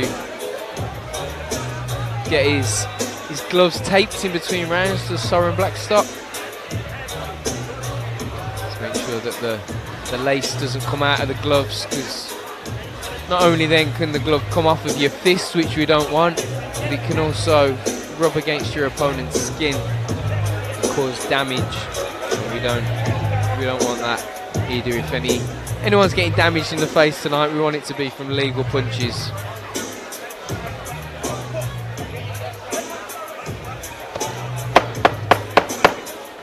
Now we're getting ready for our second round.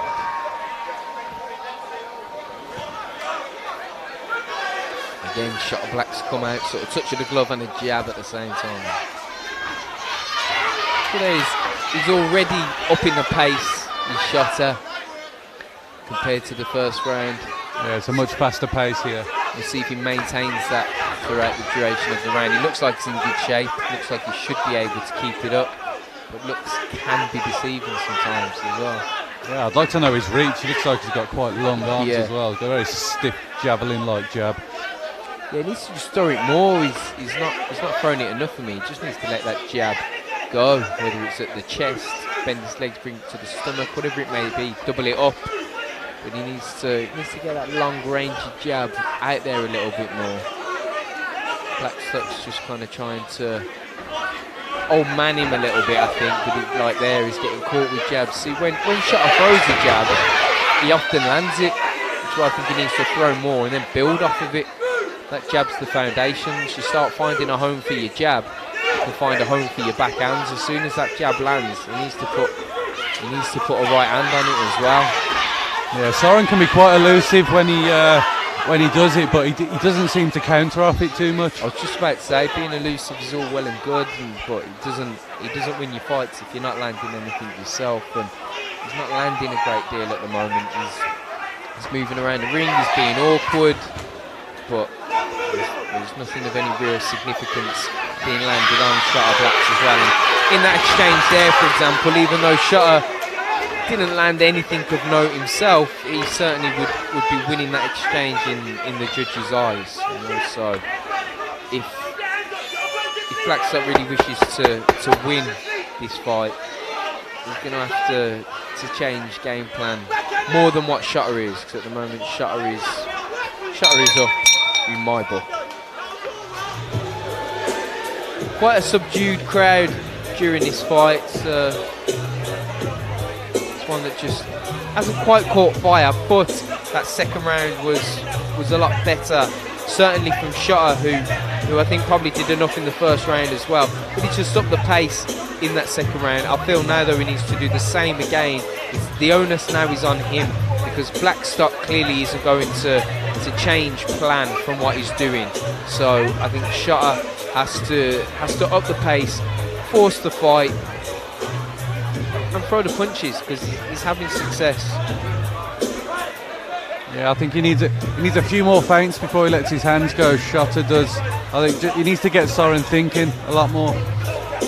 Soren's okay to avoid shots when there's 2s and 3s coming at him, but when you're feinting as well, he'll find it a lot harder to move out of the way.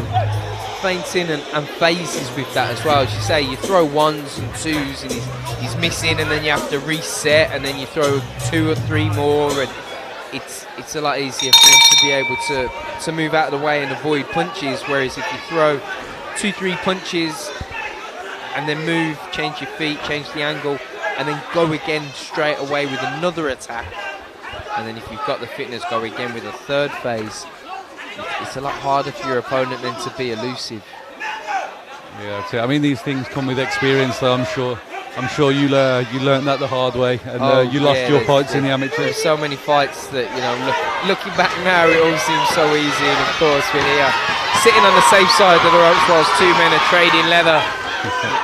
Nothing of any real significance landed in that exchange, I don't think. But Shutter's still getting the better of the exchanges. Yeah, he's just landing the crisper, cleaner work, and the just work working. rate alone, exactly. Yeah, he's working harder. Blackstock to me he sort of strikes me as someone that's just trying to get through it, pose his way through it a little bit, which is which is fair enough, but it's certainly not going to win you the light heavyweight title, that's for sure. In the corner there now, I'd stab his body, just stab a jab right down to his solar plexus. That's what I do. Then I'd look for coming over the top with a backhand or a left hook off the jab to the body. A lot of supporters getting ever closer. When they get any closer to the ring, they'll be in the ring. Yeah, it always seems to get like this closer to the end of the night. Yeah, fully invested. Even though we are getting closer to the end of the night, we still have a good 5 fights or so still to go for you. So we hope that you're still with us. We hope that you're enjoying the action as much as we are. Here we have a light heavyweight title fight between Shutter Blacks and Soren Blackstar.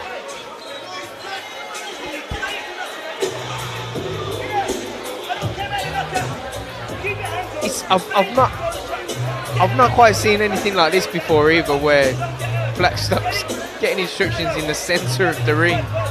Yeah, the referee ushers him back to the corner. It's all just very strange for me. This Soren Blackstar, he's even in the corner. The way he's fighting is, you know, he's elusive. He's kind of all over the place. It's unorthodox. Yeah, it's very strange. Yeah, he does some really nice elusive moves, but he's just not making them count. You need to score shots. You can't score points by avoiding shots.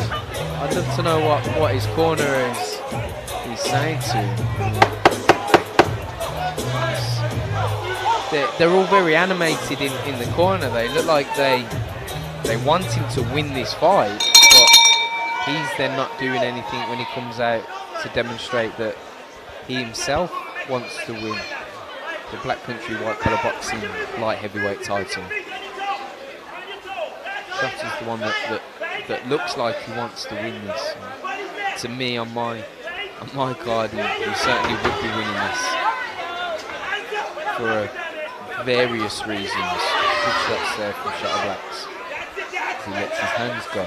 I think with Shutter Blacks, I think I'd like to see him shorten his stance a little bit so he could move in and out a lot easier. I think that's a bit of his problem. He's a little bit rooted to the ground because of how wide his stance is. But his back foot is quite flat-footed as well. That's the thing. He just needs to bring his heel ever so slightly off the canvas, and it's a lot easier to push off of that back foot and to get in and out of range far easier. In the minute his back foot's flat-footed.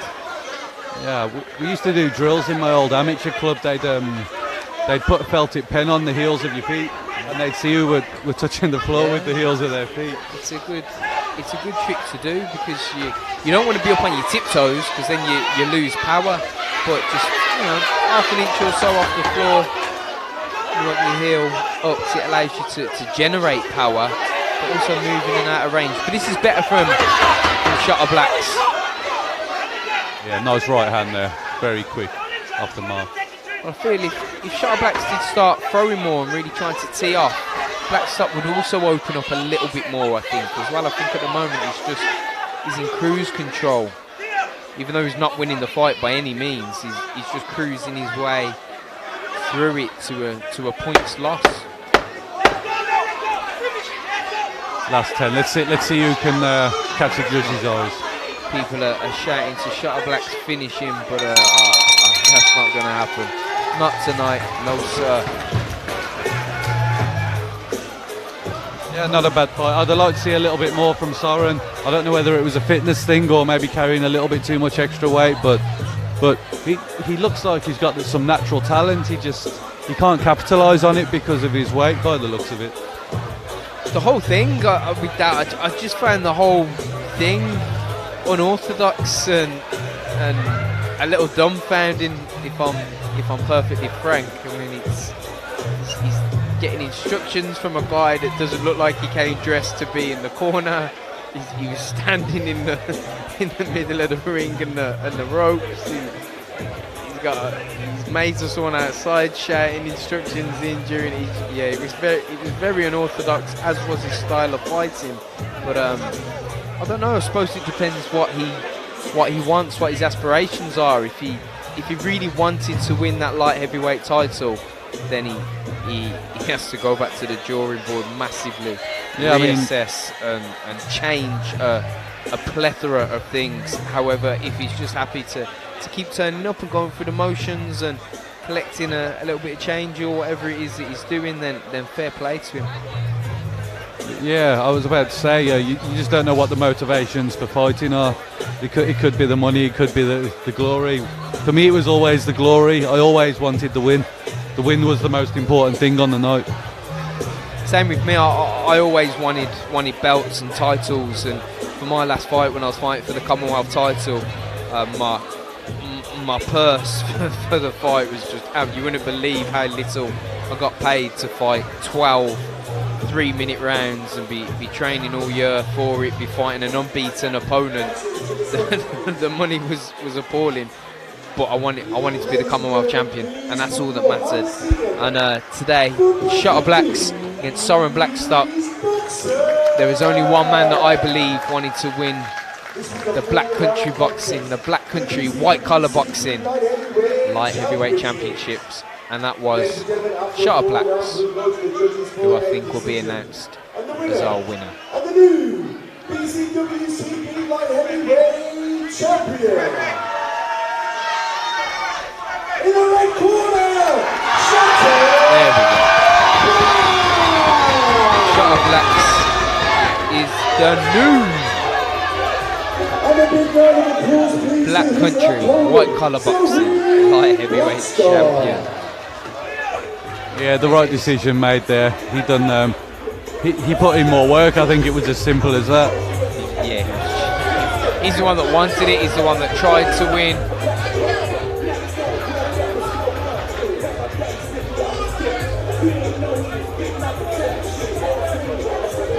He's the one that wanted it.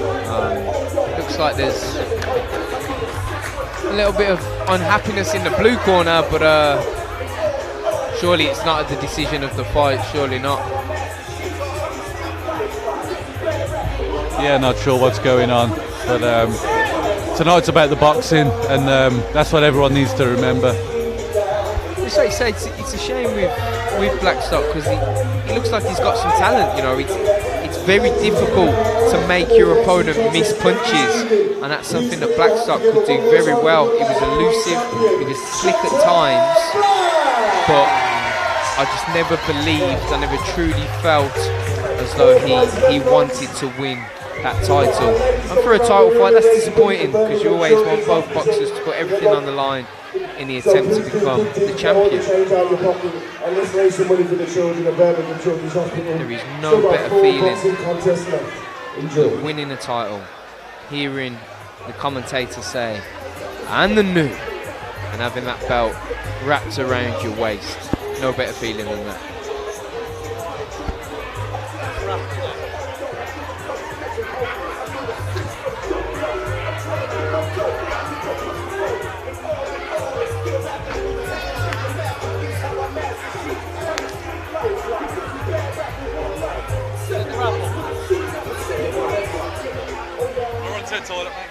Ladies and gentlemen, we now move on to the 13th scheduled boxing contest of the evening.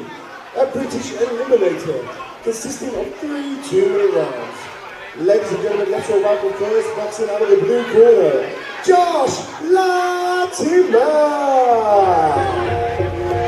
Yeah, I know only one to get the job done. I don't know a nigga that can cover for me. Yeah. Got some game from my day, so she might say she love me, she don't love me like she say she love me. Believe me, I'm the nigga boy, they love me in the street. I'm not trying to find nobody else to beat. Josh Latimer making his way to the ring for this contest. This is a Black Country white collar boxing British title eliminator. So the winner of this fight will fight for the Black Country white collar boxing British title. I mean, you can't blame me for wondering. Doesn't matter, could be winter or the summer. On the road, I do one direction numbers, I don't fucking miss. Josh Latimer is headed to the red corner. His opponent, Conor Goddard, will be coming to the blue corner. His opponent in the blue corner, Conor Goddard.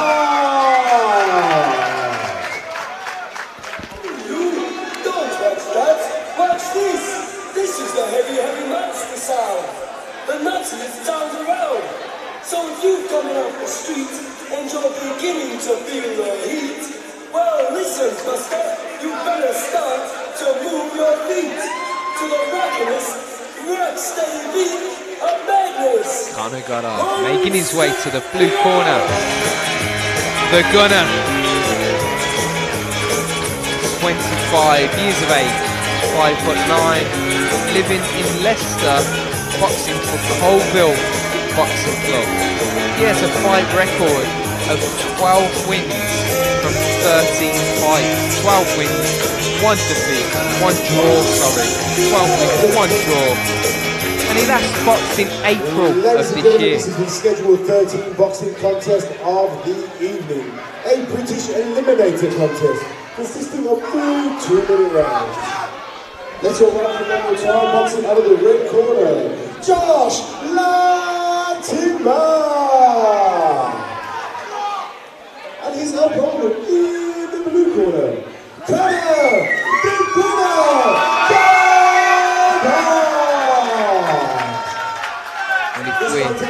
If we're just going on physical appearance, then I know who my money is on.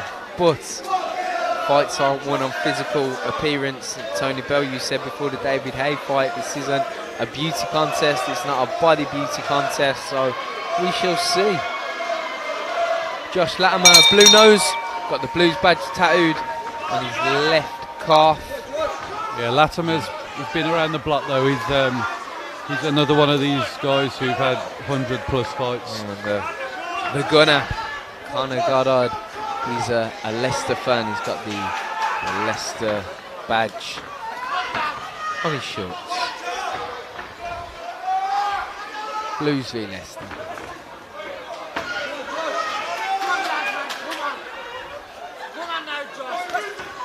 Nice fight there. Both lads having success as well in this opening stanza.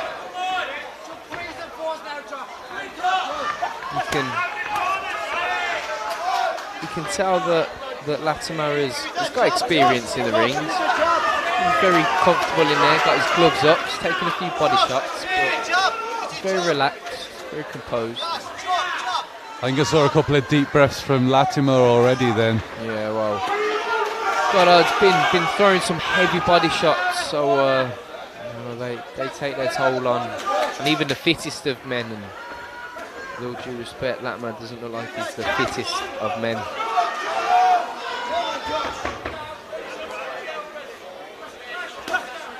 Yeah, another good body shot there from the Gunner.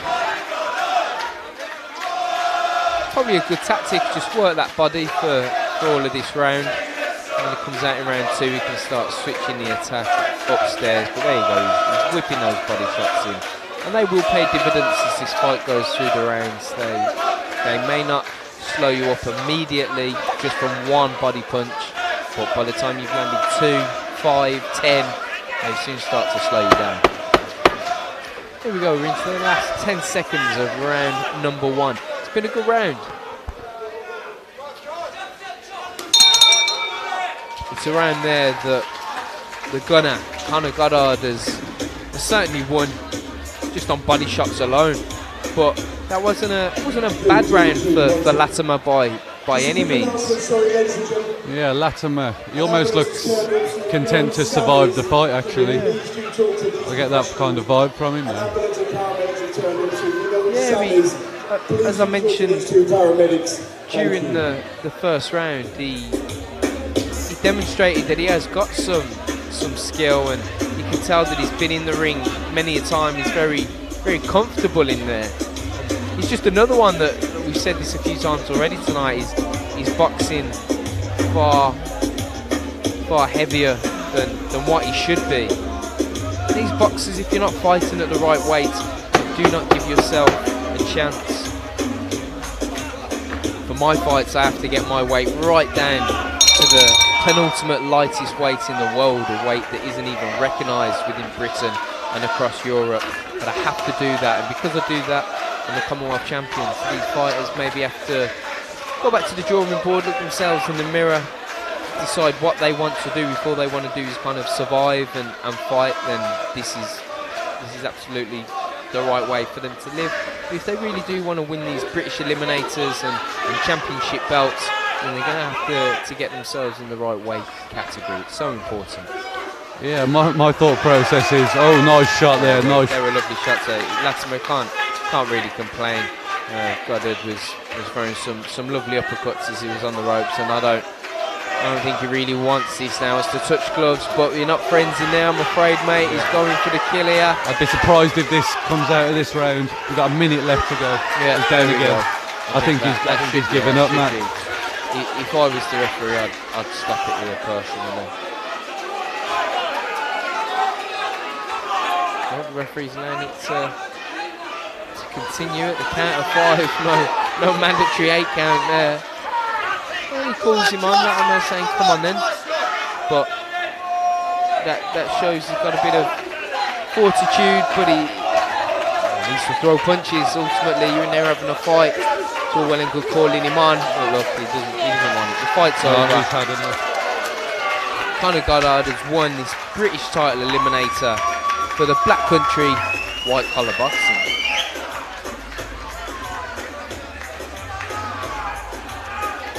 Impressive display there. He's going through the gears. Was Conor Goddard the gunner? There's some good fighters coming out of that gym.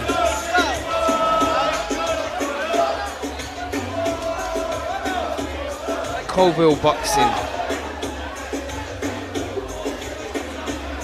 Latimer looks well and truly out of puff.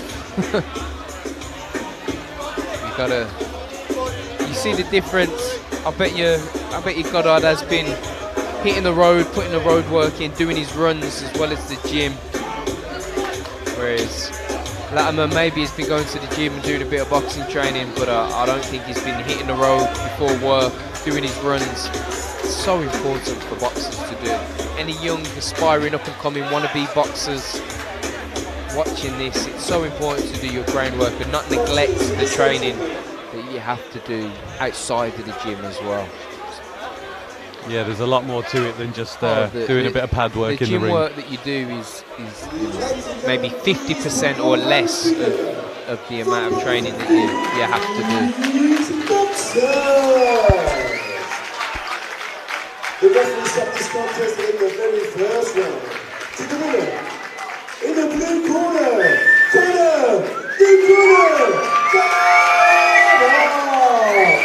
Second round stoppage there, which Latimer seems to be a little bit caught up on. It was announced as the first round, but it doesn't matter ultimately. The result remains the same. The gunner, Conor Goddard, has won his British title eliminator, and that will be next on the horizon for him. I'm sure we'll want to get that sooner rather than later.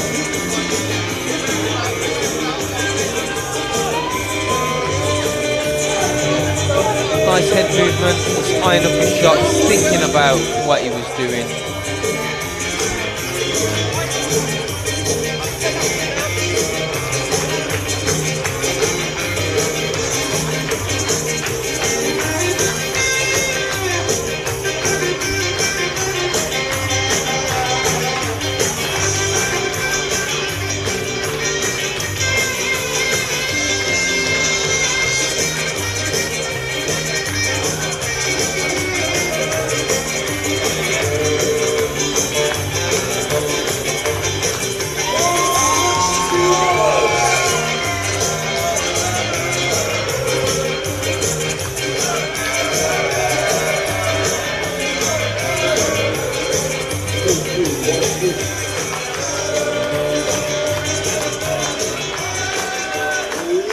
gentlemen, there are only 3 boxing contests left this evening.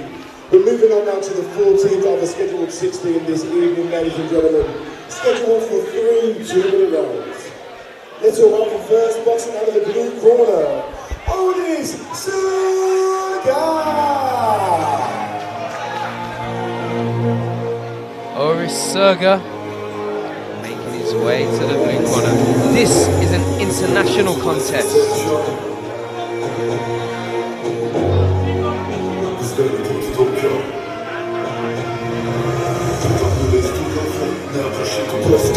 Yeah, he's really milking this one now, isn't he? He's doing a bit of shadow boxing. But this is his first fight since 2016. So 6 years he's been waiting for this moment. How are you on your ring walks, Matt? Are you?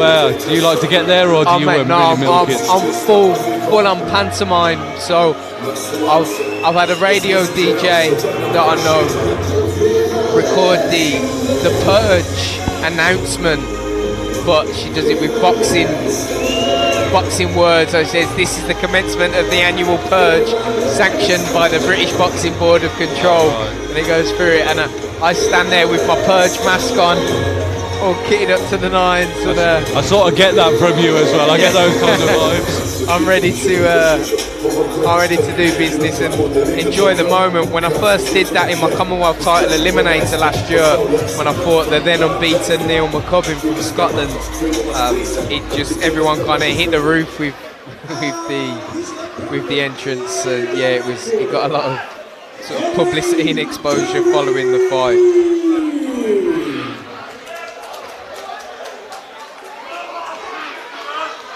Yeah, Sergey looks like he's carrying a few extra pounds. Hopefully he doesn't blow himself out in the first round. He's seen that a couple of times tonight already.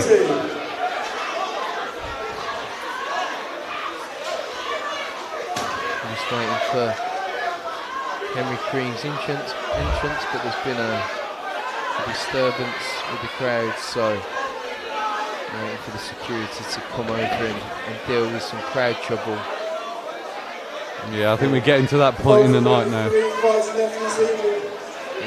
not going to last that long if you can hold it in. Drank too These much. boxers have spent weeks waiting for this fight. Please do not take it away from them. MC Ben Hovis 100% correct with what he's saying. Boxers are trained for this moment. The next 6 boxers that get into the ring, folks, deserve the opportunity to have their contest. A sportsmanship fight of boxing. If you have a problem, you can go up.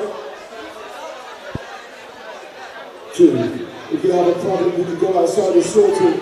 I would let the next 6 gentlemen do what they came to do. I'd love for that to happen. Security. Yeah, Ben taking no rubbish there. Ben taking no rubbish off the crowd. He's right, you know, if you've got a problem, you just take yourself outside, remove yourself from the building, and go do what you've got to do. Even better, grab yourself a pair of gloves, get into a boxing gym, and then come and sort it out on the next show. For the next show, exactly. Zach will be more than happy to oblige. Yeah, but he'll be sober then, mate, so he won't be as tough. He'd be one of them that goes, nah, I couldn't do boxing. I'd end up kicking him. Then I'd just see him red and going mad. Ridiculous. Some fighters have been training for this moment.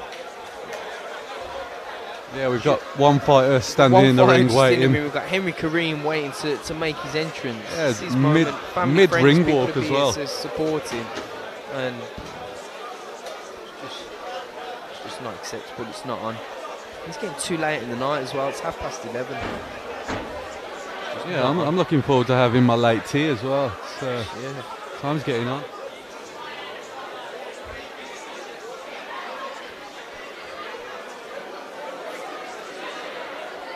Unlike you, I don't have to watch the weight anymore, so I'll be fully indulging after we leave here tonight. I'm 2 weeks out from my fight, so I'll be having a little indulgence as well. Diet starts again next week for my next fight in the new year. The paramedics can get to a certain young person.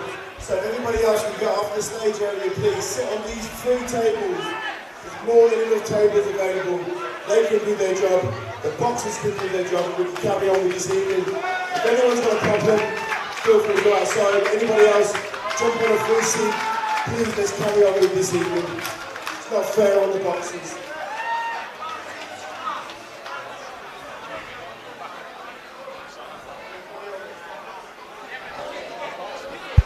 Matt, I think you need to get involved, mate. Need to go over and start swinging.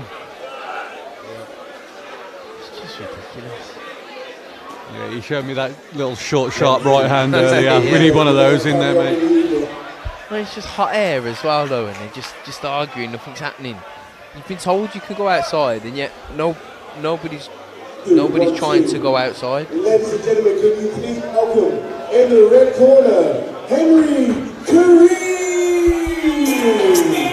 Finally now, Henry Kareem can make his way to the ring. Fair play to both boxers. Neither man should be subjected to that. It's not acceptable.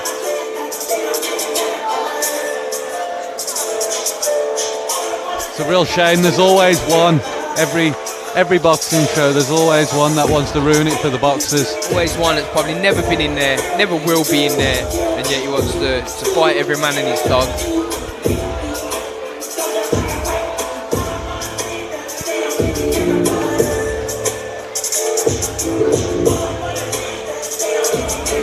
But if there's ever any man that could happen to tonight, it looks like Henry Kareem's the man that it could happen to. He looks like a cool, calm, composed cat. So maybe I won't take him out of his stride. He just takes everything in his stride. Yeah, he looks like a big, strong guy as well. Yeah. He looks in good shape.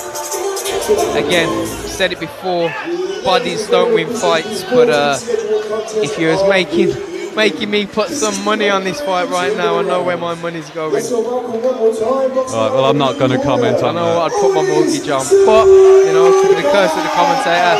Serger could pull something out of the bag. Henry Kareem!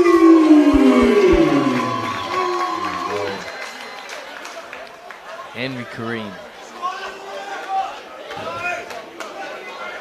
versus Oris Serger.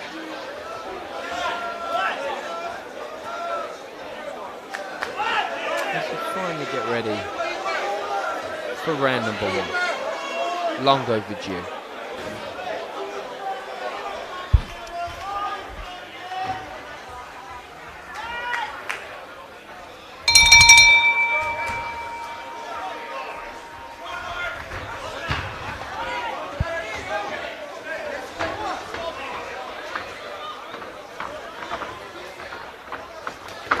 Nice right hand being landed there straight away from Henry Kareem, but nice left hook went in from Serger as well. Oh, and a big backhand from Serger. Good. Kareem feinting. I like to see if you've been listening out or if he felt a little bit of play action from Serger, but I think he felt that. I saw the tremble reverberate down the body. Serger's looking for his big left hook though. He's not trying to disguise what his game plan is. He wants to get close, throw that left hook, build on that. Yeah, big, strong guy, Kareem. Yeah. Intimidating, imposing looking figure, you know, to be stood opposite that.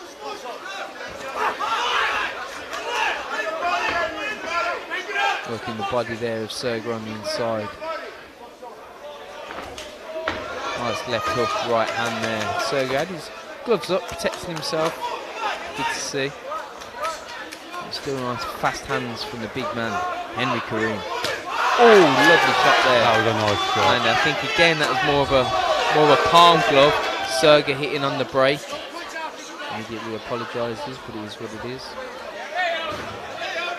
Yeah, these things happen, don't they? You get caught up in the moment.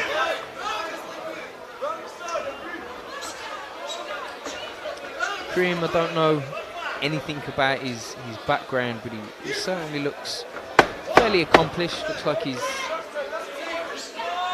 got plenty of experience of being in the ring. Looks composed in there. As to Serger though, to be fair. it's a good opening round of actual boxing action.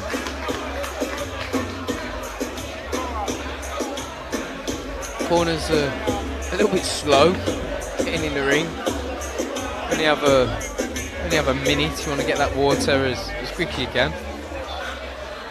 It seems to be the more out of shape athletes that they're choosing to stand between rounds. I'm not sure why. Like I say, I think maybe they just don't fancy the chances of getting up off the stool once they sit down.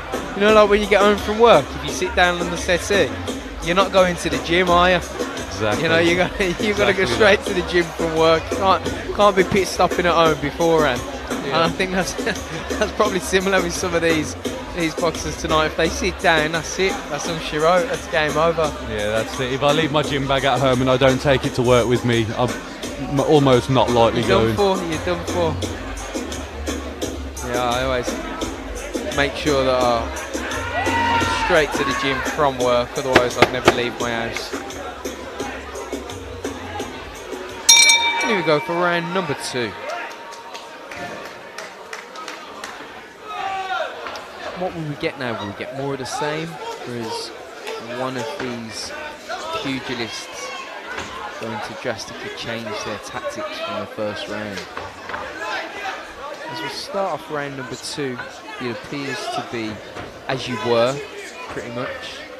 Kareem boxing behind a composed, rangy jab that he sticks out in Serger's face as Sturger attempts to have that Mike style-esque head movement, high guard, trying to land an explosive left hook. Like Kareem seems to be looking to try and lure him in and catch him with a big shot on the way in. A few more backhands this round, Kareem, as well, just rather than jabbing as was in round 1. He's still unleashing that jab again as he does so there, rightfully so, but like there, he's letting his backhand go as well. It's like these boxers can hear me at the minute. Every time I'm saying something, they're doing it. Nice body shot there from Kareem, but not only that, he turns his opponent lovely. Got his gloves right in on the elbows of Serger and turned him. Definitely has experience, this Kareem. Yeah, Sergey boxing quite well as well. He's, for a big guy, he moves quite well. Yeah, well, say with Sergey, he had 50 amateur fights as well, so he's also no stranger to the ring, but his last contest was in 2016, so he's got a lot of ring rust that he's going to have to try and shake off. But no stranger to being inside the ropes. I'd love to know the weight that he boxed at as an amateur in 2016 and preceding that. That sees the end of round number 2. Both fighters make their way back to the corner. It's a bit of a strange one because, again, two big lads, physically heavy, but I can't, again, curse to the commentator perhaps, but I can't see a stoppage coming in this contest anytime soon. No, Kareem seems very reserved. I feel like if he let his hands go, he could potentially hurt Sergey, but also it works both ways. I feel like they've both got the power to hurt the other one. Neither is over-committing too much with a combination. It's all ones and twos really that's being thrown. There's no combinations of punches, which is something I'd like to see now as we're heading to round 3. That's it.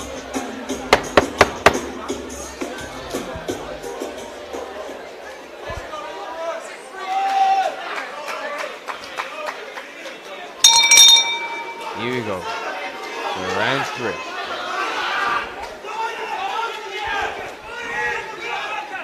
Jab to the head, right hand to the body. Oh, that was a low one, to be fair, from Kareem. And you do have to kind of get on with these things, but equally I wouldn't want Kareem punching me in the knackers. I don't know about you.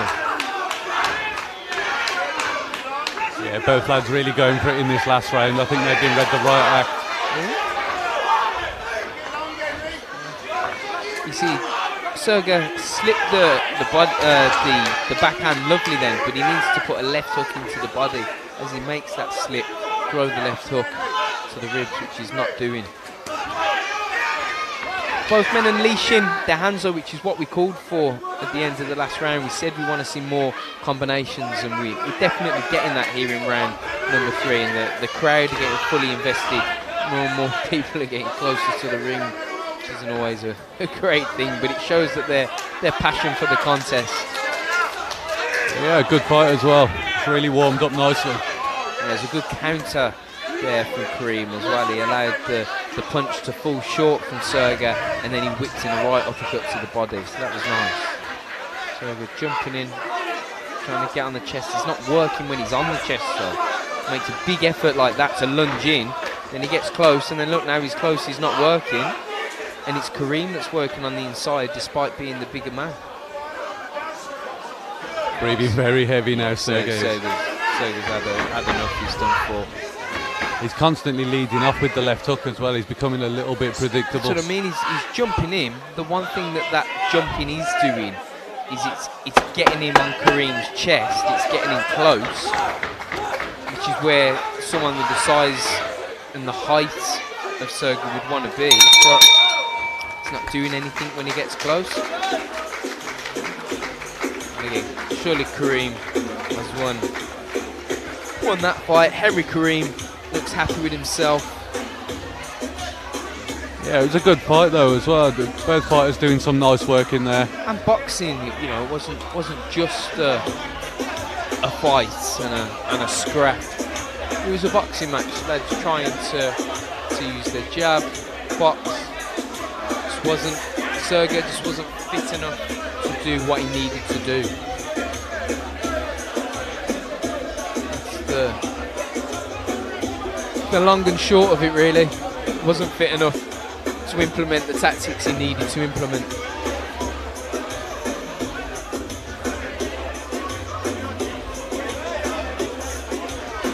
Well, time for selfies though. He's well enough for selfies in the corner. Yeah. Proud supporter there. First time back in the ring for Sergey, as I said, since 2016. So fair play to him, even just for one taking this fight and then making it through to the final bell. It shows his fortitude and a testament to that. The referee is going to call both boxers to the centre of the ring now, so he can raise the winner, who I assume will be Henry Kareem's hand, and our MC Ben Hovis. So they're trying to get Sergey's gloves off in the ring, and they're holding up the decision like it isn't nearly midnight. You know, like, yeah, that's right. Just get in the centre of the ring. It's not your hand that's being raised anyway. You know, just get in the centre of the ring, take that L, and then get your gloves off from there. Jeez. Oh, now he's got to put his jacket on as well. Oh no, lad.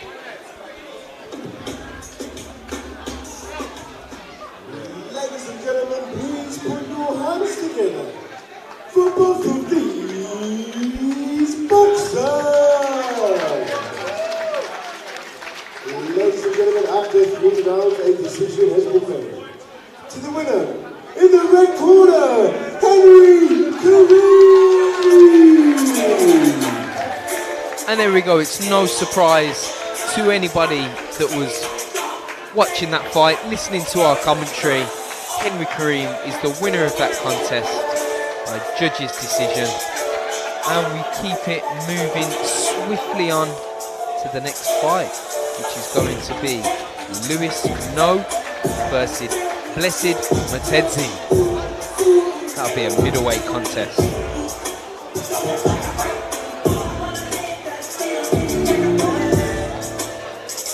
Ladies and gentlemen, there are only 2 boxing contests left this evening. We're up to a middleweight contest. We are shortly going to move on to a middleweight contest. The next 2 boxers are getting warm and ready. We've got Blessed Matedzi taking on Lewis No.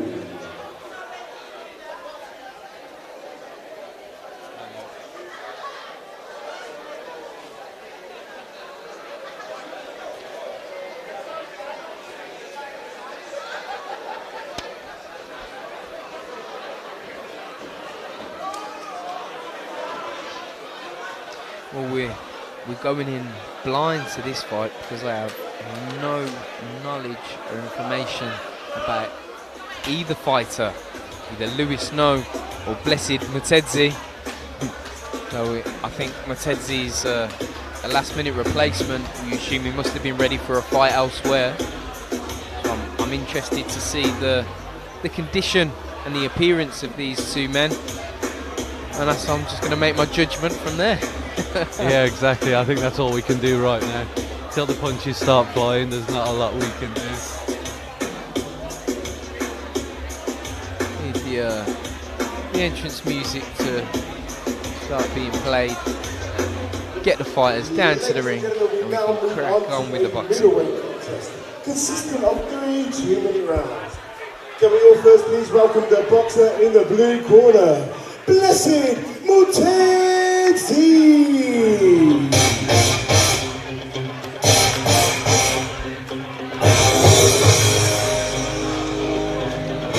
Blessed Mutedzi making his way to the ring then with the old school Rocky theme tune, Eye of the Tiger. Looks calm, looks cool, collected. Is he going to fight anything like Rocky Balboa? I wonder. He's happy to be here though.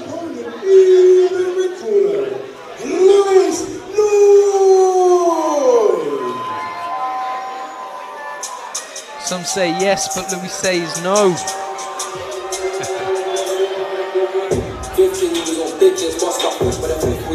Yeah, can Blessed Mutedzi win this fight?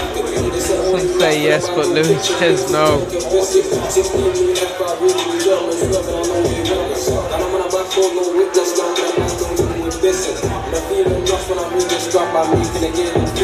Representing Team Elite.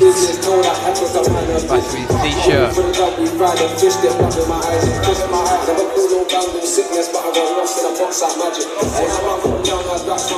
Another one with his Susie Wongs on. He means business.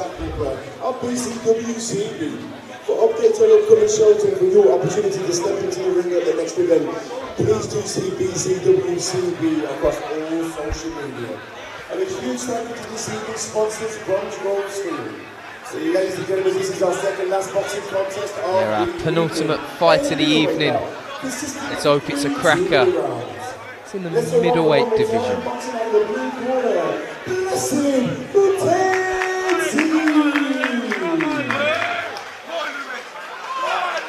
And his opponent in the red corner, Lewis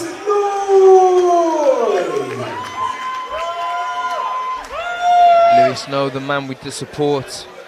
Blessed Mutedzi. It's all up against him. I feel the crowd don't want him to win. He's a change of opponent. He's the smaller man. But as I mentioned already during his ring walk, he looks cool, calm, collected. Let's see what he's all about. Going straight out for it, he's not messing about. Ooh, some big bombs being swung within the first 10 seconds of our penultimate contest of the evening. Right, yeah, he looks a little bit flustered at the minute. Needs to find his bearings. Yeah, that's the thing when you're the home fighter, the pressure can be on as well. You know, he's not protecting himself. This fight's going to be stopped if he doesn't. Yeah, I don't know what Lewis knows he's doing here really. He's trying to evade punches, but he's very wide and very open when he lets his hands box him, outbox him to Lewis No, but I'm not sure if he's got the ability to do that, to be honest.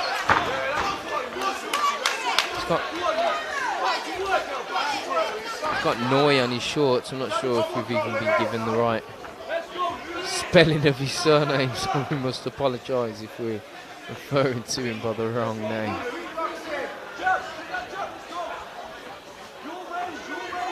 Yeah, the blue corner started very quick this fight. Seems to have slowed down a little bit. He's still landing some good work though. There's a nice left hand there. Well, I never would have thought that out of these two fighters, Blessed Mutedzi was the name that I was pretty sure that I was pronouncing right.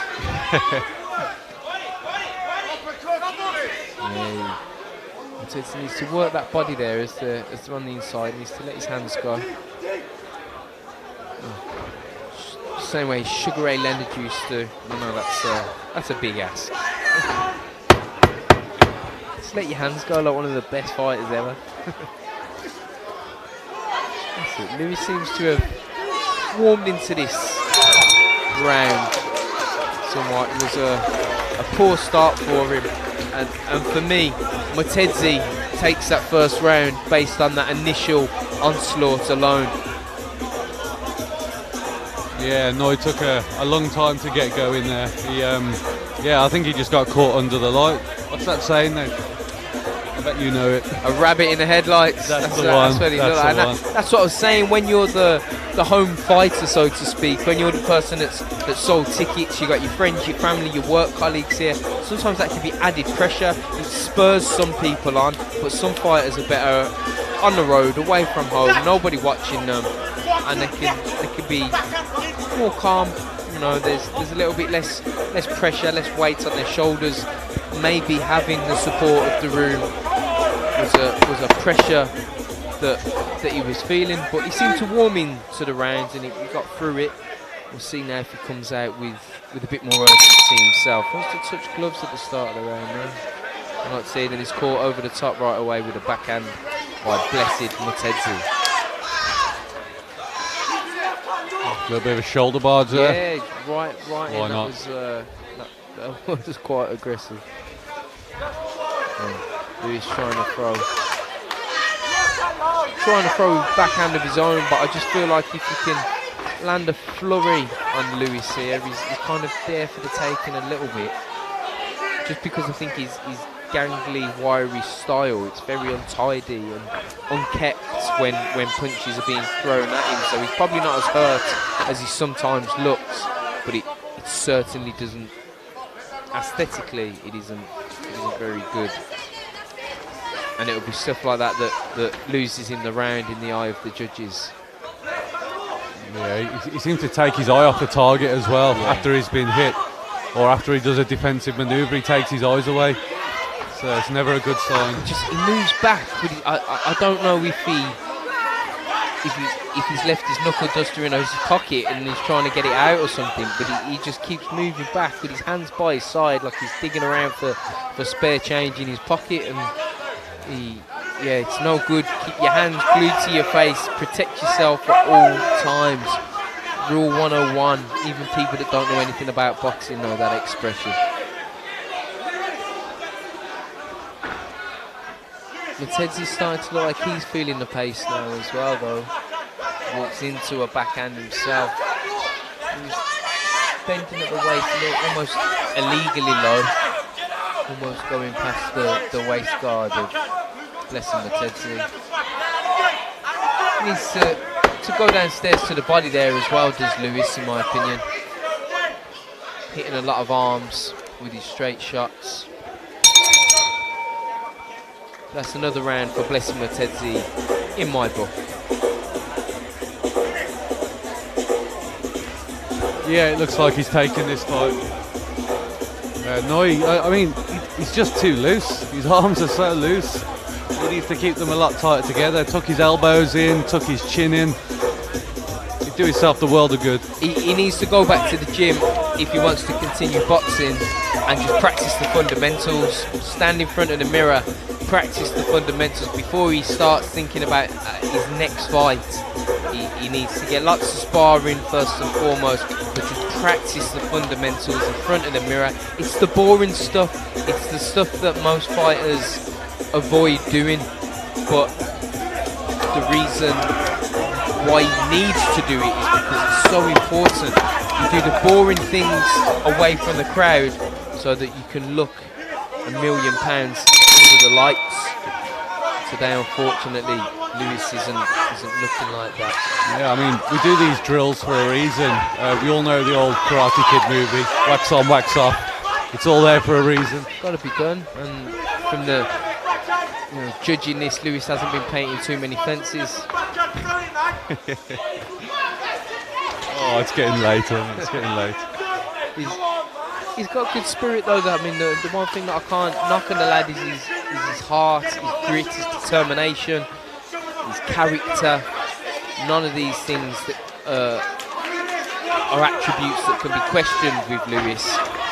But from a boxing perspective, when somebody's getting in the ring, you expect, even at the white collar level, you expect the very basic fundamentals to be adhered to.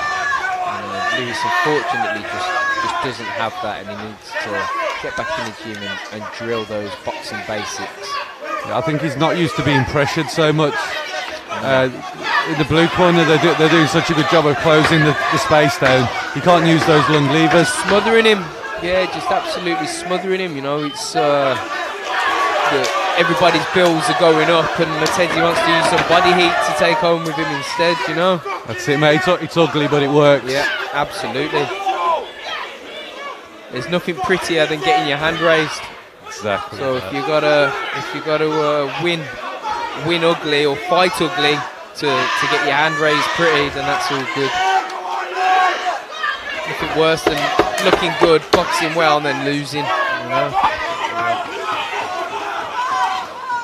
But it's been an intriguing penultimate contest here at the venue in Dudley, part of the Black Country White Collar Boxing Show. I think Lewis Noy's support corner, I think they know that their man isn't going to get his hand raised on this occasion. But the most important thing with any defeat is to learn from it. You know the mistakes that you made in training, and you can rectify that moving forward if he wishes to continue to box. But there are definitely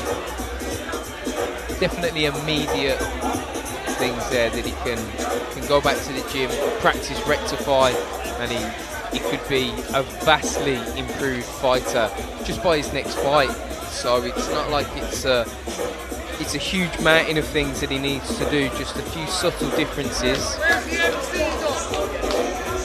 And he could be a massively improved fighter. Yeah, that's it. I mean, this is why you need a good team around you, good coaches. They'll tell you the mistakes you're making. You don't want yes men around you. You want people who are going to criticise everything you do wrong. Yeah. For me, Lewis is looking a bit too happy in that corner for somebody that's clearly lost the fight and didn't box particularly well.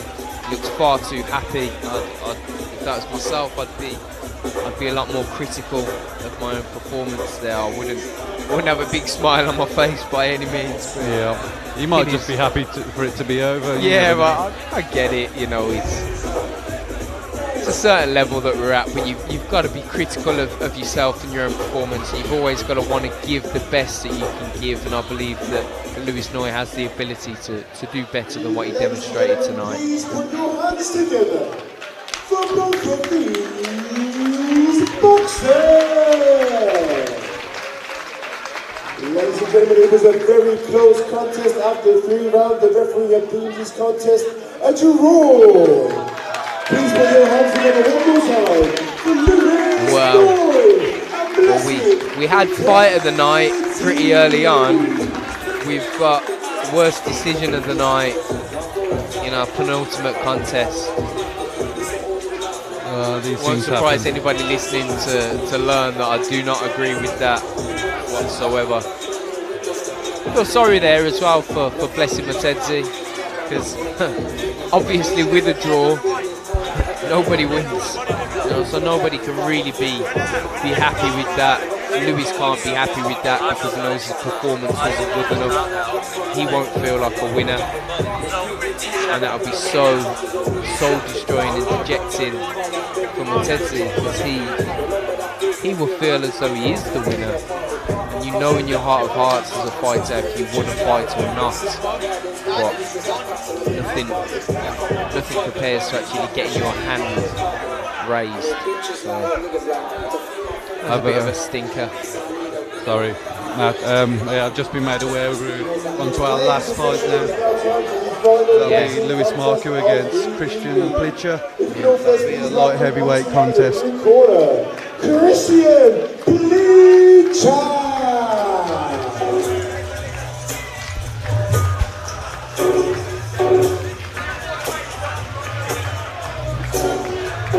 A little bit of Peaky Blinders going on. That's it, we are in the Black Country, it'd be rude not to. Yes. Don't forget, mate, Peaky Blinders is Birmingham's finest. Well, don't forget. Don't forget. Well, enough of that.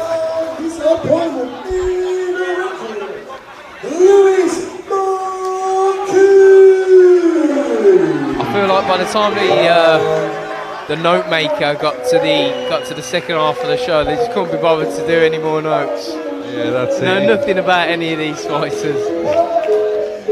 Yeah, he's on the way out the door, mate. I do know though that Christian Plitcher is in tremendous shape, and if he fights off as good as his abs look, then we're in for a good fight.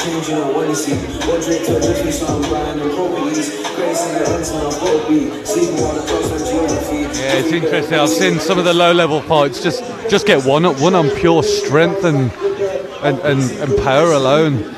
A lot of time that's all you need, you know, boxing basics, a bit of determination, straight punches, the 1-2, double jab. Early on in your career, they're some of the only shots that you need, but of course, I don't know how many times either of these gentlemen have stepped foot into a boxing ring. Yeah, that's it, these could be veterans.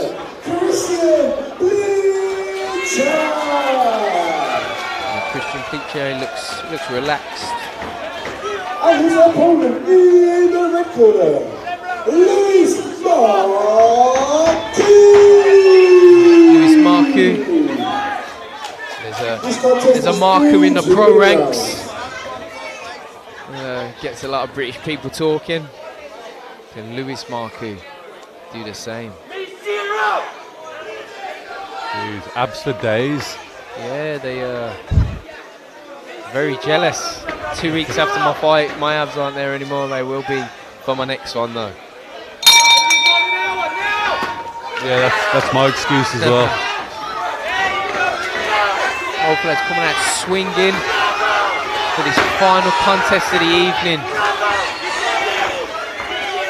Maybe we've saved the best till last. Or the most punches. Yeah.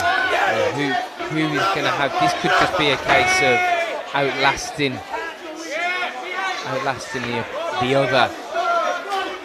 Who has the physical strength and stamina and fitness to outlast the other, but not only that, who has the mental strength, because this is really draining as well. When you have to start fast and your opponent's throwing bombs, really difficult. I mean, the crowd are going wild here. Someone needs to take control of this. They shouldn't be banging on the ring like this. Oh, well, a bit too close.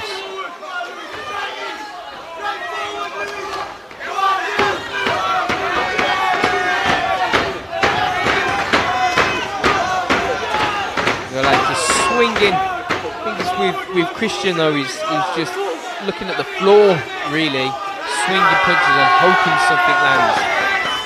Lewis looks the better. Referee physically involved in this one as well. It's almost turning into a triple threat match, WWF style. Nice body shots going in there though from Plitcher, sinking them in. I think the referee needs to just kind of let him crack on with this one. Both lads are as untidy as the other, really. Yeah, it's a very wild fight. Marku just seemed to open up there and almost allow Plitcher to hit him with some shots, which is a tactic I wouldn't recommend. Wow, I mean, he almost took a light off the ceiling with that punch, I swear. Chandelier is shaking. Oh, that's right hand there, yeah, that stopped him in his tracks. But still fighting on, fighting through it, gritting his teeth. That's the end of round number 1. We should have just had one really long round. They'll fight till someone quit.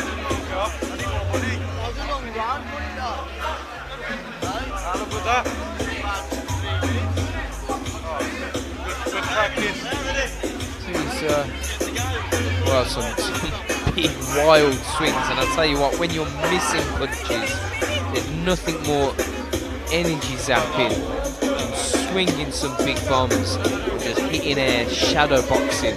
It's so fatiguing. Christian Klitschko will be hoping, praying for a bit more of a punch accuracy success going into the second round. Yeah, he put a lot of effort into that round then. I'd like to see what he's got left. That was a good...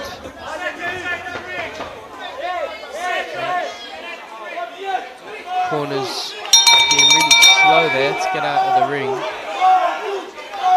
Maybe his man needed those extra few seconds, who knows. But a lot of support here for Marku.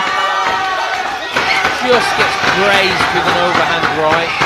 Yeah, it's going in. Yeah, it seems like there's a lot of support for both guys here. The crowd are going wild. I'll tell you what, I bet you he makes a right mess when he goes swimming, doesn't he, with all that splashing about. Okay. He's trying to work his free hand though. His supporters are fighting the fight for him outside the ring as well. They're swinging away.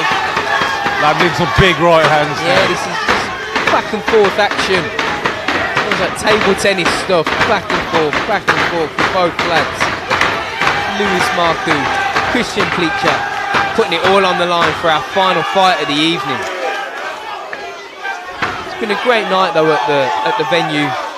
Black Country White Collar Boxing. Oh, and he's gone. Referee. Oh, the referee giving him a standing count. He's done for though.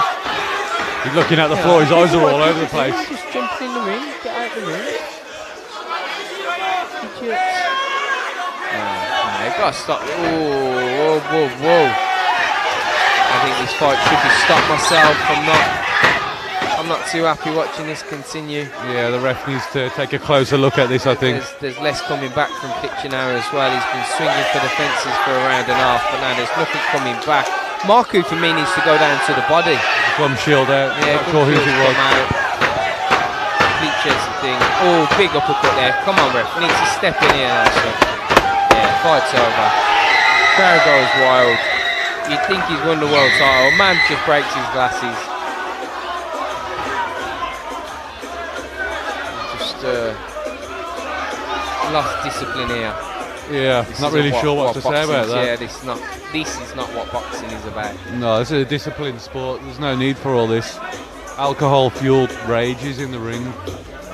With the greatest respect in the world, he's won a fight. I know that I mean a lot to him, fair play, but you know, there's a certain level we're at here. He hasn't become the WBC world champion or anything. You know, let's put a bit of perspective on it. If you want to get in the ring so badly, sign up to the next show. You can get in. You could be the one.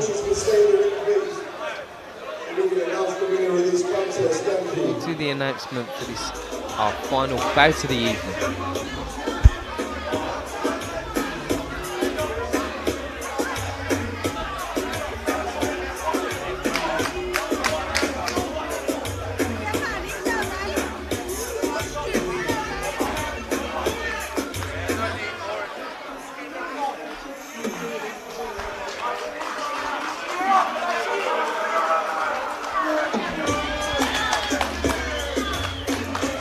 Last little bit of respect between the fighters.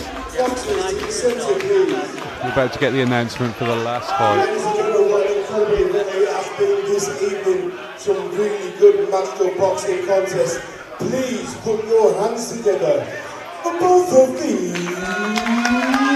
boxers. Ladies and gentlemen, the referee step this contest with your winner. In the red corner, Lewis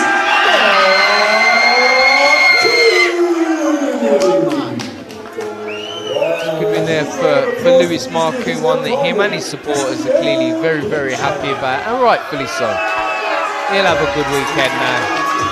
He'll be up all night celebrating. Yeah, it's a great moment. It just doesn't need to be spoiled. That was a free swinging up there. Did you see when he didn't knock my last on? Everybody needs to just remember this.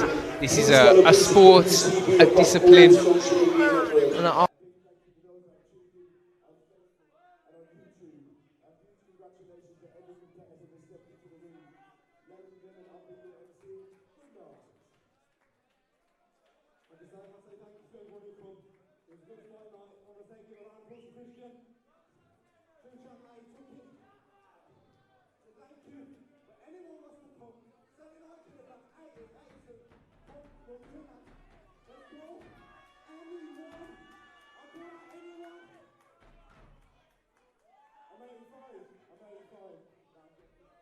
Ladies and gentlemen, your winner. One more time, please put your hands together for eating every box and stepping to the records. And huge thank you to Zach Ripper. Thank you for putting on the show. Everyone that's been involved, from the medics to the DJ, to the commentators, everybody, thank you. I've been your MC. Good night. Well, good morning.